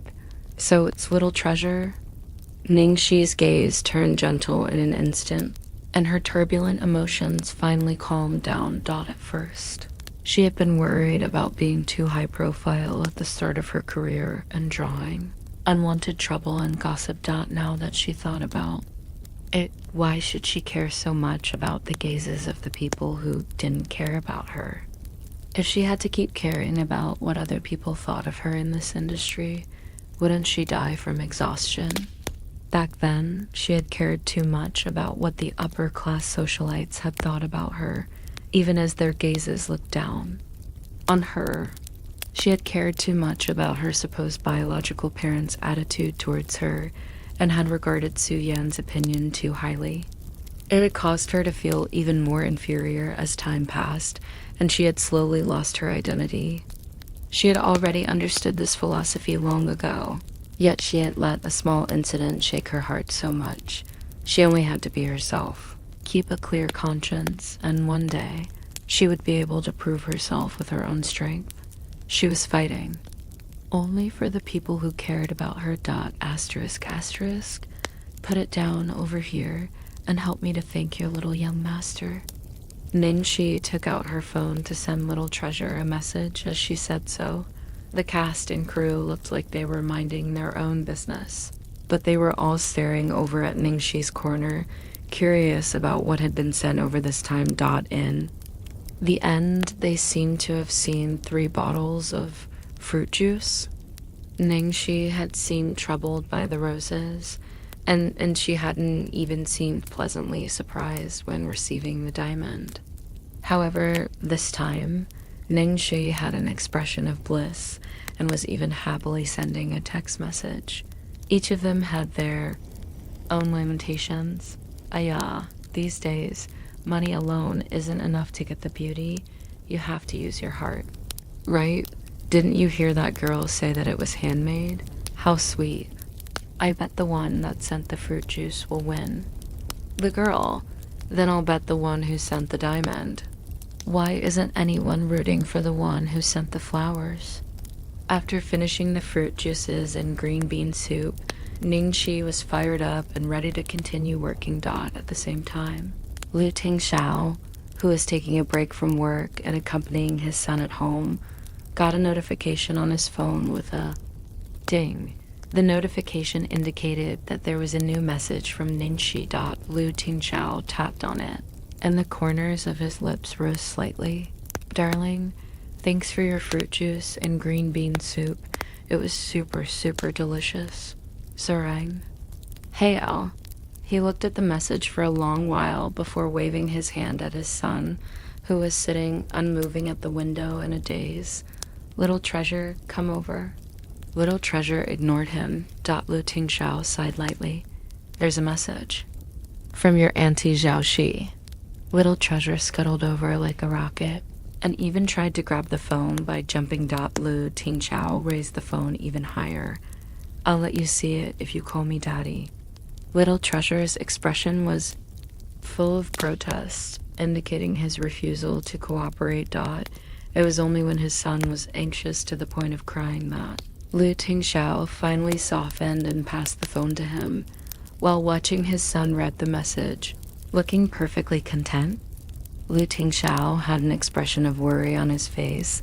It was most likely because there were so few things that could trouble him that God had sent Little Treasure to his side to test him. Little Treasure was extremely intelligent. He could speak.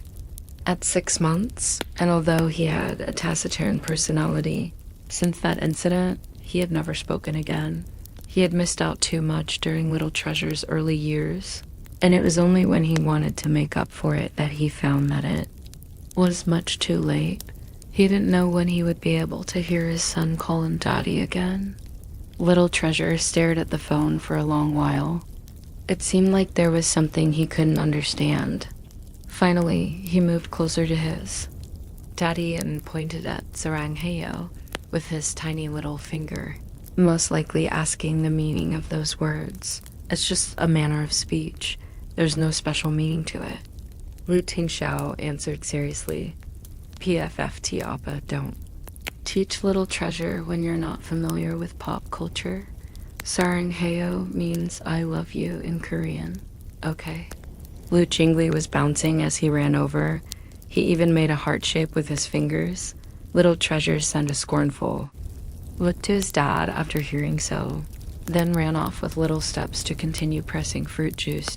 Lu Tingxiao was fluent in 12 languages. Even if Ningxi had written those words in Korean, he would definitely have recognized them. However, when the words were written as they were pronounced in Chinese, he could not understand it. Don't you have to work?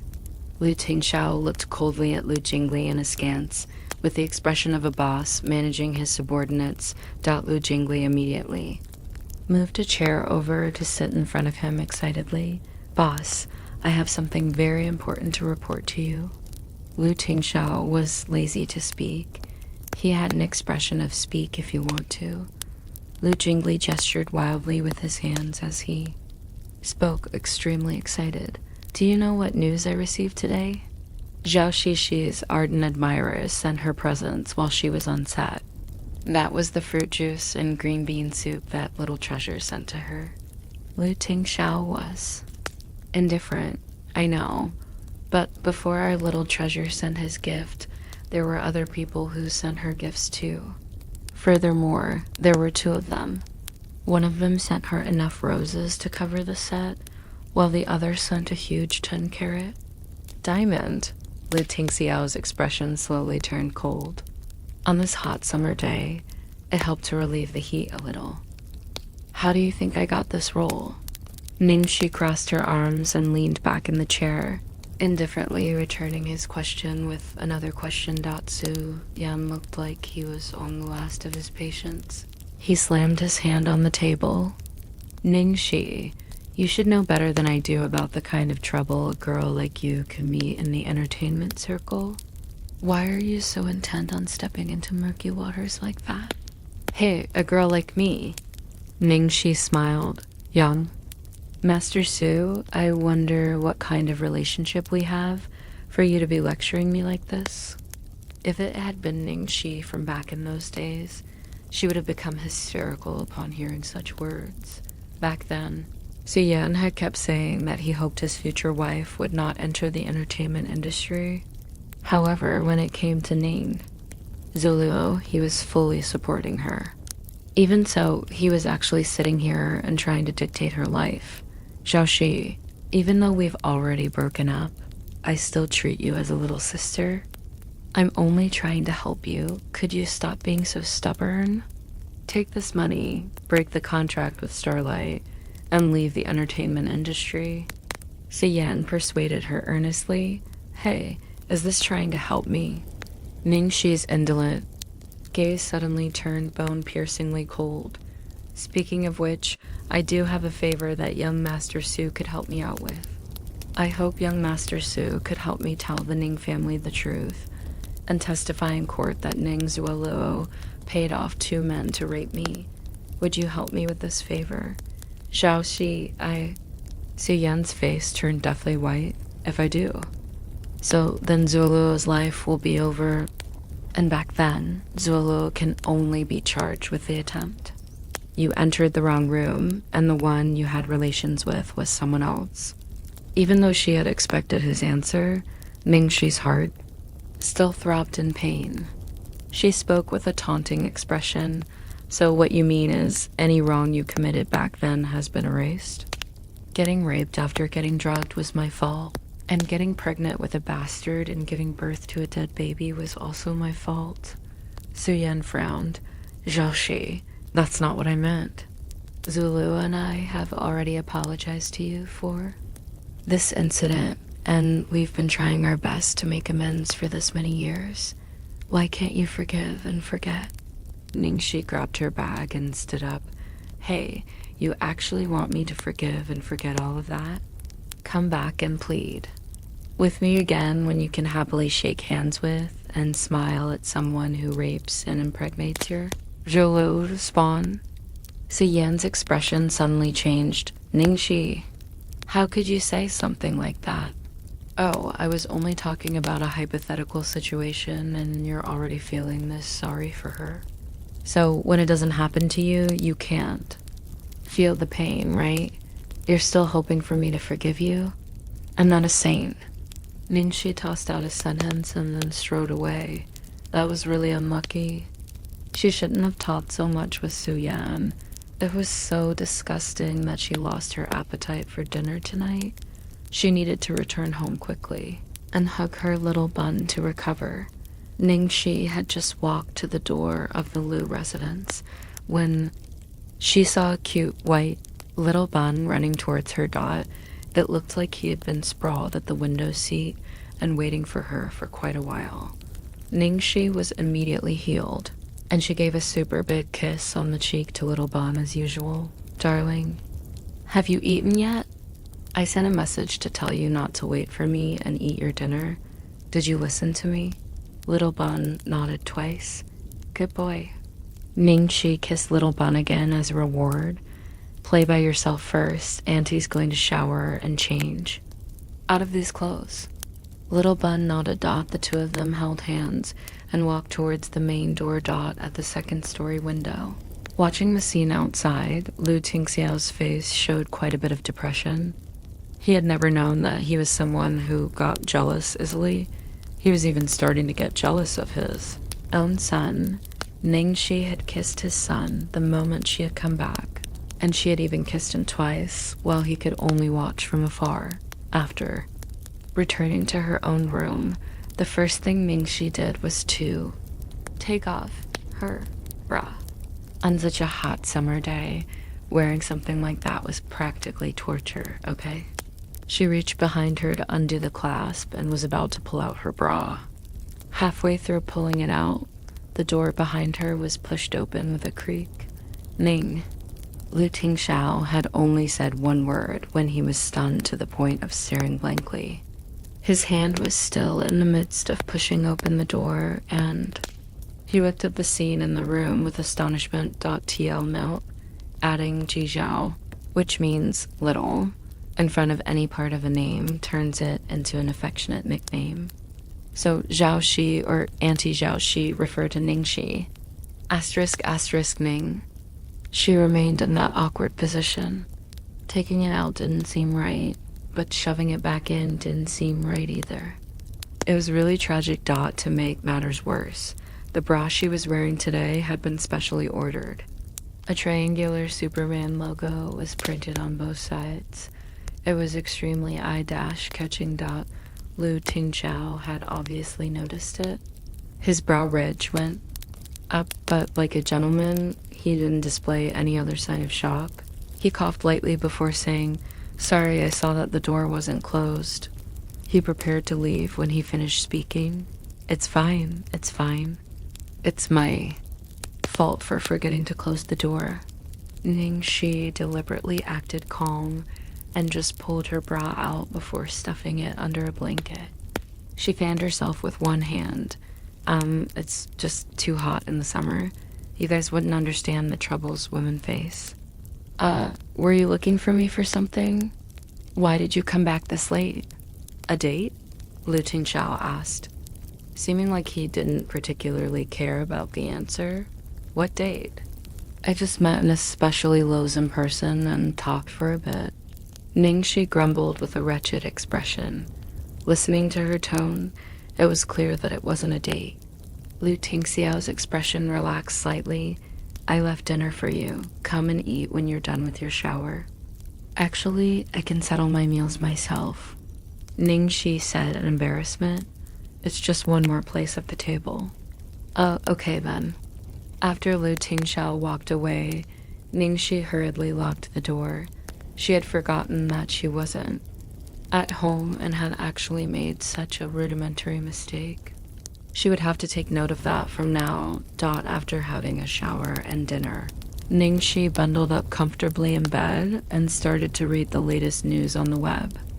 Little Bun was sprawled over the table, hugging a large book. Ning Zuoluo reveals her handsome and rich boyfriend. Screen Team Zhao bursts out in jealousy on the scene. Ning Zuoluo is full of praises for Junior Ningxi's beauty and acting skills. Ningxi fully deserves the title of #1 beauty in the entertainment circle.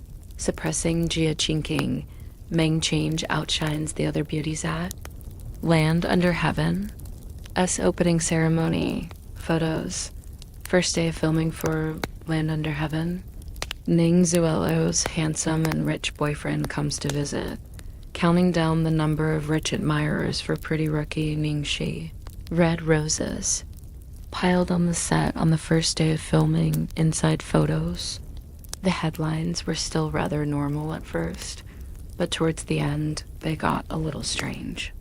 Topics like Mingxi is being kept as a mistress, Mingxi's rich sponsor, Mingxi's cheating on how many men.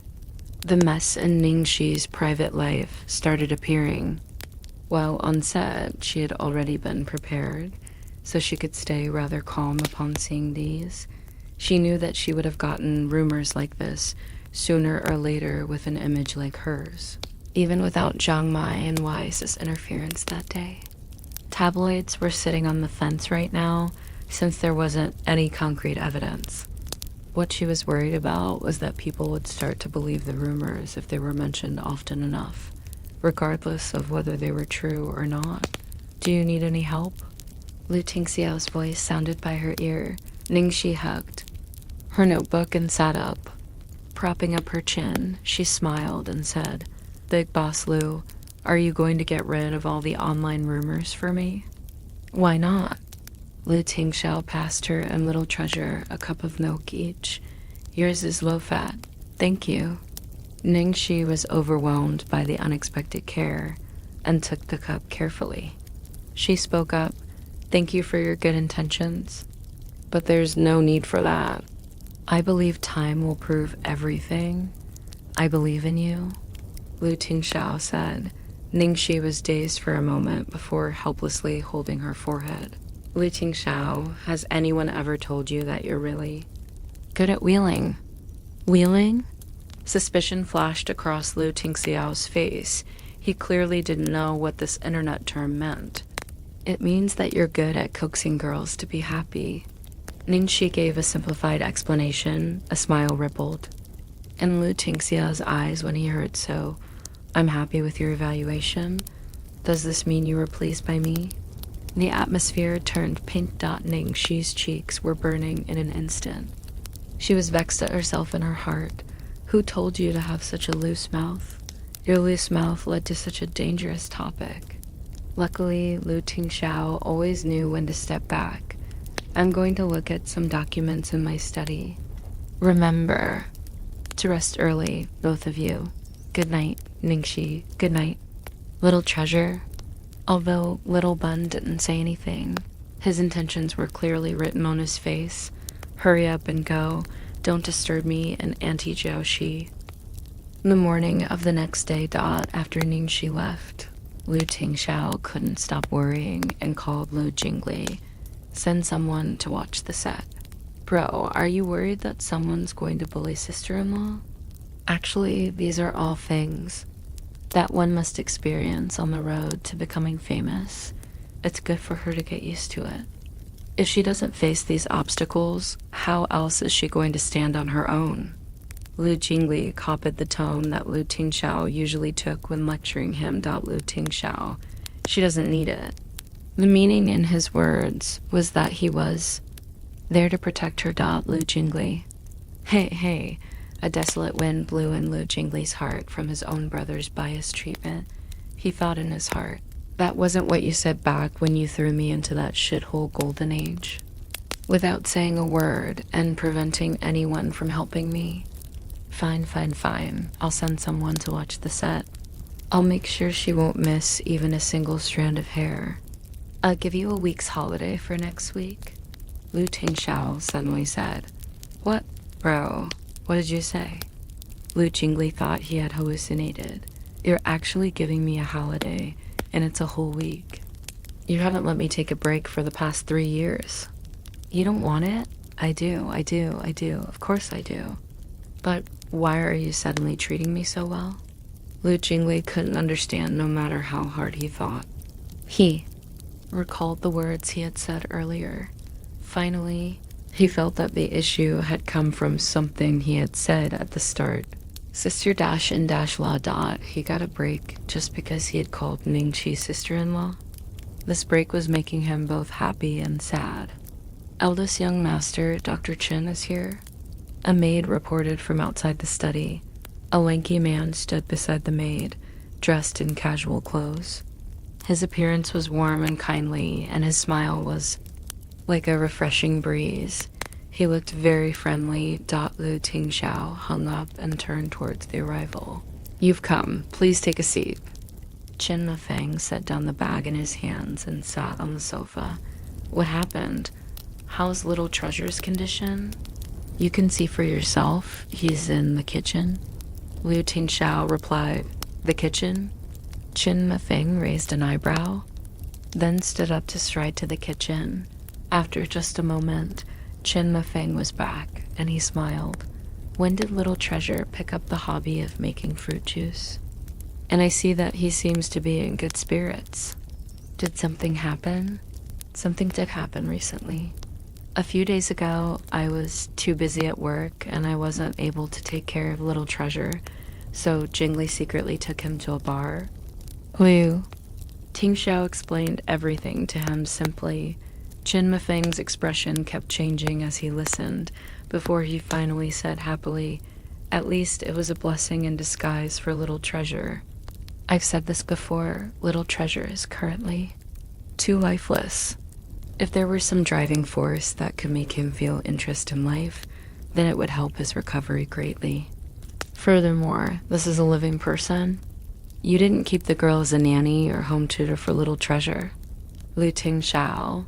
She's going to be little Treasure's mother in the future." Qin Mafeng coughed 3 times in succession. He looked at Lu Tingxiao's expressionless face in surprise. "What did you say? Are you doing it for little Treasure or for yourself?" Lu Tingxiao's chilly expression seemed to have melted. He looked out the window and said slowly, "Dr. Qin, I think your previous verdict was right. Have you fallen in love with this girl?" Qin Mafeng was extremely agitated upon hearing, so I knew it. My verdict couldn't be wrong. "How could you be asexual? Quick, tell me what the situation is. Does your heart beat faster? Does your blood boil? Do you want to get closer to her? Do you want to make love to her?" Lu Tingxiao lowered his gaze and thought about it seriously for a while, then nodded. "You're basically right." ***. He had once asked Qin Mafeng what it felt like to be in love with someone, and Qin Mafeng had said, "You'll know once you meet that person." Back then, he had thought that those words were full of nothing. It was only when he met Ningxai that he finally realized that they had been true. "Congratulations. You should know that many asexuals never meet someone like that in their whole lives." Qin Mafeng sincerely congratulated his old friend. Other than heterosexuality, homosexuality, and bisexuality, there was another sexual orientation in this world called asexuality. Being asexual didn't mean that they had some sort of physical condition or that their sexual orientation was undetermined, and it also wasn't due to fear of intimate relations. Simply put, it was disinterest towards sexual love. It was due to this illness that his mother had urged Lu Jingli to drug him 5 years ago. This could be called fortune comes in pairs. "So, when do I get to drink wine at your wedding?" Qin Mafeng teased. "I'm working on it." When it came to this topic, a thread of unease appeared on Lu Tingxiao's face.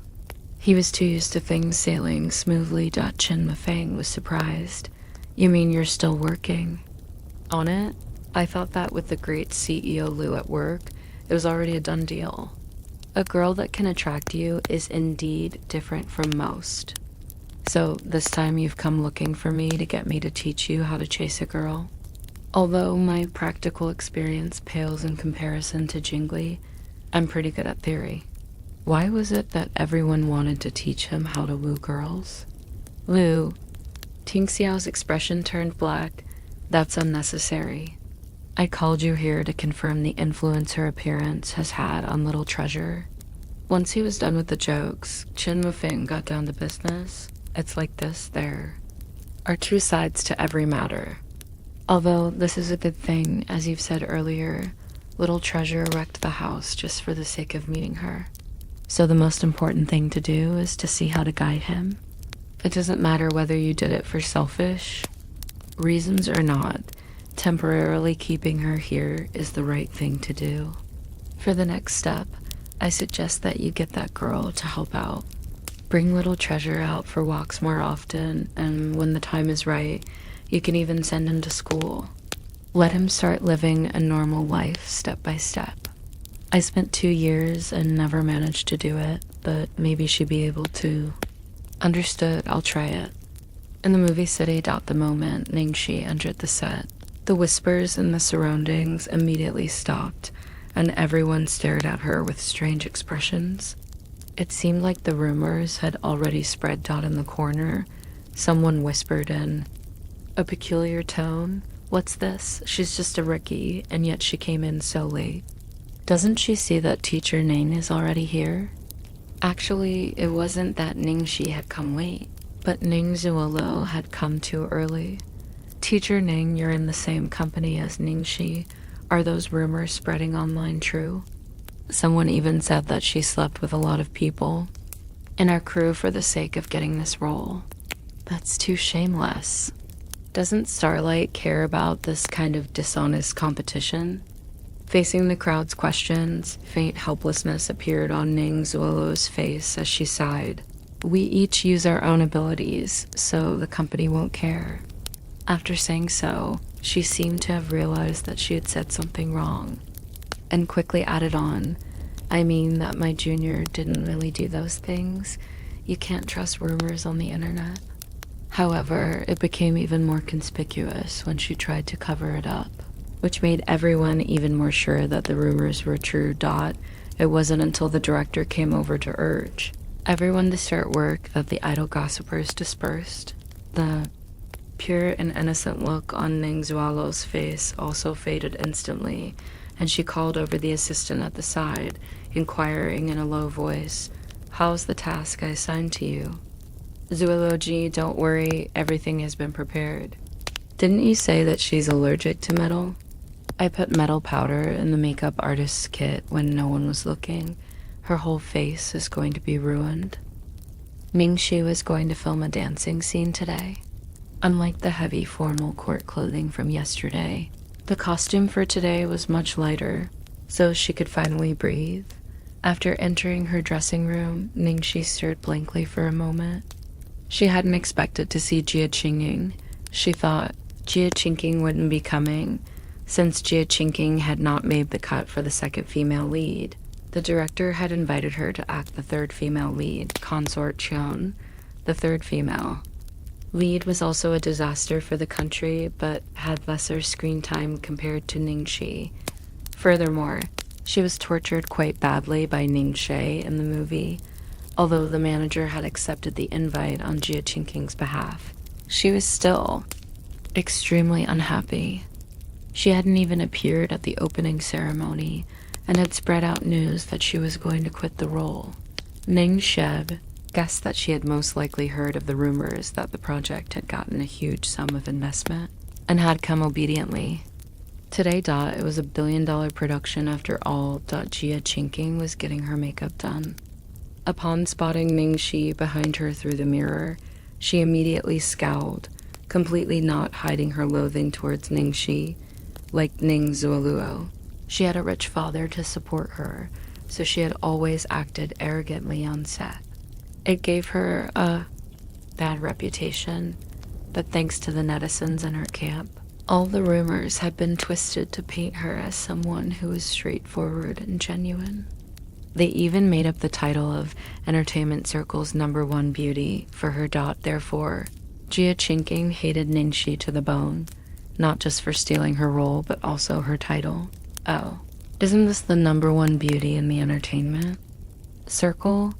With so many sponsors supporting you, why are you coming to squeeze with us little artistes in this dressing room? Jia Qingqing said mockingly with a malicious expression. Ningxi stayed calm and found a chair to sit on without a care. She started reading the script, completely unaffected. She had a little quirk. Once she reached the set, She would concentrate fully on work and wouldn't let anyone affect her mental state. Ningxi, what's the meaning of this? Are you ignoring me? Jia Qingqing slammed the comb in her hands down. Ningxi continued, reading her script, and it seemed like she hadn't even heard her dot at this moment. The makeup artist at the side could no longer keep watching. She coughed lightly and said, Ningxi's wearing earphones, so I'm guessing she can't hear you. It was only then that Jia Qingqing saw the two little white earbuds in Ningxi's ears. She suddenly felt like she had punched cotton. This bitch who knew if she had really heard, or if she had been acting. Ningxi had done it on purpose, of course. When she had first spotted Jia Qingqing, she had immediately put on her earphones and pretended not to hear Dot because in this kind of situation, if there were any conflicts, it would only be detrimental to her no matter who was in the wrong. She had to avoid trouble where she could. Miss Jia, I'm done with the makeup. Could you see if you're satisfied with it? The makeup artist spoke in a careful tone, clearly knowing that she was serving a difficult master, and not satisfied with this. Do it again. Jia Qingqing didn't even look at the makeup before saying so. May I ask which parts you're dissatisfied with? The makeup artist asked. Everything. The makeup artist's expression was frozen stiff, but she could only obediently redo her makeup. Jia Qingqing was raging inside after seeing Ningxi completely ignoring her, so she kept taking it out on the makeup artist. The makeup artist didn't dare to show any sort of negative expressions to Jia Qingqing, so she could only stare resentfully at Ningxi in the corner. She knew that Jia Qingqing was trying to make things difficult for Ningxi, and she had only been dragged into it. Only the male and female leads had their own personal dressing rooms. Everyone else shared a dressing room, so as long as Jia Qingqing wasn't done, Ningxi could only sit there and wait. In the end, it was only when Jia Qingqing's manager had come in to rush her that Jia Qingqing left reluctantly. She didn't forget to glare fiercely at Ningxi even on her way out. Asterisk, when it was time for Ningxi to put on her makeup. The makeup artist moved the containers around noisily before putting on a cold expression and shouting, Ningxi, it's your turn. Ningxi put down the script and walked over. Sorry for the trouble. As the makeup artist was about to reluctantly begin putting on her makeup, Ningxi glanced at her makeup kit and suddenly raised her hand to stop her. What are you doing? Ningxi said in an amiable tone, Amy G, can I use my own makeup? My skin is quite sensitive. I might have an allergic reaction if I use other brands. No way, that's not how we do things here. If it turns out badly, are you going to take responsibility? Weren't you just fine yesterday? Amy's expression was full of impatience, clearly thinking that she was way too busy to entertain such requests. Ningxi brought out a red packet from her bag and stealthily placed it into Amy's palm. Amy G, please accommodate me. Since actors depend on our faces to work, I'm just taking precautions. Amy felt the thickness of the red packet and coughed lightly. With an act of reluctance, she said, Fine, but if there are any problems, you'll have to tell the director that you're taking responsibility. Of course. It won't affect Amy G. There were no eternal enemies in this industry. After receiving a huge bonus, Amy was much happier and took extra care when applying makeup for Ningxi. It even turned out better than yesterday's. When the makeup artist left, Ningxi crossed her arms and examined the costume for today. She then took out a large magnet from her bag and carefully swept it over the costume like she was conducting a safety inspection. After doing so, she did the same to her shoes. Good, there weren't any problems. Ningxi kept the magnet and stuck out her tongue. She thought to herself, how unprofessional. There should be a needle sewn into the clothes, which would stab until you hurt everywhere. You wouldn't even be able to find where the problem was. A small thumbtack should have been embedded in the sole of the shoes. There wouldn't be any problems while walking on even ground, But once they had to move vigorously, then there would be that aggrieved feeling. Compared to Ning Zuelo, who had been protected in cotton, Ningxi had been crawling about the lower levels of the industry for so many years. She had already seen all the tricks in the book. How would she be unable to see through such small tricks? Although she had no way to test the makeup products. But Ning Zuelo knew that Ningxi's skin was sensitive to metals, so there was an 80% chance that she would do something along those lines. After Ningxi was done changing, the dance instructor that the director had hired was already waiting outside. While other people were filming their scenes, Ningxi followed behind the instructor and learned the movements for the dance. When they were done filming on the other side, the director walked over to check the results. Ningxi, how did it go? I saw on your profile that you've learned dance before, so I think half the day should be more than enough. If it's not, then I can give you a few more days. There shouldn't be any problems. Ningxi didn't want to overpromise on things. Gu Okisheng looked towards the dance instructor. Teacher Zhang, what do you think? The dance instructor chuckled and said, "You'll see for yourself later." Alright, then let's start. Now, Scene 13, Consort does drunken dance. Characters, the Emperor. Consort D, Consort Xian, various concubines, eunuchs and servants. They had just finished the grand selection, and a new batch of fresh young girls had come in. The Emperor had called a bevy of concubines and consorts to his resting palace for drinks and entertainment.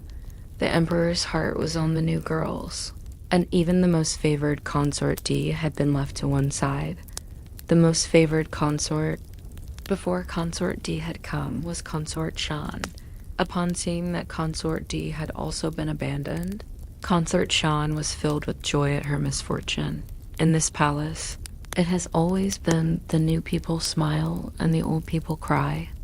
Did she think that she had enough beauty to keep the Emperor's heart to herself for his entire life? This consort wants to see if she can continue being so pleased with herself for a few more days. It's most likely because Consort D was played by Ningxi. Jia Qingqing, who normally had average acting skills, actually played her part skillfully. Seeing this, the director was very pleased. Ningxi leaned sideways on the chaise longue, drinking wine. Her surroundings were bustling with noise and clamor, but it seemed as if she was living in a world of her own. The strong alcohol slipped past her, dark red lips, and slid down her elegant, slender neck, rolling down the collar of her clothes and inviting wild thoughts. That scene was extremely beautiful, causing all the men present to stare fixedly.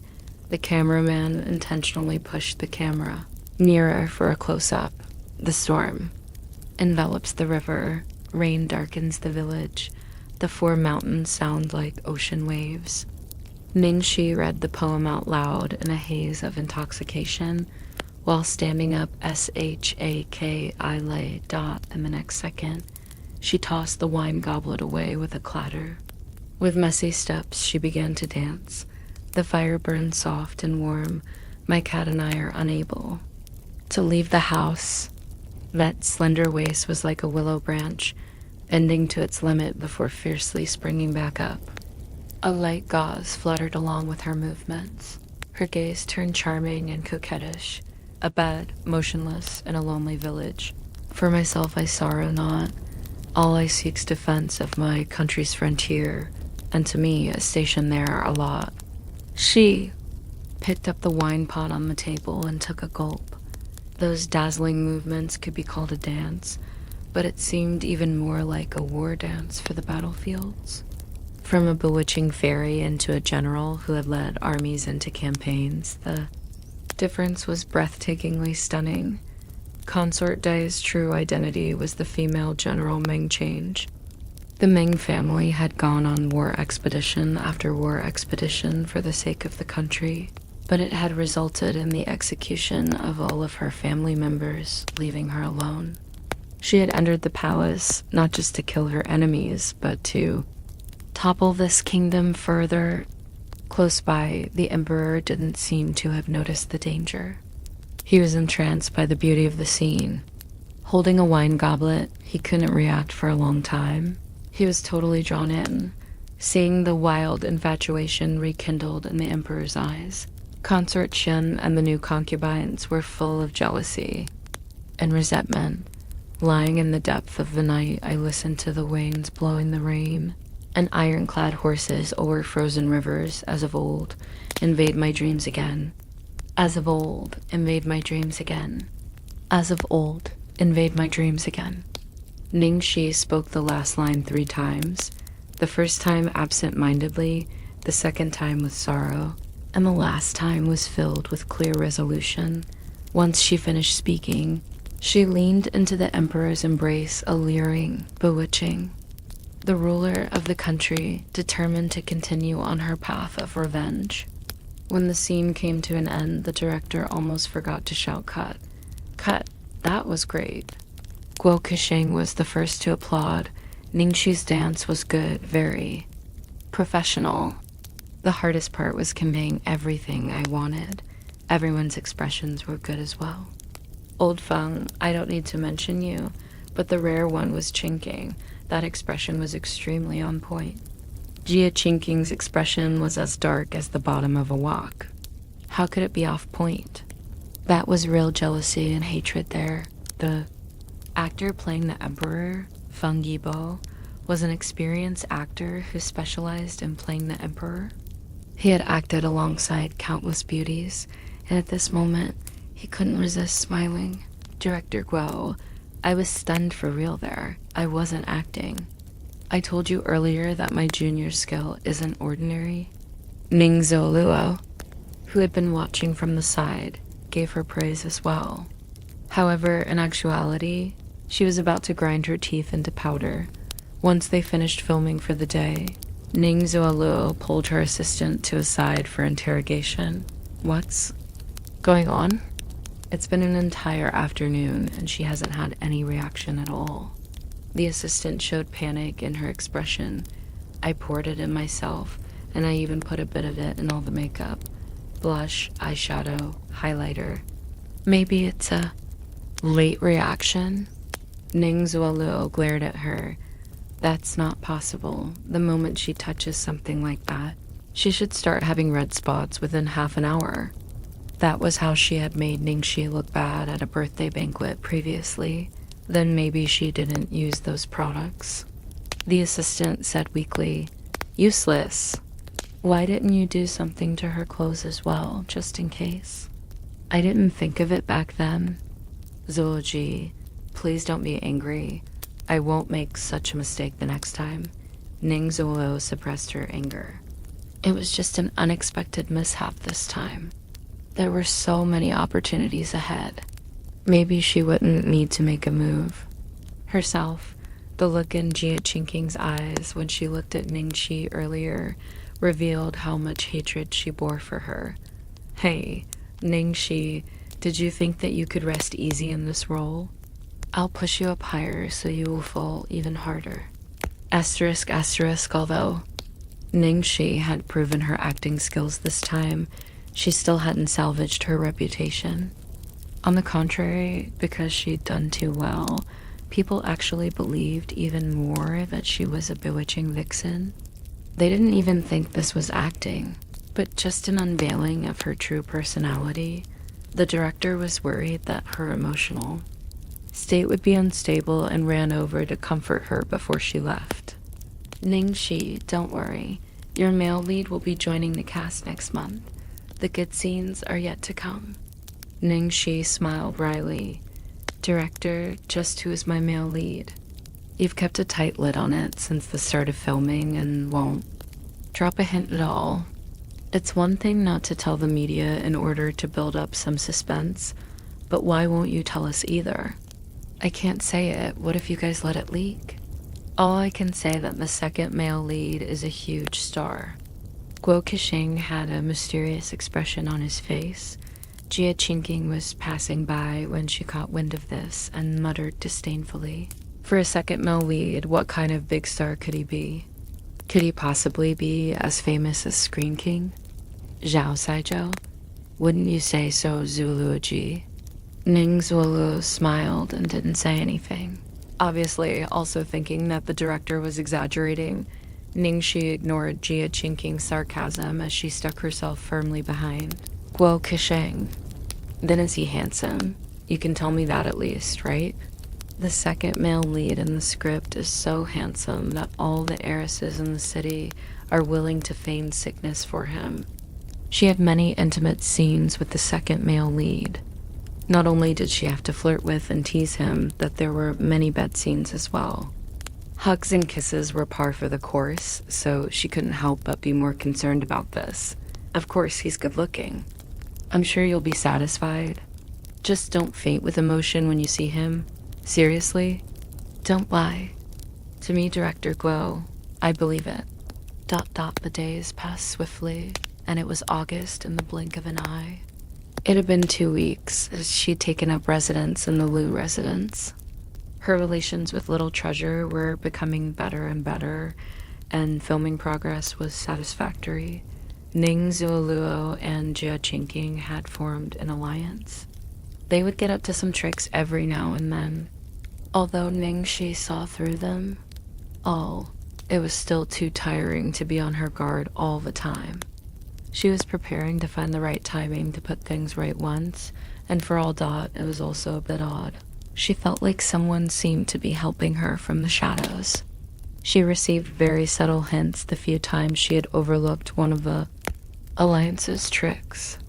Was it likely that there was someone who couldn't abide Kia Jingjing's tyrannical attitude?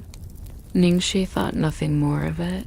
Her biggest headache was needing to pick up a certain irritating fellow at the airport tonight. That guy had called her around a dozen times in a row while she was on set today. She returned to the Lu Manor after she wrapped up work for the day. She needed to pick up some gear. You're back. A nice hot pot place just opened up recently. Let's go there tonight with Little Treasure. Lu Tingxiao was reading a newspaper on the couch. He called out to her in a completely natural voice when he saw her return, as if he was talking to his wife. Ningxi was a bit shocked by her thoughts.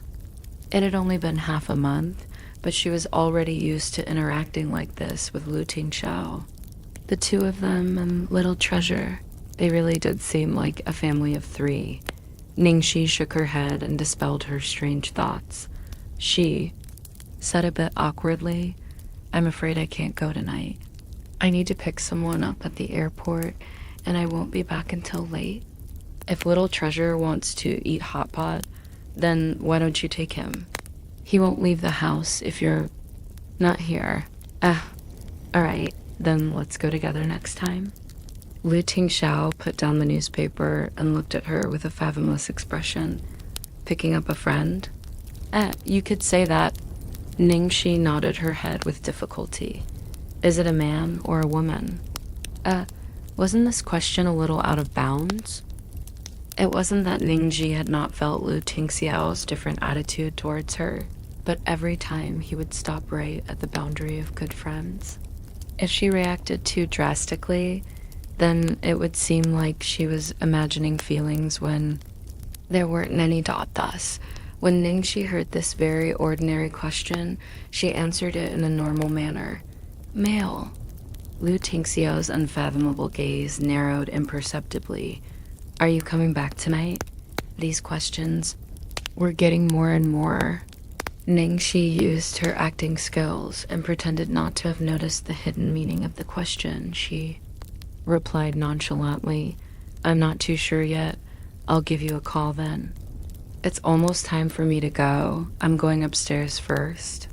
There were definitely going to be some unexpected situations popping up later. What if she couldn't hold back and beat up that kid, Jiang Mai, for the whole night? Ningxi hurriedly grabbed a large black duffel bag from upstairs, then hugged and kissed the little bun goodbye, watching the girl practically fly off. Lu Tingxiao's face was like snow in a gust. Other than Ningxi, the little bun was completely uninterested in anything else, including his own daddy. However, upon seeing his daddy trying to suppress the gloominess in his expression, he bent his head to write something on his notepad. then reached out to poke him with a tiny finger. Feeling the small pressure on his arm, Lu Tingxiao lowered his gaze and saw the question mark that his son had written on his notepad. "You're asking me why I'm unhappy?" Lu Tingxiao raised a brow, then paused in deep thought for a moment. He finally spoke up faintly. "If your Auntie Jiao Shui becomes someone else's someday, if she calls someone else darling, kisses someone else good morning, good night, and goodbye, eats hot pot with someone else, and you're no longer anyone to her, without even the right to question her or get angry with her, would you be happy?" Little Treasure was dazed for a moment before his expression instantly changed to one that looked as if the sky had fallen thus. A certain daddy became a little conger dot with tears trickling down his cheeks. Little Treasure snatched away his heartless Daddy's phone and complained to Auntie Zhao Shi. He sent a crying emoji to Ningxi. Ningxi, who was hurrying to the airport, thought that the little bun was upset because they weren't going to eat hot pot. She immediately gathered a bunch of sweet words to console the little bun. "Aya, darling, what happened? You're not happy? Don't be upset if you're sad, then Auntie will be sad too. Auntie really has something to do today. I'll definitely accompany you to eat hot pot tomorrow, okay? Zoxo, I'll love you for 1,000 years. I love darling smile the most." Little Treasure looked at Ningxi's reply, and his tears turned into smiles. He even proudly showed the phone to his daddy. Lu Tingxiao glanced at the sweet words Ningxi had sent. He felt like he had been stabbed in the heart. 2 hours later, at Beijing Airport. Although Ningxi had already been prepared before she had come, she was still scared silly by the scene before her. Chiang Mai, Chiang Mai, Chiang Mai. Hubby, look over here. Hubby, I love you. Hubby, I want to give birth to your kids. My, you're the coolest. Yezi will always support you. Teenage girls were the most numerous amongst the fans. She even saw some middle-aged women and quite a few male fans. They were all shouting at the top of their lungs. All the security guards at the airport had been deployed, but they still weren't able to control the situation. "My dear wives, could you keep it quiet? Don't disturb others, she." A sexy voice sounded from the crowd, and all the fans suddenly went silent before they burst out into screams that almost burst through the roof. The scene had not calmed down at all, but turned even more lively. Ningxi hid behind a pillar and looked on from afar, her head full of sweat drops. This guy deserved to get cut up by 1,000 knives. He was definitely out to kill her. If she went out to pick him up at this time, could she even live past tonight? Luckily, she came prepared. Asterisk, Ningxi slipped away and ran to the washroom behind her. She dove into a cubicle and opened a large black duffel bag. She pulled out her tools and started to put on makeup. When she came out from the washroom, Ningxi had already turned into a white-haired old lady, the ringtone for a text message. Notification sounded on her phone. Ningxi pulled out her phone to look, and it was indeed from Jiang Mai, corrupted Devil King Ningxi. "I'm giving you 5 minutes to appear in front of me, or I'm going to announce our relationship." Damn that. Ningxi checked her makeup for one last time, then hurriedly ran to the most packed area of the crowd. She put on an expression of helplessness and anxiety and coughed twice. "Please let me pass. Excuse me. My dear kind girls, could you let this old lady look at Ava?" Don't push. There's a very old lady here. Grandmother, why do you want to see our Mai? Don't tell me you're Mai's fan too.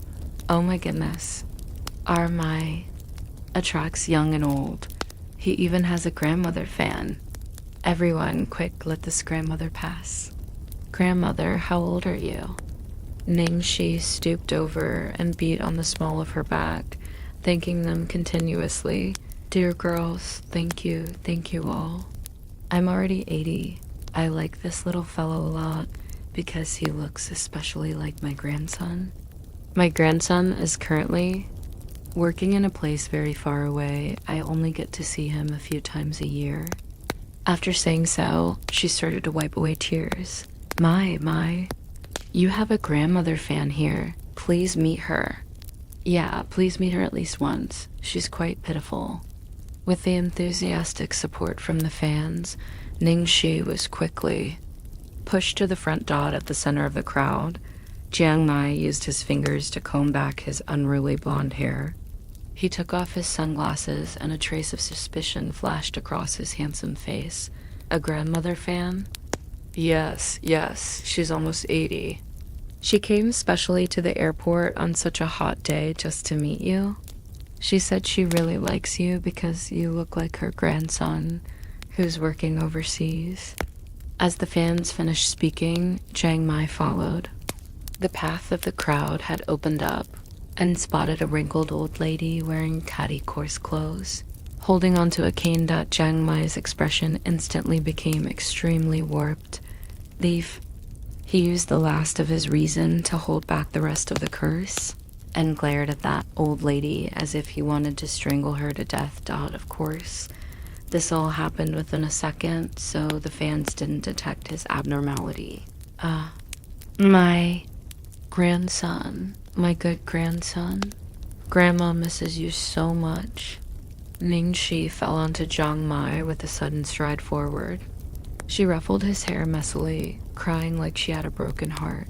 Everyone at the scene watched this warm and touching moment, and they followed along crying like the rain. The media's shutter sounds also fired off constantly. Ningxi, you just wait till tonight. Jiang Mai gritted his teeth as he whispered into her ear. Ah, my grandson, my dear grandson. Why have you become so thin? Grandma's heart hurts for you. Ningxi was really into the act.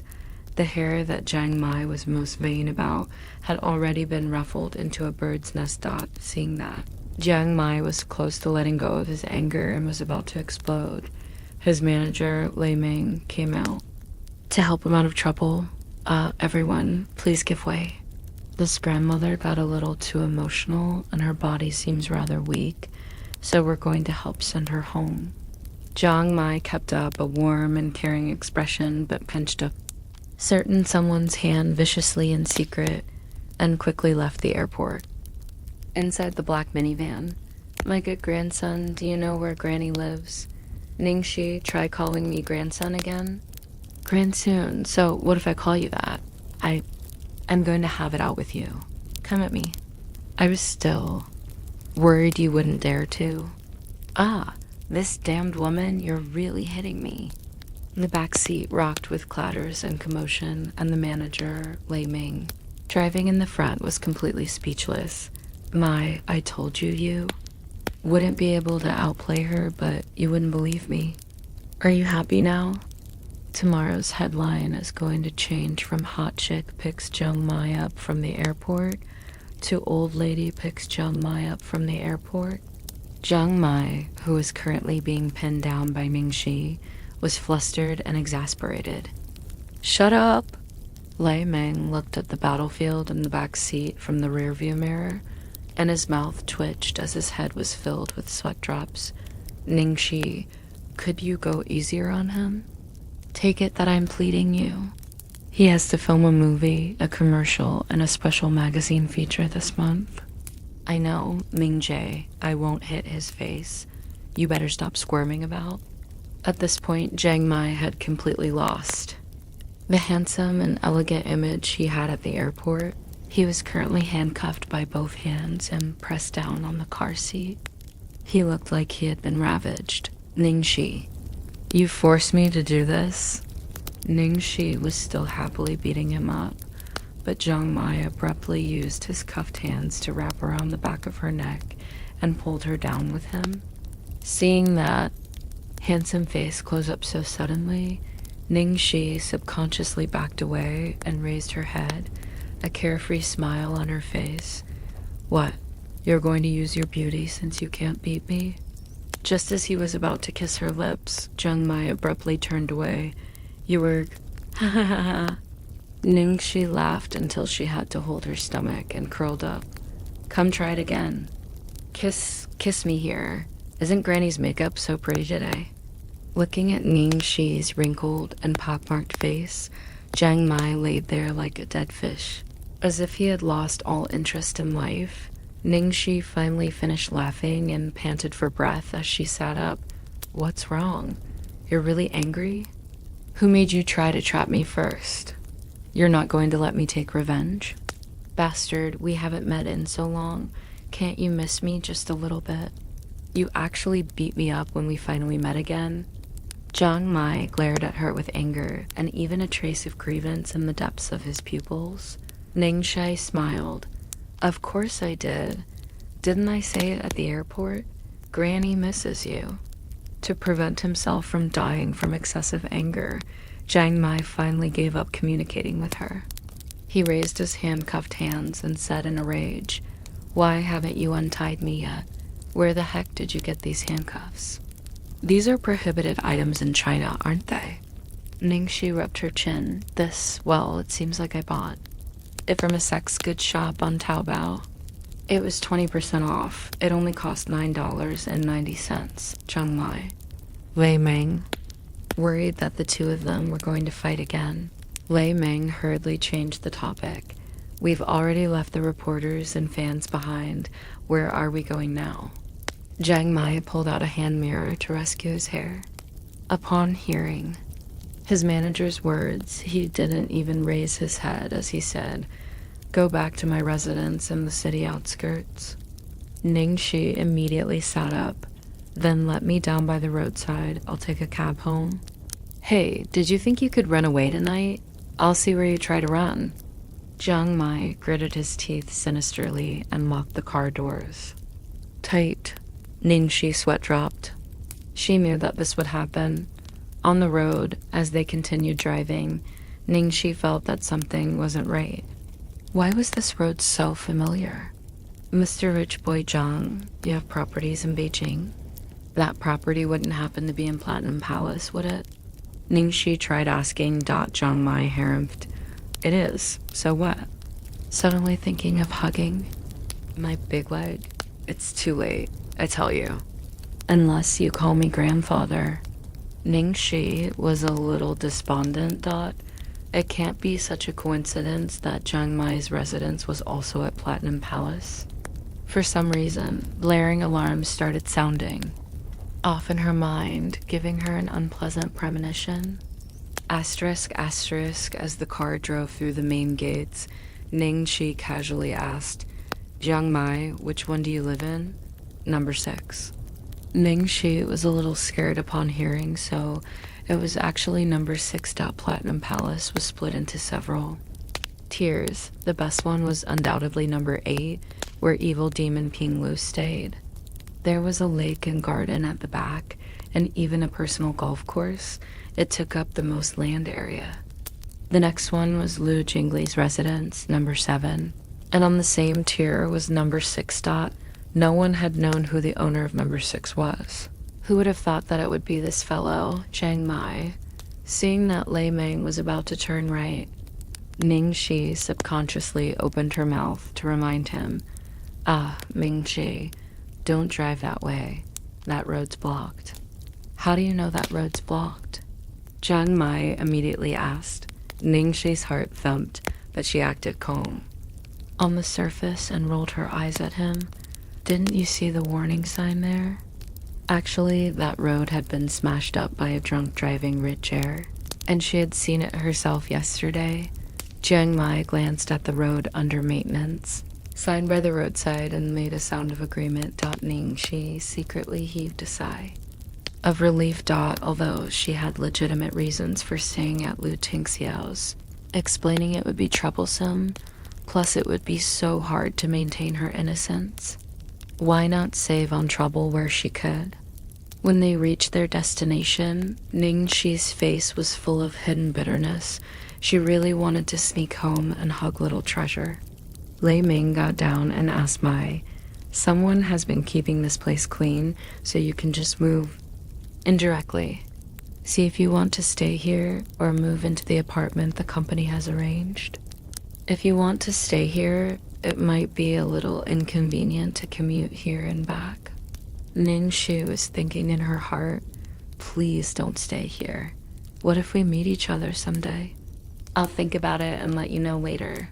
Jian. Mai waved him away impatiently, casting an urging look at Lei Ming.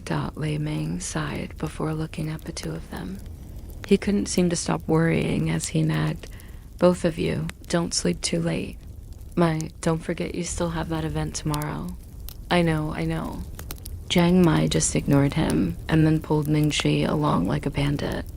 As he slipped inside the house, Lei Ming, he had already lost all hope that these two would be able to get up in the morning. After entering the house, Jiang Mai counted on his fingers as if he was getting ready for war. Don't listen to Mingjae's nonsense. Ningxi, tonight you have to accompany me for 300 rounds of war. I want to see if I can't kill you today. Ming, she cast a sidelong glance at him with disdain. Then come at me. You've suffered so many defeats under my hand, and you still dare to spout such boasts. I'll make you call me Granny. In your dreams, you're gonna be the one calling me Grandpa. Jiang Mai buried his head in his giant luggage and rummaged about. I brought back the latest setup from overseas.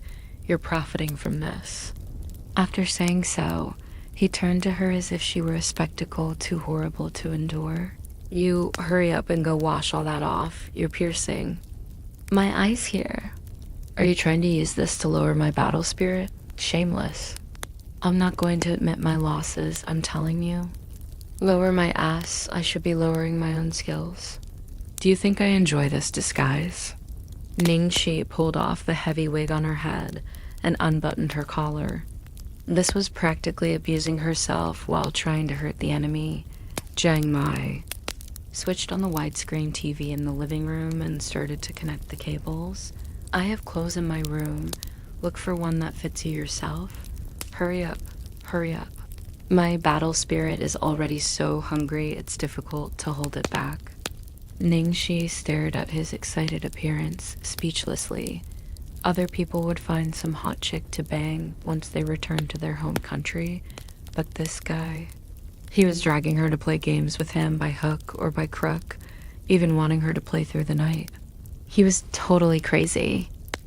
Jiang Mai set up the game with a practiced hand, and even dug out a few packs of fruit jelly, potato chips, and dried fish from who knows where.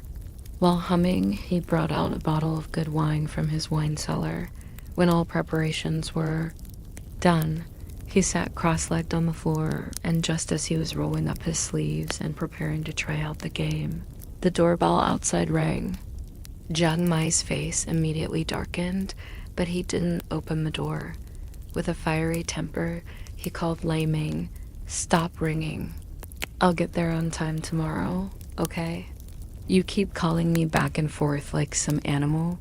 I can't even play. A game? Do you believe that I'll just quit right now? Ah? What ringing are you talking about?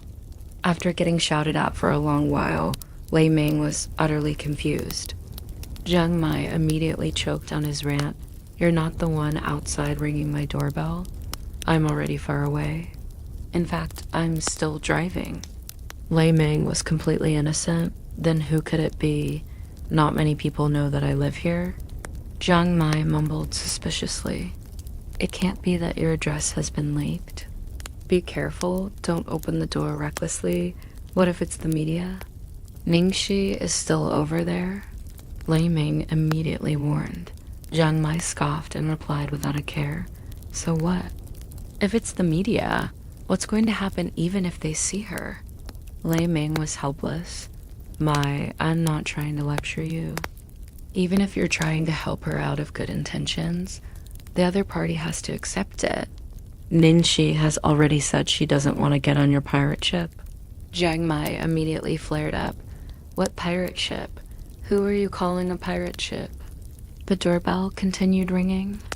It rang once every 5 seconds, following a strict pattern. I'm not talking to you anymore.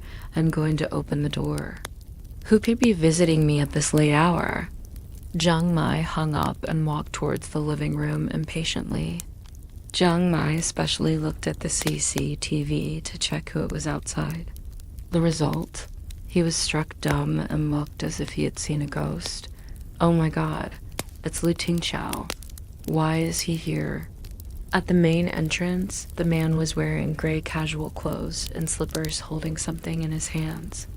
Although he was dressed so casually, Jiang Mai could somehow feel a cold wind blowing from the tundra onto the back of his neck. It even sent shivers up his spine. Jiang Mai was so panicked that he felt like running around in circles, like a bunny that had seen a wolf. It was only when the doorbell rang 2 more times that he took a deep breath and opened the door dot, and the instant the door opened, the sloppy attitude from before had completely changed into a cautiously respectful manner. How come you're here? I came to see you, the man replied expressionlessly. Oh, please come in. Come in. Jiang Mai quickly invited him, and Lu Tingxiao's gaze casually swept over the game controllers on the floor, snacks and wine, then sat on the sofa. Noticing Lu Tingxiao's line of sight, Jiang Mai coughed lightly and explained, this job's too tiring. It's rare to get a break to relax. Lu Tingxiao wasn't bothered by this. He spoke up. When did you arrive? Not too long ago. Jiang Mai rummaged about for a long while before finally finding a tea bag. However, he didn't have any hot water, so he could only pick up a bottle of mineral water from the fridge. I don't have any hot water at home yet. Is this okay? No need. I'll just sit for a while before I go. Lu Tingxiao pointed at the few boxes he had brought over. Your mother sent these? Then just send someone to bring it over to me. There's no need to trouble you to come personally so late at night. Jiang Mai grumbled at his own dear mother 100 times in his heart. Why send him over? Didn't she know that he feared this person the most? Fine, there was no need to think. His mother had definitely sent this person to check up on him while clearly knowing that asterisk. How long will you be staying for? Lu Tingxiao inquired, using a tone reminiscent of both an elder and a boss to address him. Jiang Mai sat up straight and answered honestly, if there aren't any hiccups, I should be staying in China from now on. Although the common practice is to push overseas these few years, but our domestic movie industry has been developing very quickly in recent years. The market is also quite big. Going overseas to learn is a must, but I believe I need to return to my roots and develop within our country instead. Lu Tingxiao gave a rare affirmative nod to his words. Jiang Mai heaved a sigh of relief, then asked with concern, how has little treasure been lately? Lu Tingxiao, good. Right, I brought toys for him and some little presents for you. I was preparing to visit you tomorrow. I didn't think that you would come here first. Jiang Mai quickly brought out the presents he had prepared in his luggage. Lu Tingxiao, thanks. And then they went silent. Thus, the sounds of the shower became even clearer. Jiang Mai scratched his head awkwardly. Lu Tingxiao naturally came to an understanding and stood up after passing on some words. I'm leaving. Go back and see your mother when you have the time. Yes, I'll send you. Jiang Mai, like a convict pardoned from death row, had just jumped up to send him out when a furious voice sounded from behind. Jiang Mai, what kind of lousy clothes are these? How am I supposed to wear? This was such a big hole in the back. Lu Tingxiao had been about to get up and leave, but after hearing that voice, his body froze as if his acupuncture point had been tapped. After 1 second, he slowly turned around, and an icy dagger-like gaze shot towards the source of the voice. The girl was barefoot, her hair was wet, and her cheeks carried a natural blush from the shower. She was standing at the door to the shower, utterly exasperated, wearing a large men's t-shirt. That t-shirt was missing a huge chunk of fabric on the right side of her waist, revealing fair white skin. Zhang Mai didn't notice Lu Tingxiao's expression. He only felt like dying. This guy was already about to leave. Couldn't that damned? Girl, just wait a while longer before coming out. I forgot to throw that away after I tore it while riding my bike. There were so many clothes there. Why did you have to choose one with a hole in it? Jiang Mai replied her, having nothing to say about her actions.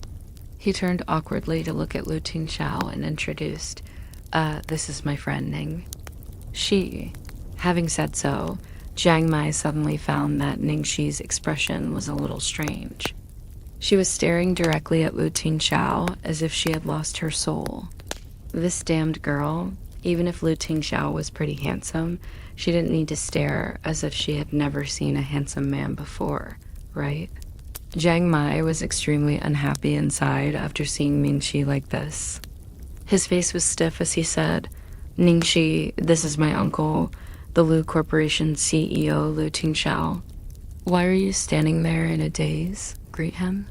At this moment, with her hair still dripping wet and her hand still holding onto the missing chunk on the shirt, Ningxi finally found her voice. With a voice like she was having a strange dream, she insipidly spoke syllable by syllable, Cla. Ningxi's tone was completely questioning, but in Lu Tingxiao's ears, it became an affirmative tone, as if Ningxi was calling him uncle. Thus, that expression immediately changed, as if the great demon king had just cleansed all 18 levels of hell and blood. A frighteningly cold aura was exuding from his whole body, frightening the two into shivers. This strange aura continued on for quite long before Lu Tingxiao's frosty gaze landed on Ningxi. The person you were going to pick up was Mai? Hearing this, Jiang Mai was in a daze. Ningxi, you're acquainted with my uncle? Ningxi was about to go crazy over here. She lowered her voice and said, I was about to ask you, how do you know Lu Tingxiao? Jiang Mai, I've already said that he's my uncle. Ningxi, why didn't you tell me earlier? Jiang Mai, well, you never asked. Ningxi, then how do you know my uncle? Jiang Mai's gaze alternated between the two of them. The more he looked, the more he felt that something wasn't right, but he couldn't pinpoint where. Exactly, it's a long story. Ningxi held her forehead, feeling fatigued in both body and heart. Those 4 words were directed towards Jiang Mai and were also a reply to Lu Tingxiao. Jiang Mai had an expression of being full of questions, but with Lu Tingxiao present, he couldn't speak up. Since she had just finished showering, a nice fragrance was wafting off the girl's body. 2 slender white legs were stretching out from under that baggy t-shirt. One hand was still attempting to cover the hole in the shirt, but it was only making the hole even more conspicuous. This kind of scene sent the blood boiling. The thought of Ningxi appearing like this in another man's house sent Lu Tingxiao into a state where he wanted to obliterate everything, even though he had already gone on a rampage in his heart a few times. It had only happened within the span of a few seconds. However, it only showed as a cold expression on Lu Tingxiao's face. He looked askance at Ningxi and said, Are you preparing to stay here, or go back with me? That calm, indifferent sentence held an unseen pressure. Jiang Mai looked at Ningxi with an expression full of shock and disbelief upon hearing that. What did he mean by that? These two weren't just acquainted, but were even living together? Ningxi looked at the frosty cold Lu Tingxiao, then looked at Jiang Mai, whose eyes were spitting fire. She swallowed her saliva with difficulty. I'll go back. The cold aura around Lu Tingxiao's body lessened by 2 points. However, Jiang Mai threw a temper on the spot. He suddenly grabbed Ningxi's wrist. That pair of extremely good-looking light blue eyes were full of nervousness and anger from getting deceived. You promised to be with me tonight? When he finished speaking, Ningxi was on the verge of punching him into the sky. Could you not make it sound like there's something between us, young man? She raised her head to look at Lu Tingxiao. As expected, that scary expression had reached the point where he could no longer hold it back, as if there was just one last metal bar left before the beast would immediately burst out.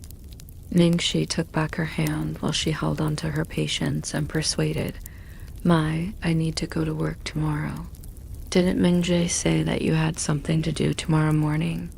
Let's wait till we're both free, then I'll come back and play games with you, okay?" Ningxi placed special emphasis on the words, play games. Saying so, she quickly took up her large black duffel bag, covered the hole at her waist, and escaped this forsaken land as if she was fleeing for her life without even stopping to. Change out of the shirt. Lu Tingxiao sent a meaningful look to Jiang Mai before following Ningxi, after seeing the two leaving one after another, and with Lu Tingxiao's look before he had left, fire burned deep in Jiang Mai's eyes. Damn it. No wonder that woman had known so quickly that the road was blocked. Ningxi, how much have you been hiding from me? Currently, Ningxi was trembling with fear and trepidation as she walked back. Her hands were suddenly lightened of their Lao Adi. Lu Tingxiao was helping to carry the bag in her arms. Following that, something heavy fell on her shoulders as Lu Tingxiao took off his jacket and placed it on her shoulders. Thank you. Ningxi thanked him awkwardly. Lu Tingxiao had no reaction. It would have been better if he had some reaction. As long as he reacted, then she would have some way to deal with it. But it was this kind of non-reaction that would make people feel nervous. Asterisk, asterisk, in the Lu residence. After returning to the room and changing into her own pajamas, Ningxi flew like a lightning bolt and ran to find the little Bon. Little treasure, Auntie's a little scared of the dark today. Can I sleep with you? The little Bon was extremely welcoming, of course. He happily gave up more than half the space on his bed for her. Thank you, darling. Good night, darling. You're this Auntie's protection amulet. I'm going to count on you to save my life tonight. Everything that had happened today had been too exciting. Her little heart was still beating rapidly, even now. After today's events, she could feel that the thin, hazy barrier between her and Lu Tingxiao had become so fragile that it could break with a single touch. If it really did break, then she really wouldn't know what to do then. Luckily, the little bun in her embrace served as a great sedative. After her heart thumped for half an hour, she slowly fell asleep. Ningxi had the little bun as her sedative, but someone was finding it hard to sleep alone. In the late night, the smoke in the study had become so thick that it was like heavy fog. Hey, no wonder Chang Feng had not been able to find the identities of the two people who had sent Ningxi those gifts that day on set. One of them was actually a hidden traitor, corrupted Devil King. It was only now that he recalled that they had a family group chat, and Jiang Mai used this strange nickname there. He hadn't connected the dots together previously. As for the man who signed off as YS, there were no leads as of yet. In the dark, the man stubbed his cigarette, stood up, and left the room. He pushed the door of the guest room lightly and saw that it was empty. Lu Tingxiao's brows shifted slightly. He turned and looked to the room next door. As expected, Ningxi was hugging little treasure and sleeping soundly. This girl was pretty clever. However, did she really think that they were done just like that?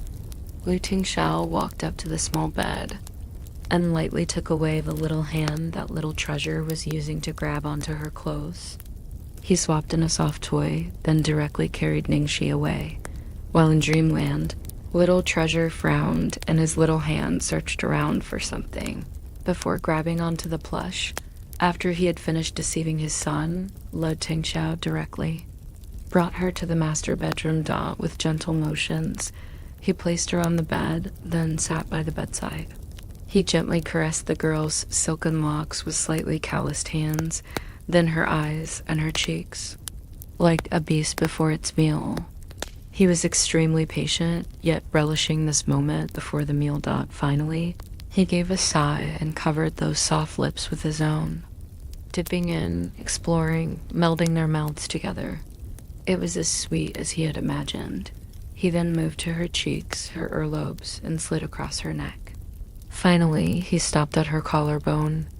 In the past 32 years of his life, he had never fallen in love with anybody and had thought that love was meaningless to him.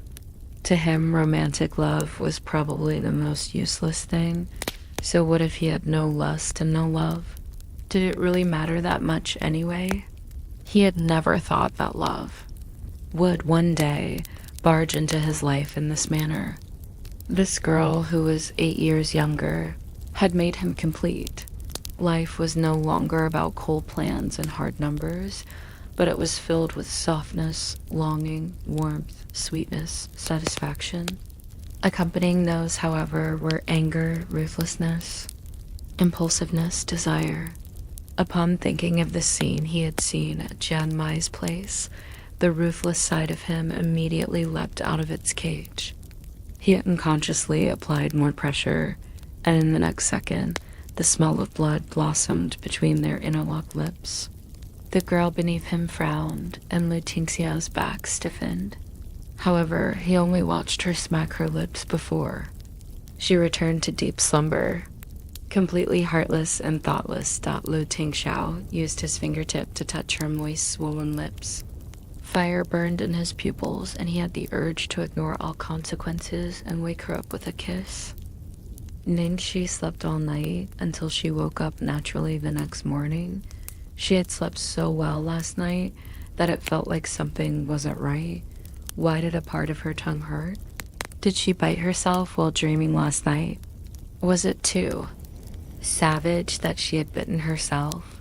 At breakfast, everything was normal. Seeing how Lu Tingxiao was dressed, it seemed like he was going back to work today. He was impeccably attired in Western-style clothing, sitting there like an aristocrat, having his coffee and reading the newspapers. His expression was as cold and distant as usual, as if nothing had happened last night.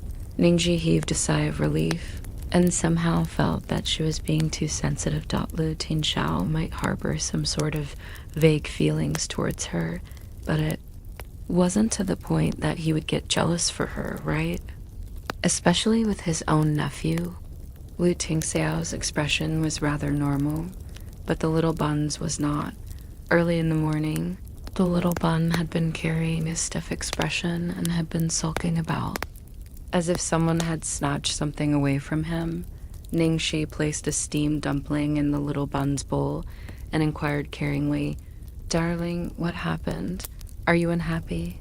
The little bun glanced at his dear daddy, who was pretending as if nothing had happened, and he grew even angrier. However, upon remembering that Auntie Zhaoxi loved seeing his smile the most, he worked hard to raise the corners of his lips, indicating that he was fine. "I'm so angry, but I need to keep my smile on." After seeing this, Ningxi finally stopped worrying. She quickly finished her breakfast. "Then I'm leaving first. Both of you, take your time with eating." Today was the day the second male lead would be coming to the set. Thus, it would be best if she reached there early. As she was about to take her bag and leave, Little Bun had walked to her side at some point, and his little hand gripped onto her clothes. Ningxi was confused. "What's up?" Seeing that she didn't understand, the little bun's face was full of grievance. With an expression as if he had lost her favor, he was about to cry out loud. Ningxi scratched her head and thought for a long while, but couldn't understand what she had done wrong. Finally, she could only send a pleading gaze for help too. Lu Tingxiao. Lu Tingxiao shot a glance at her, then reminded her in a calm tone, "You forgot to give him the goodbye kiss." Oh, sorry." Ningxi hit her head and finally remembered. Little Treasure waved bye to Auntie Zhaoxi, then turned around and faced his dear daddy. That cute little face immediately carried an extremely angry expression.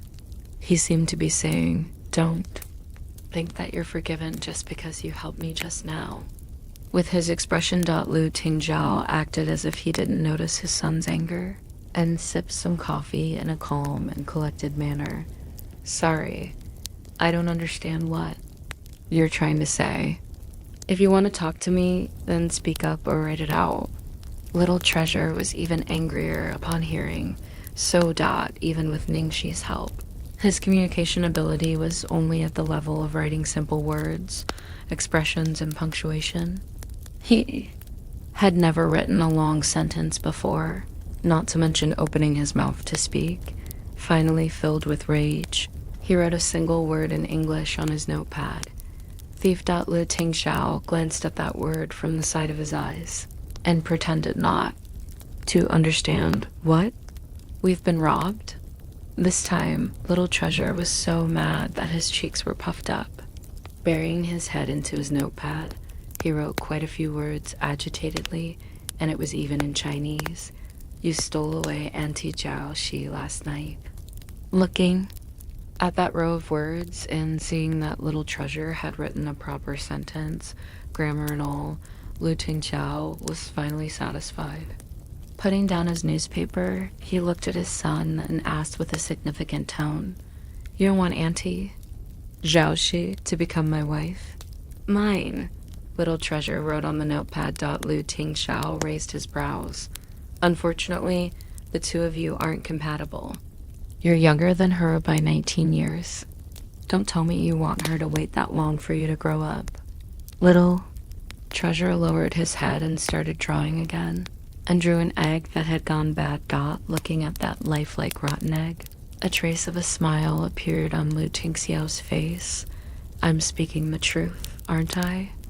When he finished saying so, he paused for a moment before continuing with a bewitching tone. "However, if she becomes my wife, it'll be different. She'd become your mother."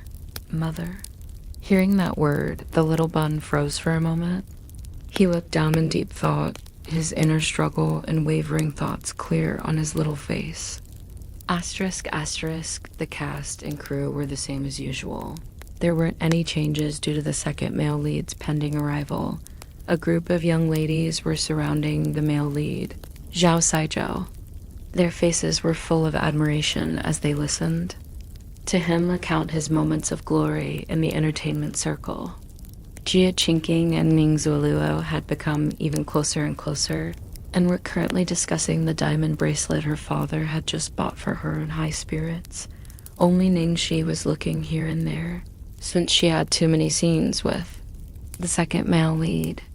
The second male lead's skills would have a huge effect on her work. Jia Qingqing showed off the sparkling diamond bracelet on her wrist, her expression clearly looking down on Ningxi. "Zuoluoji, look at how she's so eagerly waiting for that man to come." She really believed the director's words. Does she think that a good actor will come just because she's waiting like that? Ning Zuoluo had a helpless expression upon hearing this. She said in a displeased tone, "Oh, you don't keep criticizing Ningxi. She has the most scenes with the second male lead. It's natural that she'd be more concerned about him." Hey, there really are quite a few of them, and there are so many kissing in bed scenes. Luckily, I didn't take that role at the start, otherwise I'd be getting taken advantage of. Jia Qingqing was rejoicing. After she finished saying so, she looked enviously at Ning Zuoluo. "Zuoluoji still has it the best. Your boyfriend's so handsome, and your partner's also so handsome." At this moment, the director Guo Kexing's excited voice sounded from the entrance of the set. Come, everyone come over. Our second male lead, the actor for the godly Dr. Sun Huangqing, is here. Everyone come and greet him." The cast and crew returned scattered replies, and Zhao Saizhou had absolutely no intention of getting up. The young ladies were also still, surrounding him, fighting to let him read their poems. Jia Qingqing gave a tusque full of disdain, and didn't even bother looking over. Ning Zuoluo touched up her makeup before getting up and persuading her, "We should still go over and greet him. We're all colleagues here." It was only then that Jia Qingqing reluctantly followed her out of the break room. Ning Shi had naturally sprinted over at the first moment and was reaching her head out to look. In the next second, her whole body froze as if she had been struck. By divine lightning, the guy next to the director was that eye-catching blonde hair. Even if she tried to deceive herself into thinking that she had seen wrongly, it was impossible. Why would the second male lead be that fellow? This couldn't be real. From the direction of the entrance, the errand boy Zhao Li suddenly screamed out loud as if he was getting killed. A-H-H-H-H-H-H-H. Jia Qingqing frowned deeply. Are you crazy? What are you screaming for? Having said so, she glanced over and spotted the man following behind the director. Ah, she also screamed once in shock. What happened? Ning Zuluo asked. Jiang Mai. Zuluoji, it's Jiang Mai. Jia Qingqing clutched Ning Zuluo's arm excitedly. What? Ning Zuluo followed her line of sight, saw that the director was currently happily walking in front, his attitude polite and caring, while a blonde man was following him from behind.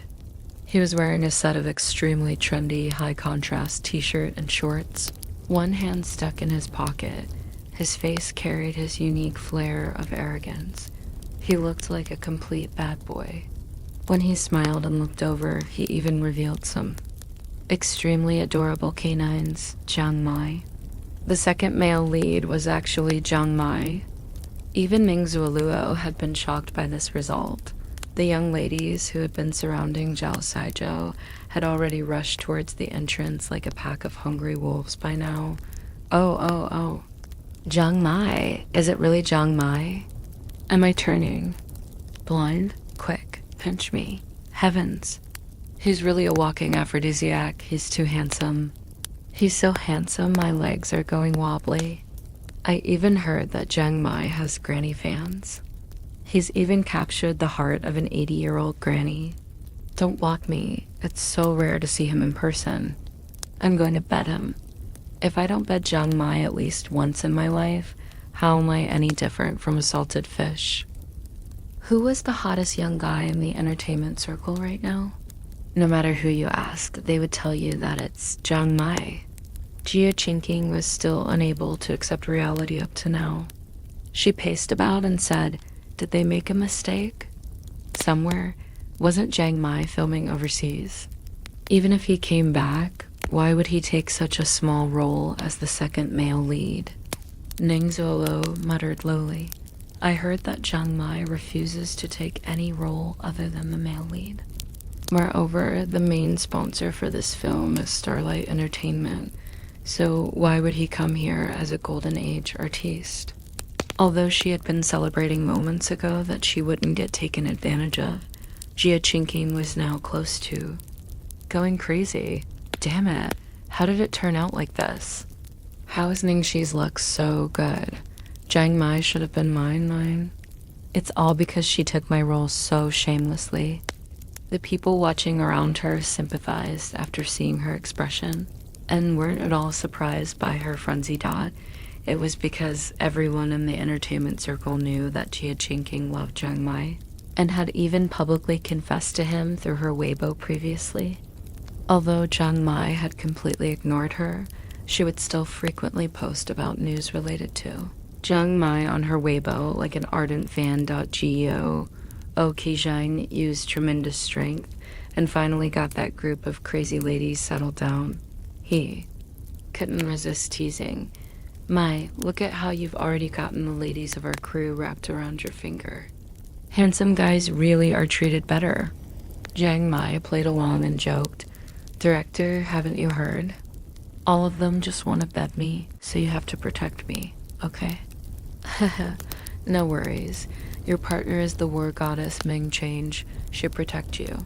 Oh yes, where's Ningxi? She kept asking who her second male lead would be. How come she's disappeared now? Guo Kisheng looked all over her. Jiang Mai had a faint trace of a smile on his lips. Maybe she was scared away by me. That might be possible. Almost all the girls in this country are your fans. Maybe Ningxi is one too, and she's suffered a shock from seeing her idol. Guo Qixing smiled as he spoke Dot as the two were talking. Ningxi was walking over Dot in a short amount of time. The expression on Ningxi's face had already become flawless. She smiled as she reached her hand out to the person she was facing. Senior Zhang, nice to meet you. I'm Ningxi. I'm honored to be working with you. Although Ningxi was the same age as Jiang Mai, since Jiang Mai had entered the industry earlier, he was her senior and she had to be respectful towards him. Nice to meet you. Jiang Mai's lips curled up. He reached out to shake her hand lightly, but in the next second, he almost threw her hand away without caring about his image. This damn girl. She had almost crushed the bones in his hand. Jiang Mai struggled to hold onto his cool expression and acted as if a sudden realization had hit him. Ningxi, so it's you. Oh, do you know each other? Guo Qixing was surprised upon hearing so. It wasn't just the director, but the rest of the cast and crew had focused their gazes on Jiang Mai. Jiang Mai smiled with hidden meaning. Of course we know each other. Hearing that ambiguous tone and seeing the strange looks that everyone directed at her, Ningxi was so angry that her hands started shaking. She was almost unable to hold back the raging urge to pummel him. Seeing that Ningxi's face was almost turning white from anger, Jiang Mai finally spoke up slowly. We worked together on the set of Bluebird previously. Oh, how come I've never heard Ningxi mention that before? Guo Qixing was taken aback. Ningxi felt like she had just escaped death. Her back was covered in sweat. She replied meekly, Director Guo, I was just the stunt double for the female lead then. It's amazing that Senior Zhang remembers me. Guo Qixing was amused upon hearing so. Oh my, I didn't think that the two of you would have fate like this. That's great. Since you've worked together before and you know each other, I don't think you'll need to warm up. Let's start with a little more exciting and go with a confrontation scene, shall we? Ningxi, a confrontation scene? More exciting? Director, please don't do this. They're not familiar. Jiang Mai smiled happily. Sure. Ningxi felt like reaching out and plucking out those evil little canines. Asterisk, asterisk. Don't get anxious. Let me see which scene would be good. Guo Qixing flipped through the screenplay excitedly. Ningxi was shouting anxiously in her heart as she thought, Director, just pick scene 46. If you let me act that scene now, I'll definitely do it well. That scene was of Sun Huangqing saving a lady while in the army camp and getting seduced by that lady. Meng Change had an explosive temper, and after misunderstanding that he was cheating, she beat him up. As if he had seen through her thoughts, Jiang Mai slightly bent his waist and whispered by her ear, My dear, are you thinking of acting out the scene where you beat me up? Mingxi moved away like she had gotten electrocuted. Bastard, get away from me. Thanks to this guy, the hate on her was now so high that even 10 bulls wouldn't be able to pull it away. She could already imagine the crazy tricks awaiting her from Jia Qingqing and Ning Zuo, especially from Jia Qing and Dot. It was already hard enough for her to pass her days. This was practically piling more snow on her in a snowstorm. Ningxi was destined to be disappointed. The director couldn't possibly let Jiang Mai get pummeled on his first day, so after thinking for a bit, he spoke up. Let's go with scene 37. She had already memorized this screenplay, so when Ningxi recalled exactly what kind of scene No 37 was, her expression darkened. Although it wasn't a bed scene or a kissing scene, it wasn't any better. It was a scene where Meng Change teased Sun Huangqing. The director called the two of them over and started to explain the scene to them. The Meng family had always served as generals and had accumulated impressive results on the battlefield. However, their rising influence had caused their ruler, to fear them and threw the general's household into imminent danger. The emperor turned muddle-headed from rumors and slander, causing Ming Change's father to die in battle. Luckily, Ming Change's elder brother, Ming Changfing, was already able to stand on his own and took his father's place, allowing little Change to live a life without worries. She would carouse about the city all day and was a little ruffian. On the streets of Chang'an, when the director mentioned Little Tyrant, Jiang Mai's lips curled up and he cast a glance at Ningxi. He mouthed the words, "That sounds like you."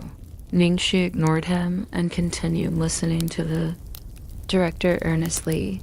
This little ruffian would dress up in men's clothing all day and looked completely unlike a young lady. It was only when she was 16 and met Sun walking on the streets that she fell in love with him at first sight and started pestering him daily. Jiang Mai raised his hand and spoke. "Director, isn't this the female version of a tyrant stealing away an innocent flower?" "Ningxi, you're the tyrant." Guo Kexing coughed lightly and praised. "Mai, you've understood it well. It's pretty much like that. So the main point I was trying to say is your roles have always tended towards stronger and more active dispositions. However, this time, it's the total opposite of that, so you'll have to take note of the change." Listening up to here, Ningxi was starting to worry a little. This guy had always been acting roles like overbearing CEOs, overbearing seniors, overbearing princes, and the like. Would he be able to act out Ming Change's intellectual and delicate doctor? Jiang Mai acted as if he was taking things very earnestly and nodded to indicate his understanding. "I got it, director.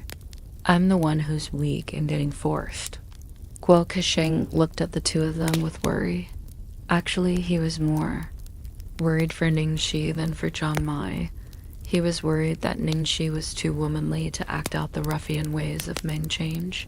Chose this scene because it will test the chemistry between the two of you. Most of the time, one of you will be acting as an improper scoundrel, while the other will be acting gentle and bearing with that scoundrel.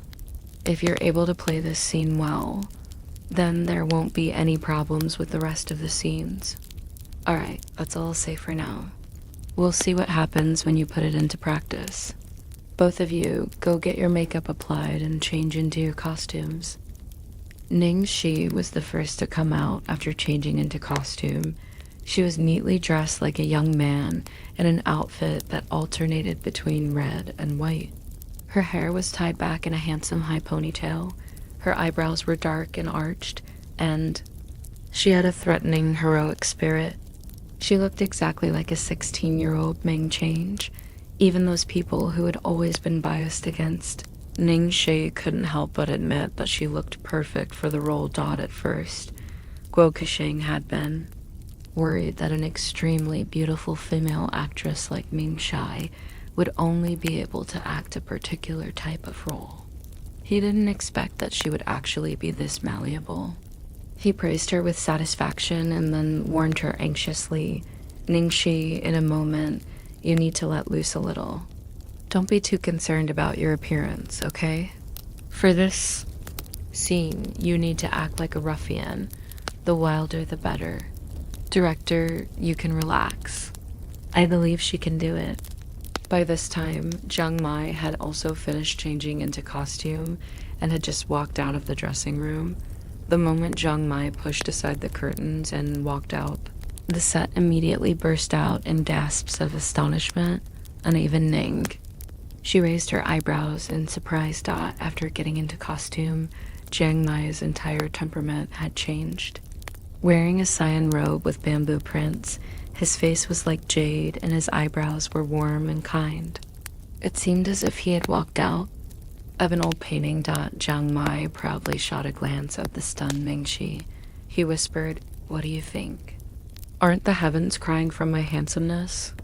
It was a pity the image was ruined the moment he opened his mouth.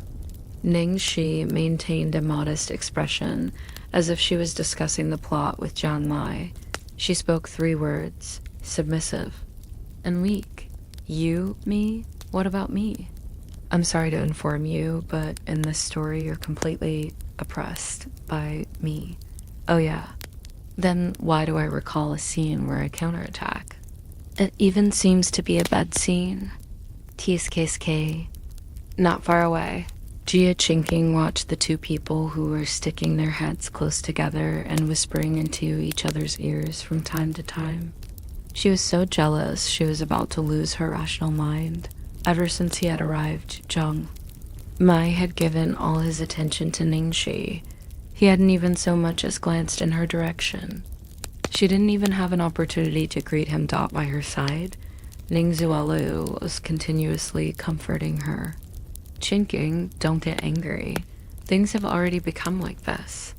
After all, in the entertainment industry, luck is also a part of one's strength. Ningxi had the good luck to get Jiang Mai as her acting partner. I'm guessing that after this movie, she'd be able to enter the ranks of second-tier actors. There's even a chance that she could get into the first tier. Ha, even the first tier? She dared to steal my possessions. Did you think I would let her have an easy time? Jia Chinking's originally pretty face was now exceptionally twisted with malice. Chinking, don't be too impulsive.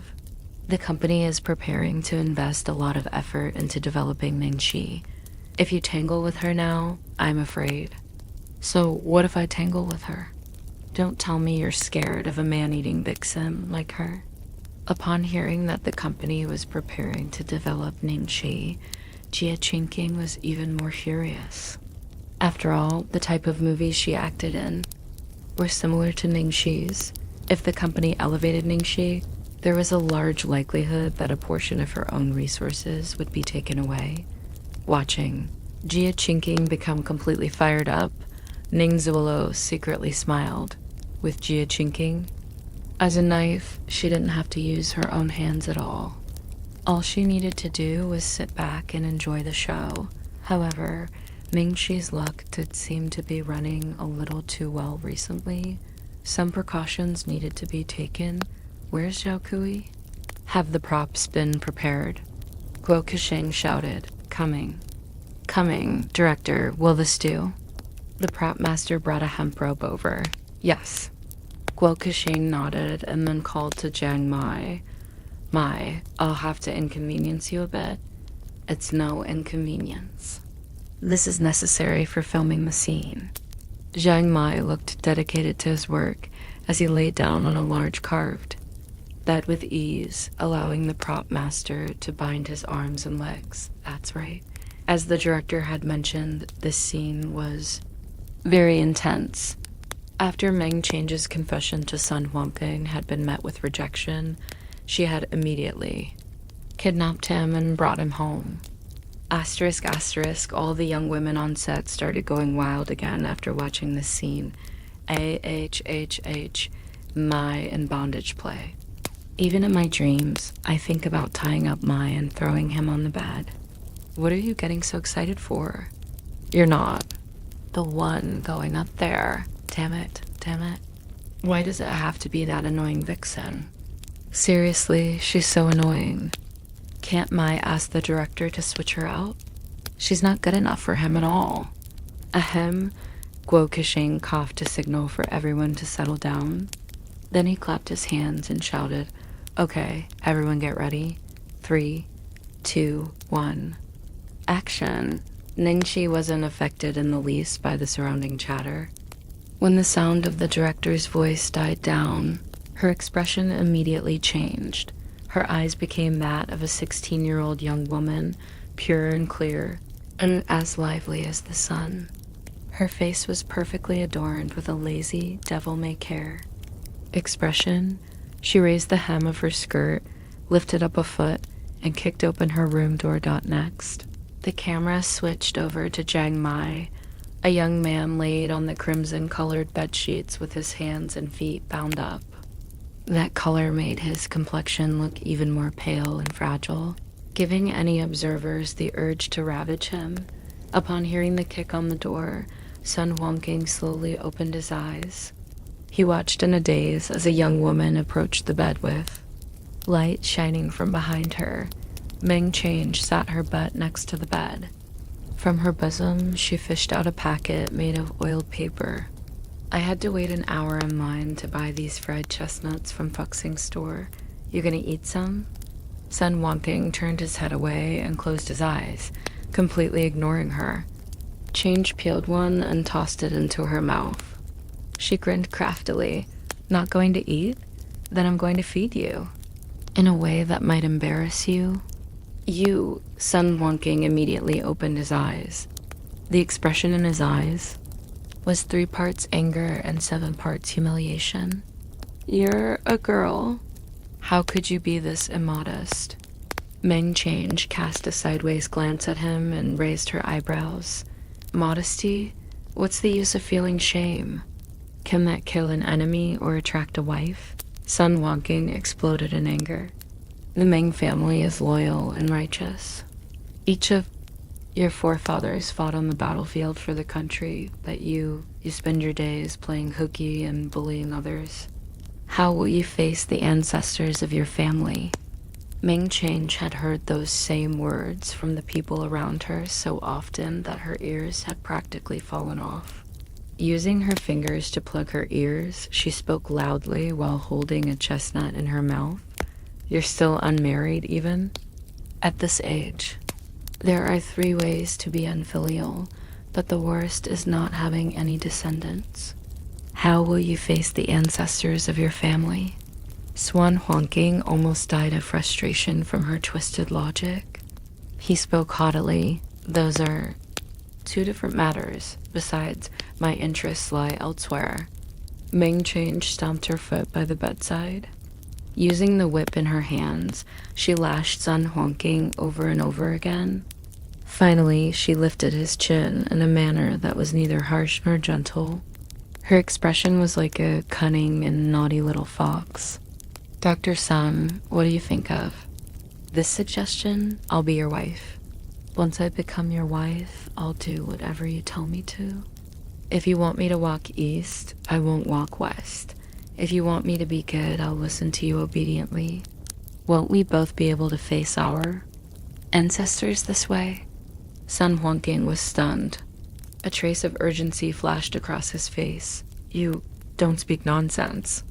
As if she had discovered a whole new world, Ming Change scooted forward until she was almost touching his face. Hey, Dr. Sun, you're blushing. You actually like me, don't you? Why don't we skip to our wedding night and seal the deal? Cut. Everyone had been full of anticipation when the director yelled cut. Why stop? Why not continue acting it out? They wanted to continue watching. They wanted to watch them seal the deal.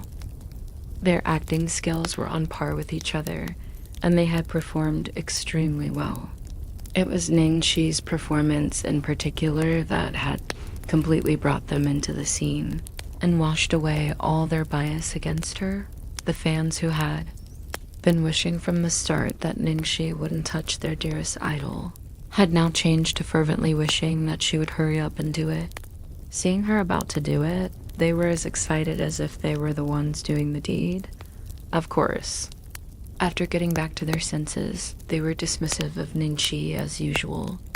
All of them surrounded Zhang Mai, showing their concern and asking after him, while praising his acting skills. Today, other than Jia Qingqing, the one who was the most depressed was most likely Xiao Saiko. He had previously occupied the highest position in the crew and had been enjoying the warm welcome of the girls. Now that Zhang Mai was here, all their attention had been sucked over to him. While he sat out here in the cold dot, the happiest person was naturally the director. Today, Ning Shi and Zhang Mai tried out a few scenes, and all of them ended up extremely successful. The chemistry between the two was as if they had collaborated together over 100 times. Ning Shi's day could be summed up in 2 phrases: surging forward with great momentum, life after calamity, when they were about to wrap up for the day. Zhang Mai was surrounded by a group of people who wanted to treat him to dinner and give him a warm welcome. Ningxi was packing up her things when the phone in her bag rang. The phone's display showed that it was Lu Jingli. It was Lu Jingli who had forcefully saved his number into her phone just a few days ago. What was this fellow doing? Calling her. At this time, Ningxi showed suspicion on her face as she hurriedly looked for a corner to take the call. Hello? Second young master? Hello, Zhao, Zai. Lu Jingli's voice sounded as if he had completely run out of strength, as if his soul had been sucked out of his body. Ningxi was a little speechless. What happened to you? What happened? I was about to ask you just what happened. What did you do to my brother last night? Lu Jingli exploded as he interrogated. Ningxi was completely confused. What do you mean? What could I possibly have done to him? If you didn't do anything to him, then why is he in a raging temper today? He's been holding a meeting since 8 a.m. until now. It's been 12 whole hours. That's your company's business, and it has nothing to do with me, right? Maybe he has a lot to clear after returning to work from such a long break. That's impossible. I've already known my brother for so long. I know what he's thinking with just one look. This definitely has something to do with you're the one who caused this. He's about to torture everyone in this company to death. Lu Jingli was absolutely certain that it was her fault. Ningxi was really wronged. She spoke with a helpless expression. I really didn't do anything.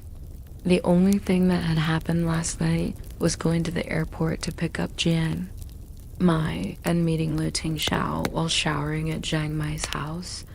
Don't tell me that was it. But he seemed to be normal after that. I don't care. It must be because of you. This was your fault, so it's your responsibility to settle it. Otherwise, we won't let you off after we die and turn into ghosts. The chief of our finance department already fainted from the torture. His ghost must be on its way to find you. Ningxi. What the heck? What was this? She had been shot out of the blue. What was she going to do now? Did she have any way to save them? Wasn't this a huge joke?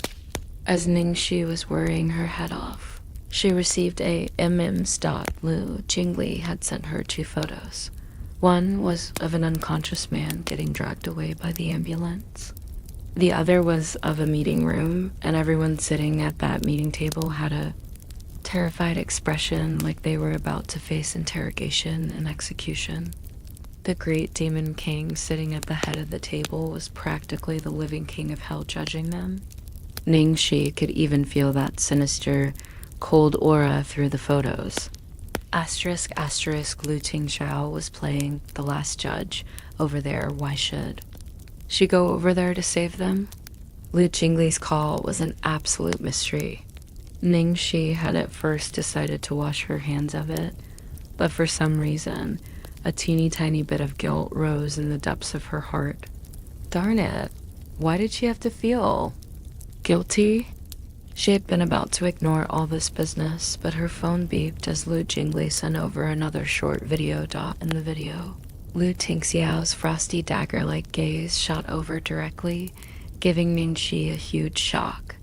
After staring blankly for a while, she finally realized that he was looking at Lu Jingli. Lu Jingli, I'm giving you half an hour. Redo this proposal for me now, right here. If you can't do it, then go to the finance department and collect the rest of your salary. After that, the screen went dark. Ningxi. In the second before the video had ended, it was as if she had seen Lu Jingli's final heartrending cry for help. Even an outsider like her knew that it was impossible to redo a new proposal. In just half an hour. However, she really had no idea how to save him. The gears in Ningxi's mind turned, and she flipped through Sun Tzu's 36 stratagems in her mind. Wait at leisure while the enemy labors? Lu Jingli's ghost would kill her. Defeat the enemy by capturing their chief? Lu Tingxiao was the king himself. Attack something the enemy holds dear to save your allies? Where was she going to find something like that? Unless The beauty trap? Cough, cough. Finally, Ningxi smacked herself on the head. I've got it. Luring the tiger out of its lair. Ningxi took a deep breath, calmed herself down, then called Lu Tingxiao. At the present time, in the Lu Corporation dot in the meeting room, Lu Tingxiao's phone was connected to the large screen and displaying some of the company's internal information. The higher-ups of the company were focusing 12,000% of their attention on the screen because Lu Tingxiao was going to ask them questions later. It was just as scary as the times when teachers had asked them questions in class when they were little. At this moment, Lu Tingxiao's phone suddenly rang. Without even looking, Lu Tingxiao casually picked up his phone. Thus, in the next second, a girl's soft and sweet voice was transmitted through the speakers in the room. Hello, Lu Tingxiao. Are you busy now? Yeah. In an instant, all the higher-ups were dazed, and they all had stupefied expressions on their faces. What was this? This was boss's private number, right? A woman actually called him in such a sweet tone, and even called him by name directly. However, something that would shock them even more was lying in wait. When Lu Tingxiao heard that voice, the aura around his body changed subtly, as if a life-saving heavenly breeze had just blown into the human world. Lu Jingli, who had been bent over trying to complete the impossible proposal, heard Ningxi's familiar voice. In an instant, he was moved to tears. Sister dash and dash law. You finally came. Sob, sob, sob. Lu Tingxiao's reply was only delayed for a second. Following that, he plucked off the cable connecting his phone to the display and placed the phone by his ear. Not a single change could be seen in his expression, and his tone was equally cold and hard. Is something the matter? Hearing such a scary voice from the other side of the phone, Ningxi wanted to retreat, but continued persevering in the end. She mustered up her softest, sweetest tone to mumble her request. Are you coming back tonight? We promised little treasure that we'd go and eat hot pot today. Lu Tingxiao remained cold. I'm busy, I might not come back. TL note, the 36 stratagems come from Sun Tzu's Art of War. I borrowed some of the translations from the Wikipedia article on it. Try reading it, it's interesting. After the cable was unplugged, Lu Jingli couldn't hear Ningxi anymore. He could only guess that she was asking Lu Tingxiao to come back home. After hearing his brother's heartless reply, he shouted in his heart, no way. Even Ningxi had no effect after personally taking action. Don't tell me it's my fate to die here. Ningxi's voice became even softer, but I don't have the confidence to take little treasure out by myself. What if something unexpected happens? Little treasure is definitely hoping for you to join us too. Come back, okay? Please? Lu Tingxiao stayed silent for 3 seconds before replying, okay, I'll return home immediately. Lu Jingli was dumbfounded for a moment. He suddenly felt like he had been enveloped in a brilliant light, as if he was going to ascend to heaven. Sister-in-law is indeed mighty and formidable. He just knew she could do it. He had thought that his brother wasn't going to budge, but it turns out that it was just a tsundere act. After hanging up, Lu Tingxiao spoke 2 words, meeting adjourned. All his subordinates looked at each other blankly, not daring to believe that they had been let off just like that. Lu Jingli proudly snorted, everyone ought to thank me. I was the one who called her savior. You guys are all riding on my coattails. Lu Jingli was surrounded right after the meeting ended. Second young master, did we hear wrongly just now? A woman actually called CEO Lu. Who is that calling? She was able to draw CEO Lu out of a meeting with a single phone call. Seriously, does CEO Lu have someone by his side now? Which young heiress is she? Second young master, spill the beans. Lu Jingli stared vigilantly at them. What are you all doing? Are you guys plotting something by asking me who she is? Trying to hug her leg? No way. Only I get to hug. My future sister-in-law's leg. Don't even think about it. Everyone. Couldn't they at least hug a toe? In a corner within the movie city, Ningxi ended the call, feeling as though a burden had lifted from her shoulders. Situation had finally been resolved. There shouldn't be any more problems, right? This matter was obviously completely unrelated to her. She was really selfless. Just as she prepared to leave, her phone rang. It was Lu Jingli again. Second young master, what's wrong? Was that not enough? No, little Zixi, your beauty trap was really too awesome. It solved the crisis perfectly. Ming. She's face darkened. What beauty trap? I was clearly luring the tiger out of his den, okay? Are you even familiar with your idioms? Ah, I understand. Okay, that's all. I'm hanging up. I'll treat you to a meal next time. Ningxi silently stared at the phone in her hand. What had that guy actually understood? Little Ningxi, why are you hiding here? Let's go eat. Out of nowhere, Jiang Mai came looking for her. Ningxi nervously glanced around in every direction. After confirming that no one had seen him looking for her, she relaxed. She leaned against the large red palace pillar with exhaustion and spoke, "You guys go ahead and eat. I'm busy tonight, so I won't be able to go anymore." What? Jiang Mai's face immediately fell. This is my welcome dinner and I'm your love interest in the movie. You're not going to come? Ningxi pinched the top of the bridge of her nose. I know, I'm in the wrong. But I really do have something important going on today. Next time, I'll take you out on our own, okay? Not okay. Jiang Mai wasn't persuaded at all. He fiercely looked her up and down. What important business do you have? Who are you meeting with tonight?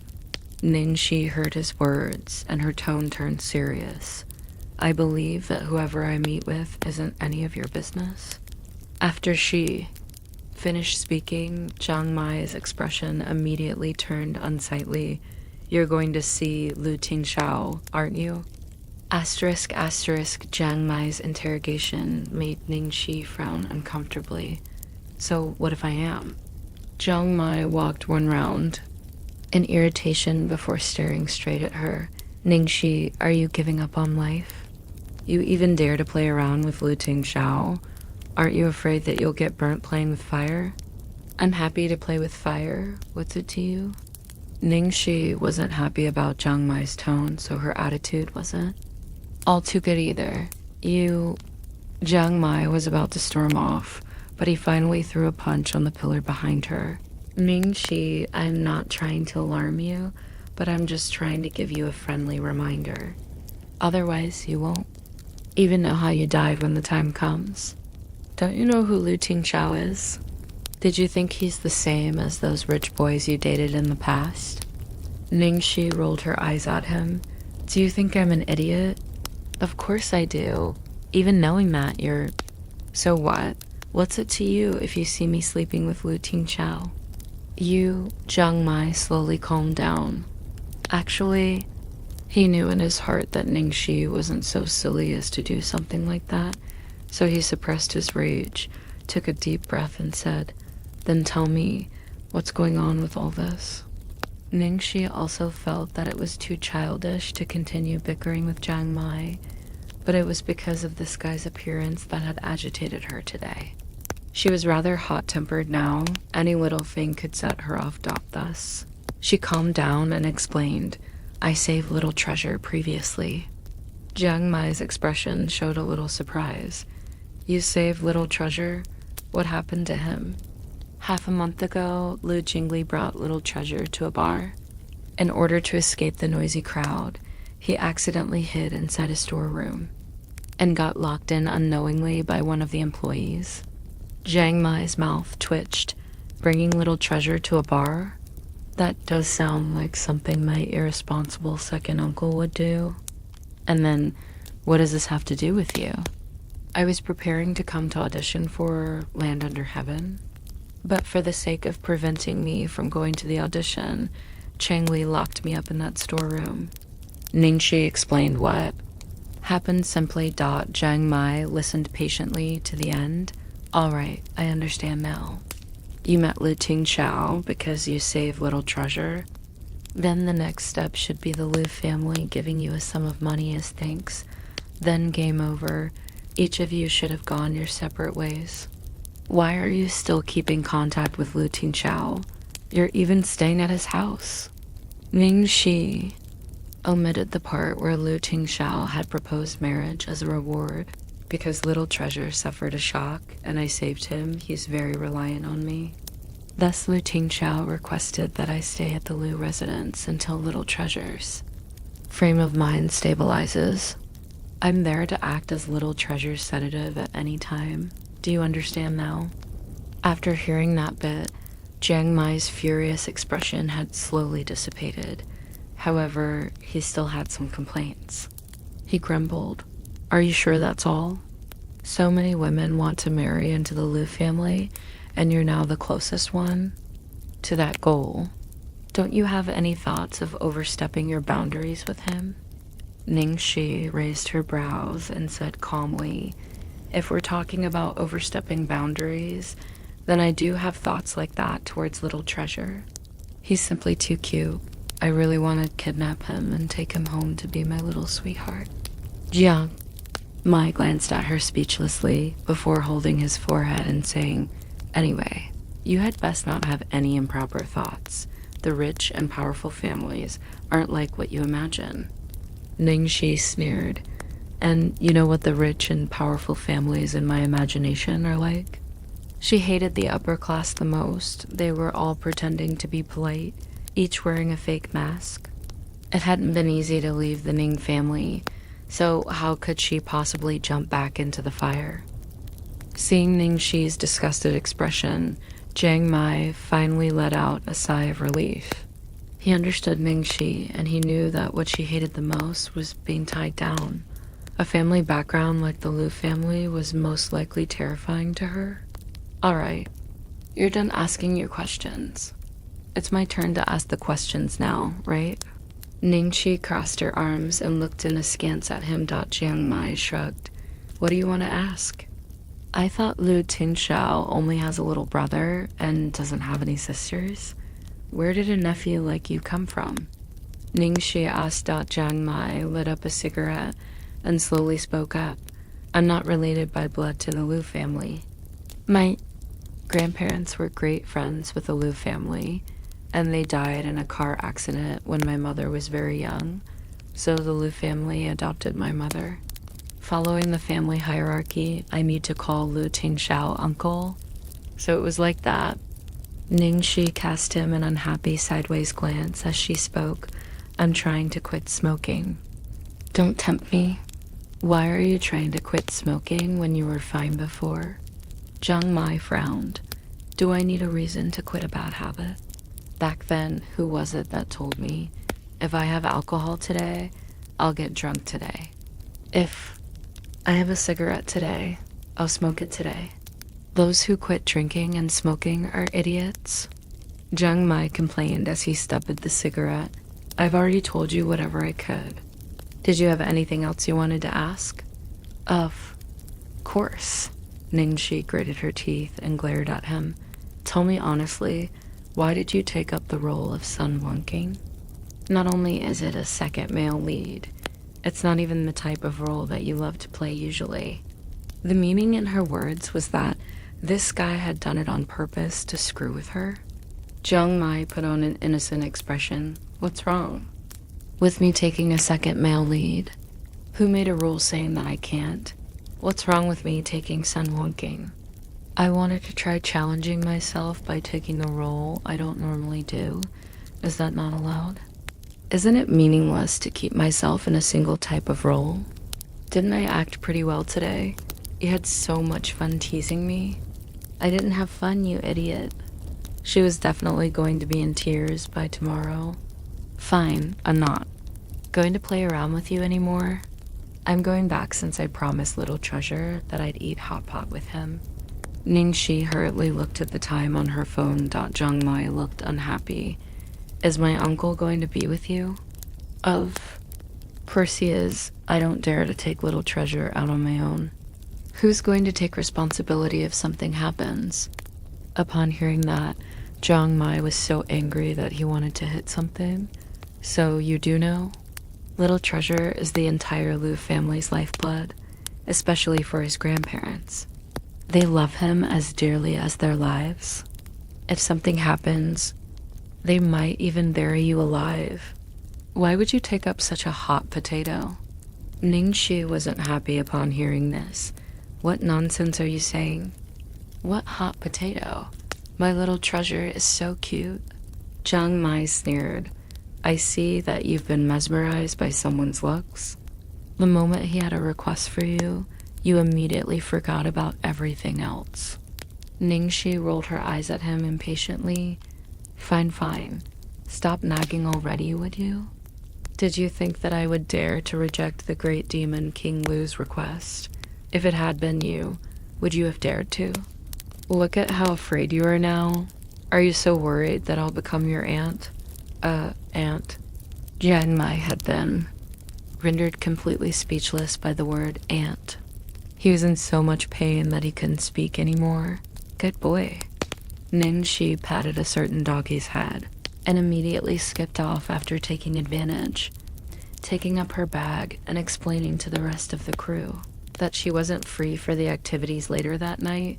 Ningxi said her goodbyes and left.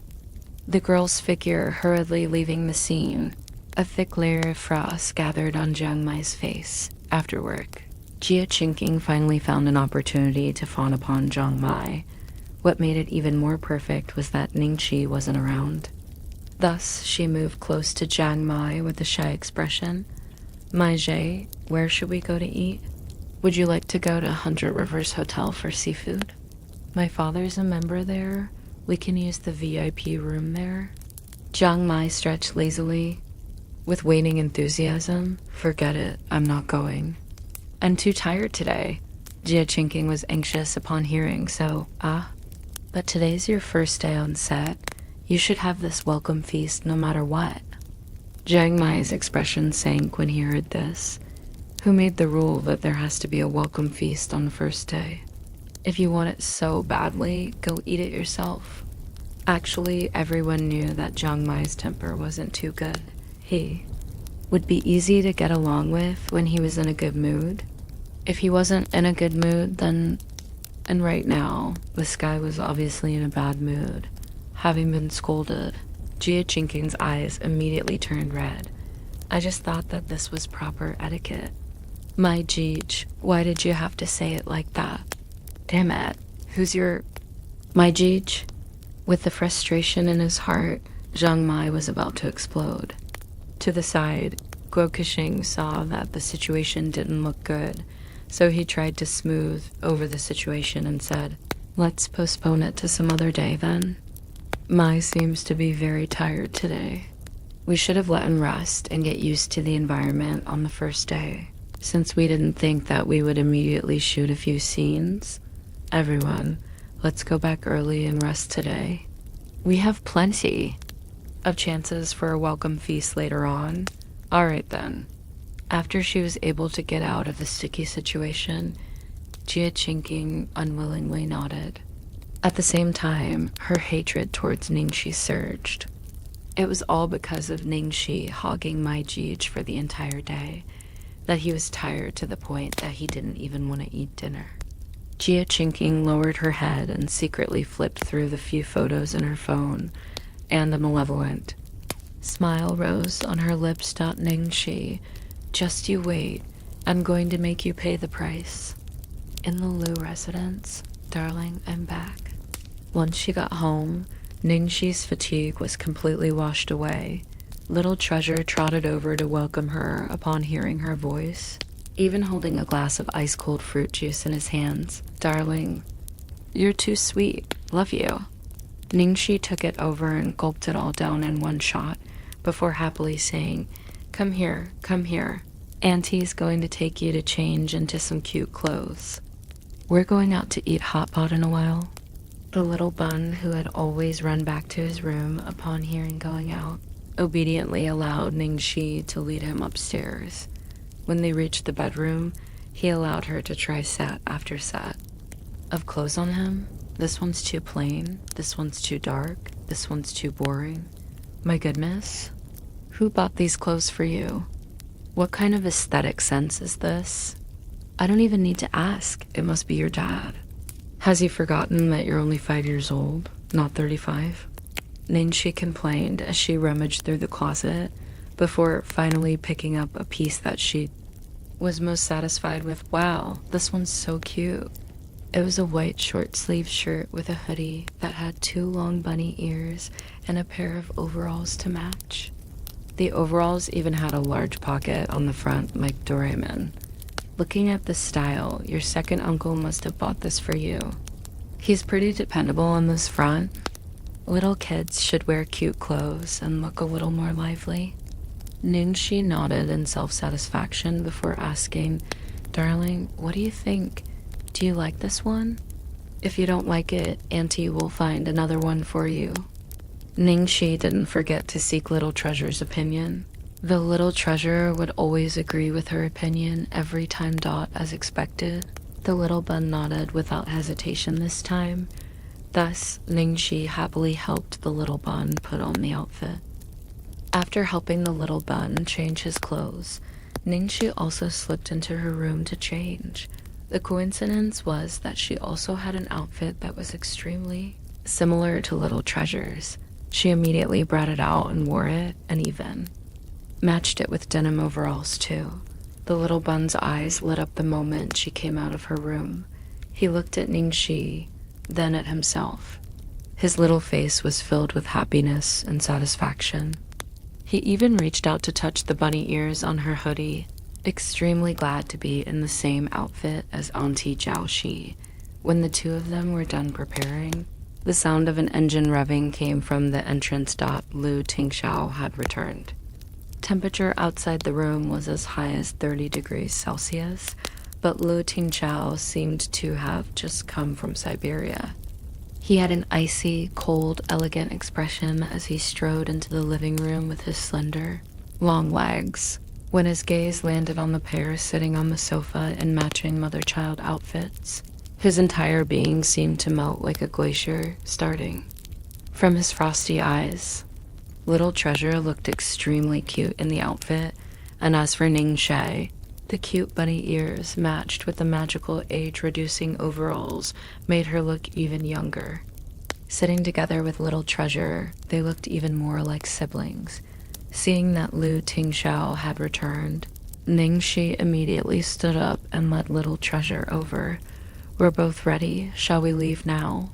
Lu Tingxiao nodded, and his gaze stayed on the girl's body for a long time before he finally pulled it away. Let's go. After getting on the car, Ningxi excitedly asked, Hey, Lu Tingxiao, look at our Little Treasure.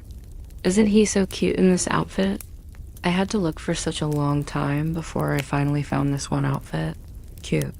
Lu Tingxiao replied, but he was actually looking at the girl through the rear view mirror as he said so. Ningxi was proud, right? We should buy more cute outfits for Little Treasure. Lu Tingxiao made a sound of agreement, then took out a black card and passed it to her.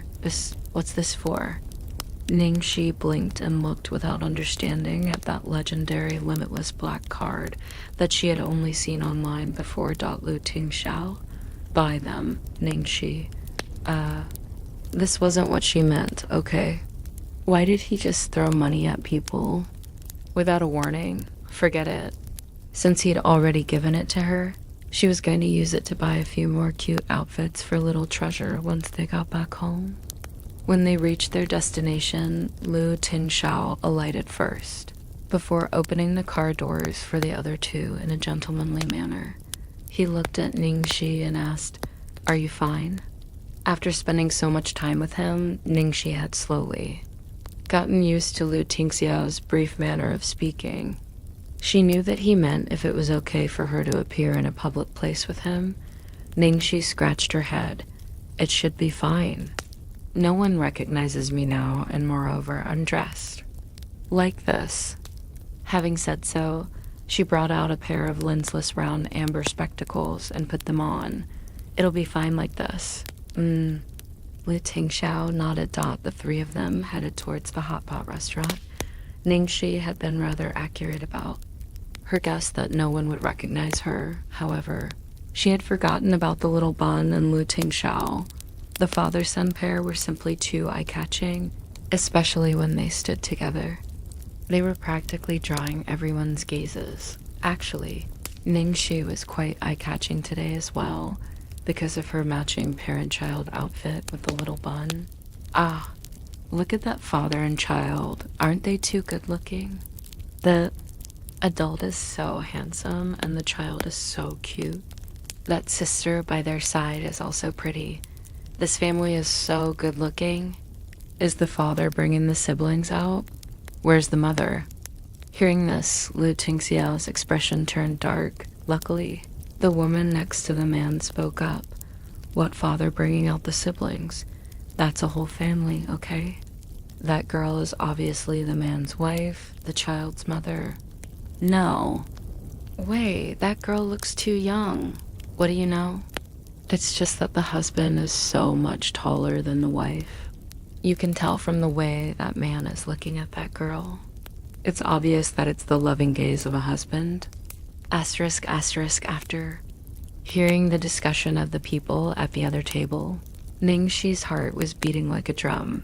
Brother, if you have something to say it properly. How are you able to tell that Lu Tingxiao is looking at me differently? Furthermore, with the eyes of a loving husband? Maybe that guy's eyes aren't too good. Ningxi coughed dryly as she spoke to Lu Tingxiao. Ningxi had just finished speaking when she saw that woman nod in agreement. You're right, it really is. When you look closely at the little boy, although he looks a lot like his dad, his eyes are very similar to his mom's, especially when he smiles. Ningxi was about to go into depression after hearing this. That lady's eyes might not be too good either. How could the little bun look like her? She's not the little bun's mother. Without batting an eyelid, Lu Tingxiao glanced at the girl's eyes. Actually, they really were pretty alike. He had noticed previously that when Little Treasure smiled, his brows and air were quite similar to Ningxi's. If it was just a coincidence, it was quite a happy fate. This brief interlude passed quickly. After settling down into their seats, Ningxi let out a sigh of relief. It's the most enjoyable feeling when you eat hot pot in an air-conditioned place in summer. Darling Little Treasure, I swear you'll fall in love with this feeling. This was the first time that the little bun had gone out for a meal in 2 years. He was curious towards everything and looked about everywhere. However, it was only when his little hand was held in Ningxi's hand that he would remain calm. Ningxi flipped through the menu, then asked Lu Tingxiao for his opinion. You can't eat spicy food, so let's order a hot pot with spicy and non-spicy soups. You decide. Lu Tingxiao nodded, took off his coat, and let his arm rest casually on the back of the seat. It was an extremely normal action. But when he did that, he seemed to exude pheromones, causing Ningxi to feel like a little deer was bumping around. In her heart, she didn't know what had happened recently. It seemed like incidents like this were happening even more frequently. The little deer in her heart was about to faint from bumping about too much. Was Lu Tingxiao doing that on purpose? Or not? Very quickly, the soup base and dishes they had ordered arrived. Ningxi tossed everything to the back of her head in favor of appeasing her hunger. The great demon King Lu was rather strict in the way he ate hot pot. He had everything calculated perfectly, from the order of the items to place in the hot pot to how long it would take for that particular item to cook. Furthermore, he was regularly serving her and the little bun the whole time. It was even more professional than the time they had eaten hot pot at her home. Ningxi had never eaten such a worry-free hot pot before. All she had to do was focus on eating. Every item was cooked to perfection, not like how she would accidentally cook items for too short or too long a time. Are you working with Mai on the same set? While eating, Lu Tingxiao suddenly asked a question. Ningxi stared blankly for a moment before she reacted. Jiang Mai was the hot young guy who was one of the main pillars for Golden Age, and he was also Lu Tingxiao's nephew. It wasn't strange, but Lu Tingxiao knew of his situation. Thus, she nodded. Yeah, he entered the set today. Actually, I only knew of it today. I was shocked to see him. Lu Tingxiao placed a fishball in her bowl. He said in a careless tone, "Are you good friends?" Ningxi scratched her head, but felt that there was nothing to hide. Thus she answered, "Honestly, the relationship between us is a little hard to explain. We dated for some time, but we've already broken up for a very long time. Right now, we're friends. However, I'm guessing that we're not even going to remain friends very soon. That fellow started pulling all sorts of hate to me the moment he came back. He's almost killing me. If he bullies you, tell me." Lu Tingxiao said. Ningxi smiled and said, that won't happen. In the movie, I'm always bullying him in our scenes. As for outside the movie, HMPH. If he dares to bully me, I'll just go and become his aunt and use my seniority to suppress him. After saying so, both Ningxi and Lu Tingxiao were in a daze. Ningxi hated that she couldn't slam her head into the ground. Why couldn't she hold back this dreaded loose mouth? Just jump right down quickly and stop acting like you're some virtuous lady. Jiang Mai urged her like his pants were on fire, speechless. The corner of Ningxi's mouth twitched before she held onto the windowsill and threw herself. Out. Jiang Mai immediately pulled her over. After spinning her around a few times and seeing that there weren't any traces of night activities on her, he stared at her with a burning gaze. Did anything happen last night? Ningxi almost fainted from being turned around in circles. She said unhappily, "Jiang Mai, it's so early in the morning. Why are you throwing a fit out here instead of staying in bed?" "I was just sleeping peacefully. What could have happened?" To me, his veins were popping on his forehead as he said, "Ningxi, are you a peg? Don't tell me you don't know how you got here last night." "I really don't know." Ningxi had an innocent expression. Jiang Mai took in a deep breath before he could calm himself down. Gritting his teeth, he said, "You're so stupid. I wonder how you haven't been taken away by someone and sold already."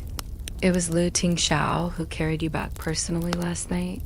Hearing this, Ningxi seemed to be a little scared before she objected. "So what?" "Then it must have been my darling little treasure who couldn't bear to wake me and asked his dad to carry me back." Since that had been the case when they were in the bar, where little treasure wouldn't let anyone else touch her except Lu. Tingxiao, she didn't think much of this. Jiang Mai almost expired from frustration.